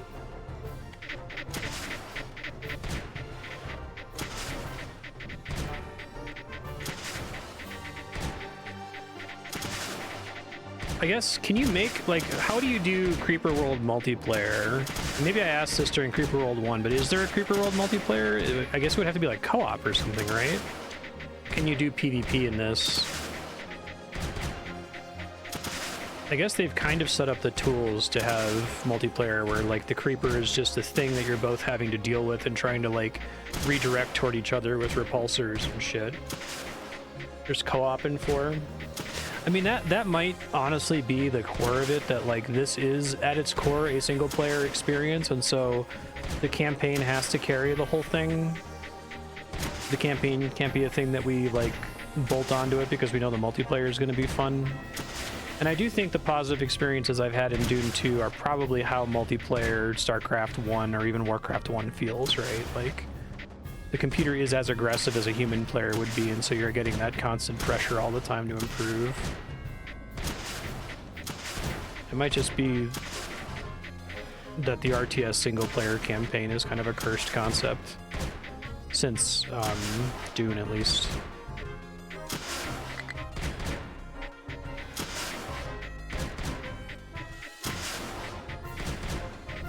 Yeah, and I think that I'd even be interested in seeing Mario Maker type custom levels, because I think that there's a lot of potential to be, like, super creative and make a level that's really has you do something you'd never thought you would use these tools to do before, you know? It seems like there's a shitload of design space to do really interesting, distinct, and non-degenerate levels. That level was fucking really cool. It was quite difficult. I had to restart it. Almost had to restart it twice. But I had a really good time with it, and it felt really rewarding to push through and finish.